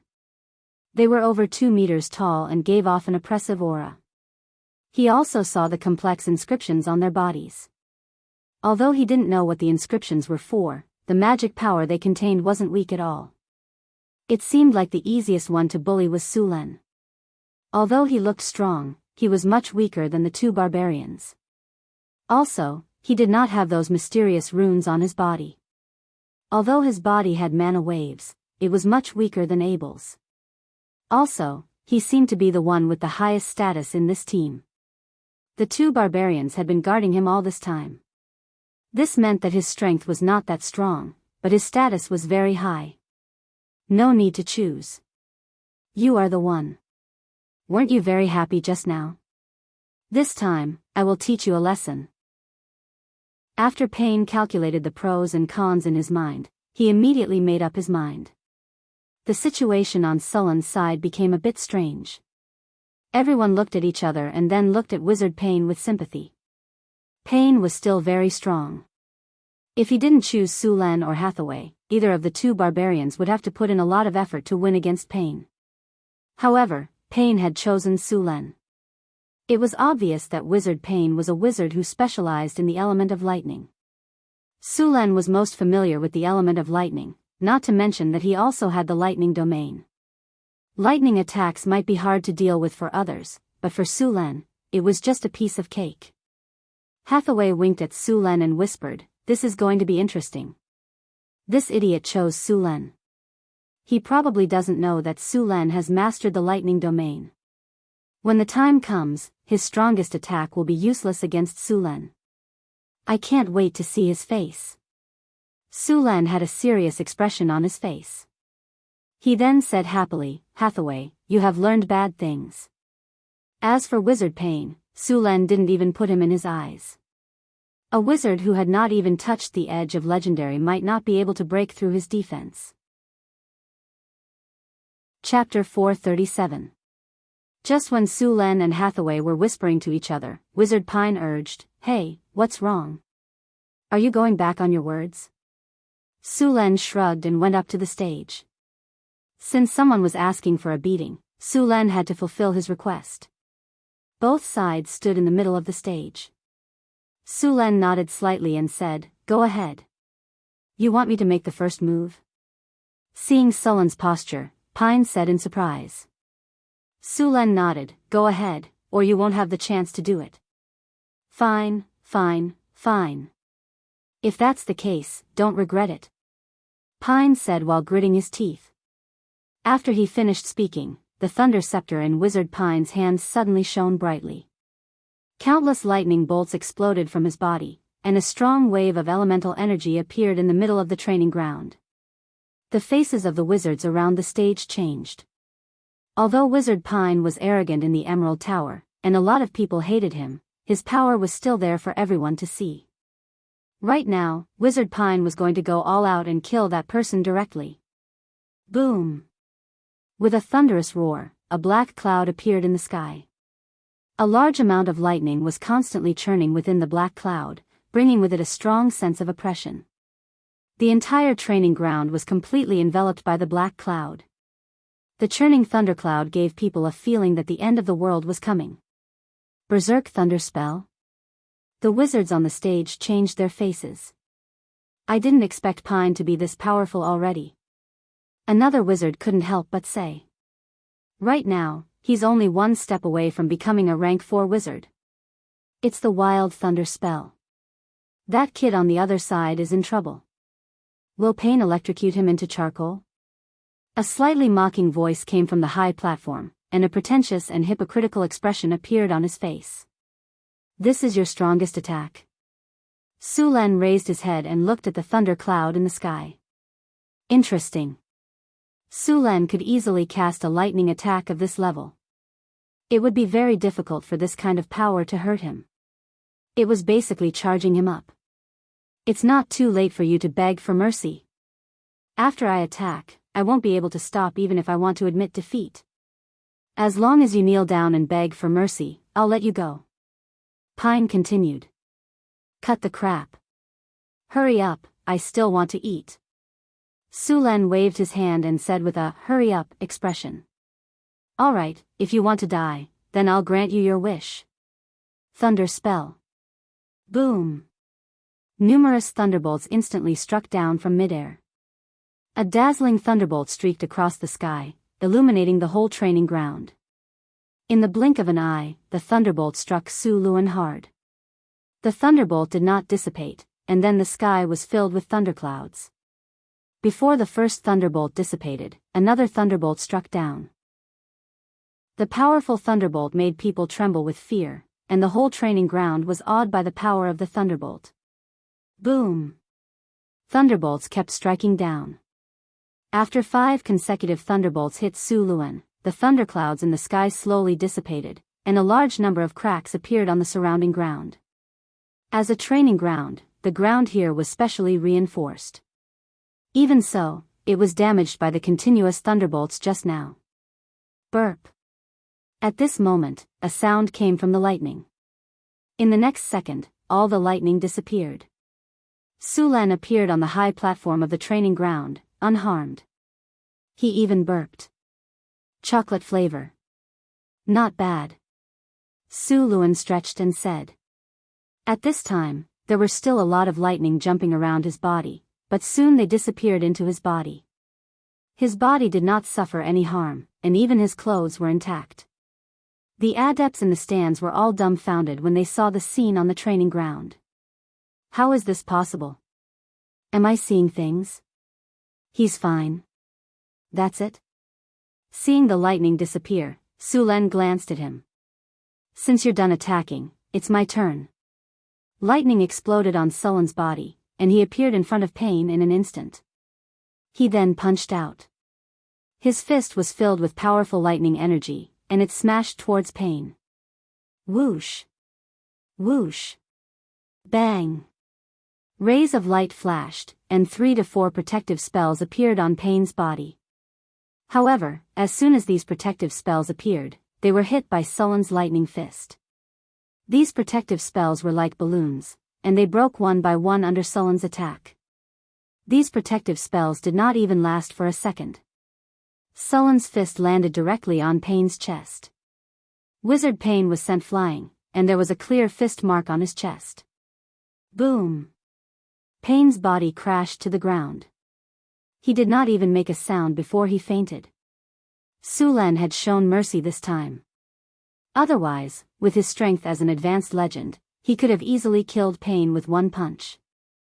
The whole training ground quieted down.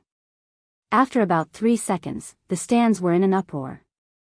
All the wizards looked at Su Len in shock, and their eyes were filled with fear when they looked at Su Len. Is there anyone else who wants to come down and spar with me? Su Len stood on the platform and looked around. As his gaze swept across, everyone could not help but lower their heads. They did not dare to look him in the eyes. The noisy training ground suddenly became silent. Or, do you want to spar with my wife or my 2 guards? What a disappointment. No one in the stands dared to reply. Su Len curled his lips, and there was a trace of mockery at the corner of his mouth.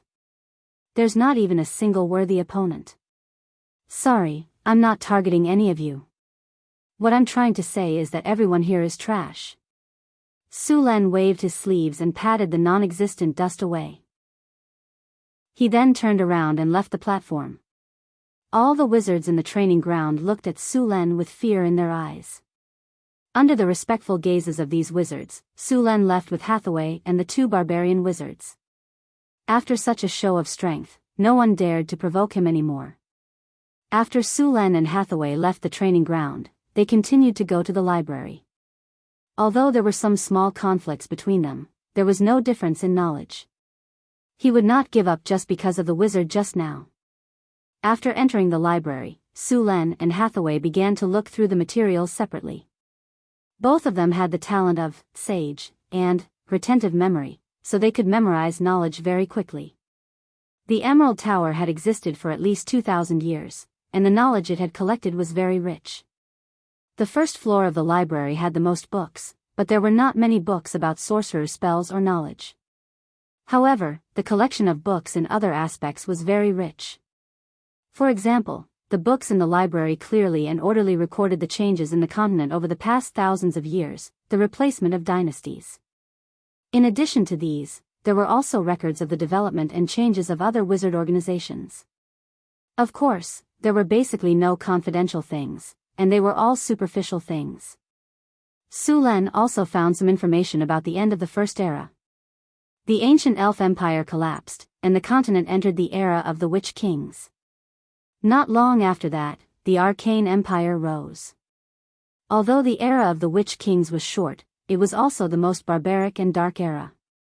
There were endless blood sacrifices until the arrival of the Arcanists, which completely ended this era. It was said that many evil creatures, evil gods, and evil spirits grew rapidly during this period. Even the Witch Kings went through some evil rituals to become more powerful, but in the end, they went crazy and became evil creatures.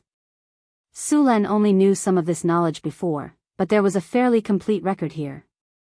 If the knowledge was digitized, then after this study, Su Len's knowledge directly rose by 15 levels.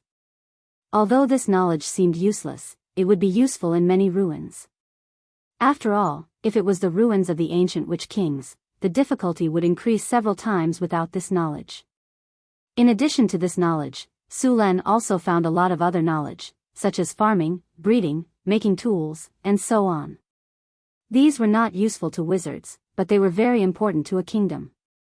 There were hundreds of thousands of books on the first floor of the library, many of which recorded the customs of various places, the geography of mountains and rivers, and even some songs written by bards. Su Len even found some novels in it. What surprised him most was that there were so beautiful mountains and rivers, Countess, City Gate Officer Qin, Knight Abbing, and so on. Most of the books here were useless to Su Len. Among the hundreds of thousands of books, there might only be thousands of books that were really useful, or even fewer. After all, Su Len and Hathaway had a lot of knowledge. From the second floor of the library, there were very few books, but the quality of the books was several levels higher. The books here were all related to wizards, all kinds of magic materials, spell theory, and knowledge. There were even fewer books on the third floor of the library, only about thousands of books. There were many books stored in this large library, but there was basically no real core knowledge, such as spell models and meditation methods. These were the most important things of a wizard's school, so naturally, they would not be taken out. However, Su Len's goal was not these. Moreover, even if there was no important knowledge here, it could still be exchanged in the next exchange of knowledge. Su Len and Hathaway had a lot of precious knowledge, many of which could be exchanged, such as the construction of secret realms, the technology of legendary golems, the technology of space folding, and so on. In addition to these, Su Len had the technology of Mageweth tattoos, the advanced technology of Mageweth tattoos, and the technology of elemental fission and elemental furnace. However, if one wanted to get this knowledge, they would have to pay enough, such as the construction technology of floating cities. Chapter 438. After returning to their residence at night, Su Len still felt a little dizzy.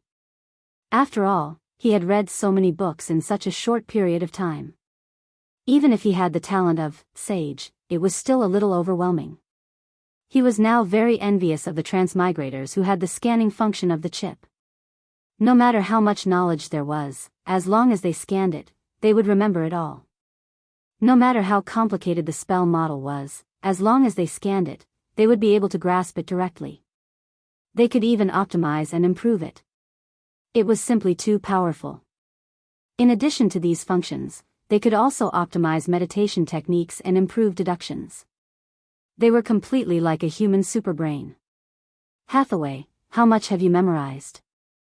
Su Len rubbed his temples and looked at Hathaway. Hathaway still looked intellectual and quiet. She had a small magic gold-rimmed spectacle on the bridge of her nose. Her slender fingers were casually directing a quill to record something. The pair of peaks in front of her chest lifted the notebook easily. Seeing this, Su Len's heart was burning. It's okay. I've memorized all the knowledge that we don't have, Hathaway said casually. Sure enough, everyone's physique was different. There was also a difference between talents. For example, if you and the top student both scored 100 points in an exam, it was not because you were as good as the top student. It was because you had worked hard to get 100 points. The top student got 100 points because the exam paper only had 100 points. How's the quality of the knowledge? Su Len asked. The information he read today was okay, but it was not the kind that made his eyes light up. Hathaway snapped her fingers and closed the notebook. Then, she set up a magic barrier around them, enveloping the two of them in it. She then said, "Today, I found a hidden special space on the 3rd floor of the library. It should be where the powerhouses of the Emerald Tower hid in the past. In the end, those juniors of the Emerald Tower did not find it, but I accidentally found it." Hearing Hathaway's words, Su Len was also stunned. "You're so lucky. What's stored in it?" "The technology of the mana particle rail cannon." "What?" Su Len could not help but exclaim. His body rushed directly to Hathaway's side.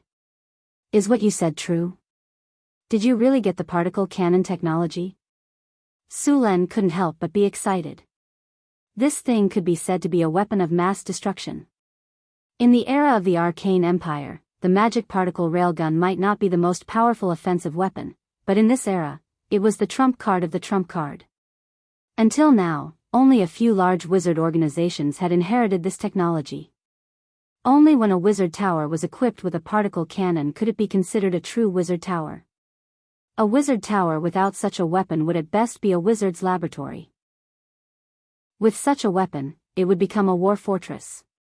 The wizard tower in Northern Town City did not have a particle cannon installed. Therefore, it did not have any defensive capabilities. It was not a threat to powerful enemies.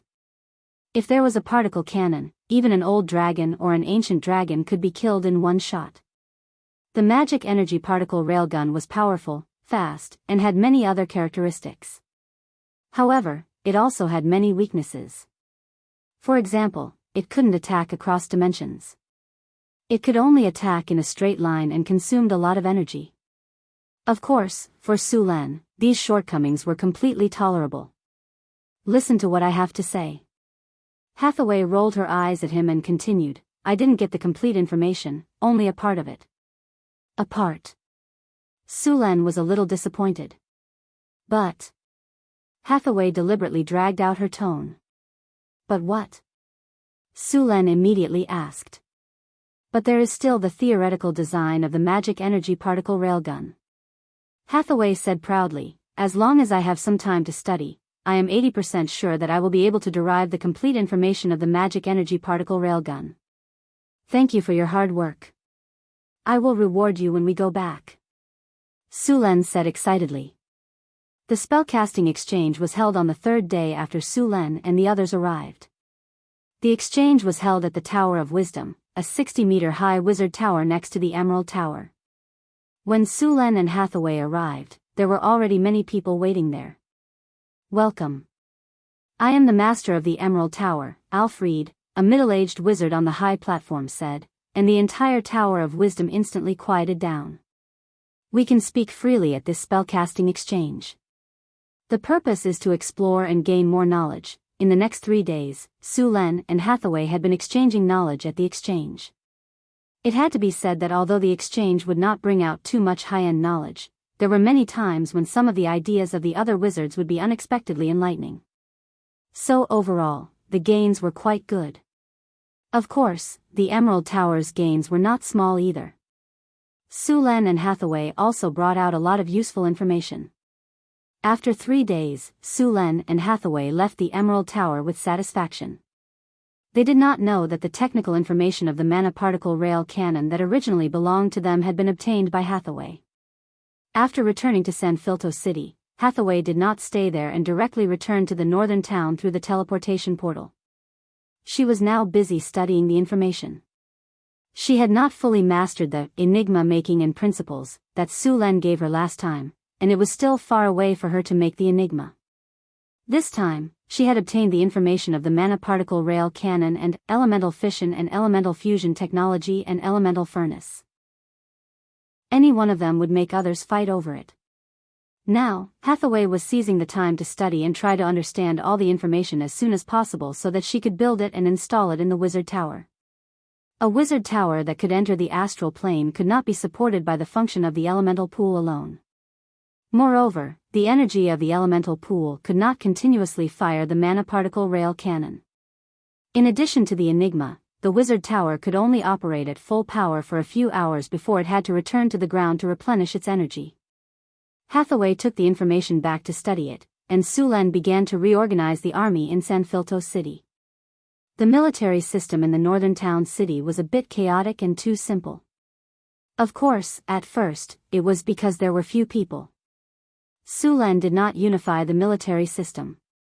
A barbarian squad had 5 people, a half-elf archer squad had 12 people, and a human soldier squad had 10 people. Now that Sulen had become the king of Florence, the number of troops was increasing. If it was like before, it would easily cause chaos and affect the combat power of the army. Therefore, Sulen had planned to unify the military system. The army was divided into the regular army and the reserve militia. The regular army was the army that was completely out of production.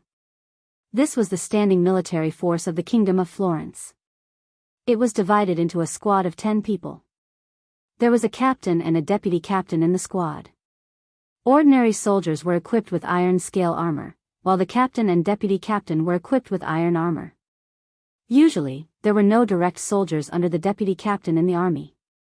They only existed as the deputy of the captain. During battle, they fought according to the squad. If the captain died, the deputy captain would continue to lead the soldiers in battle.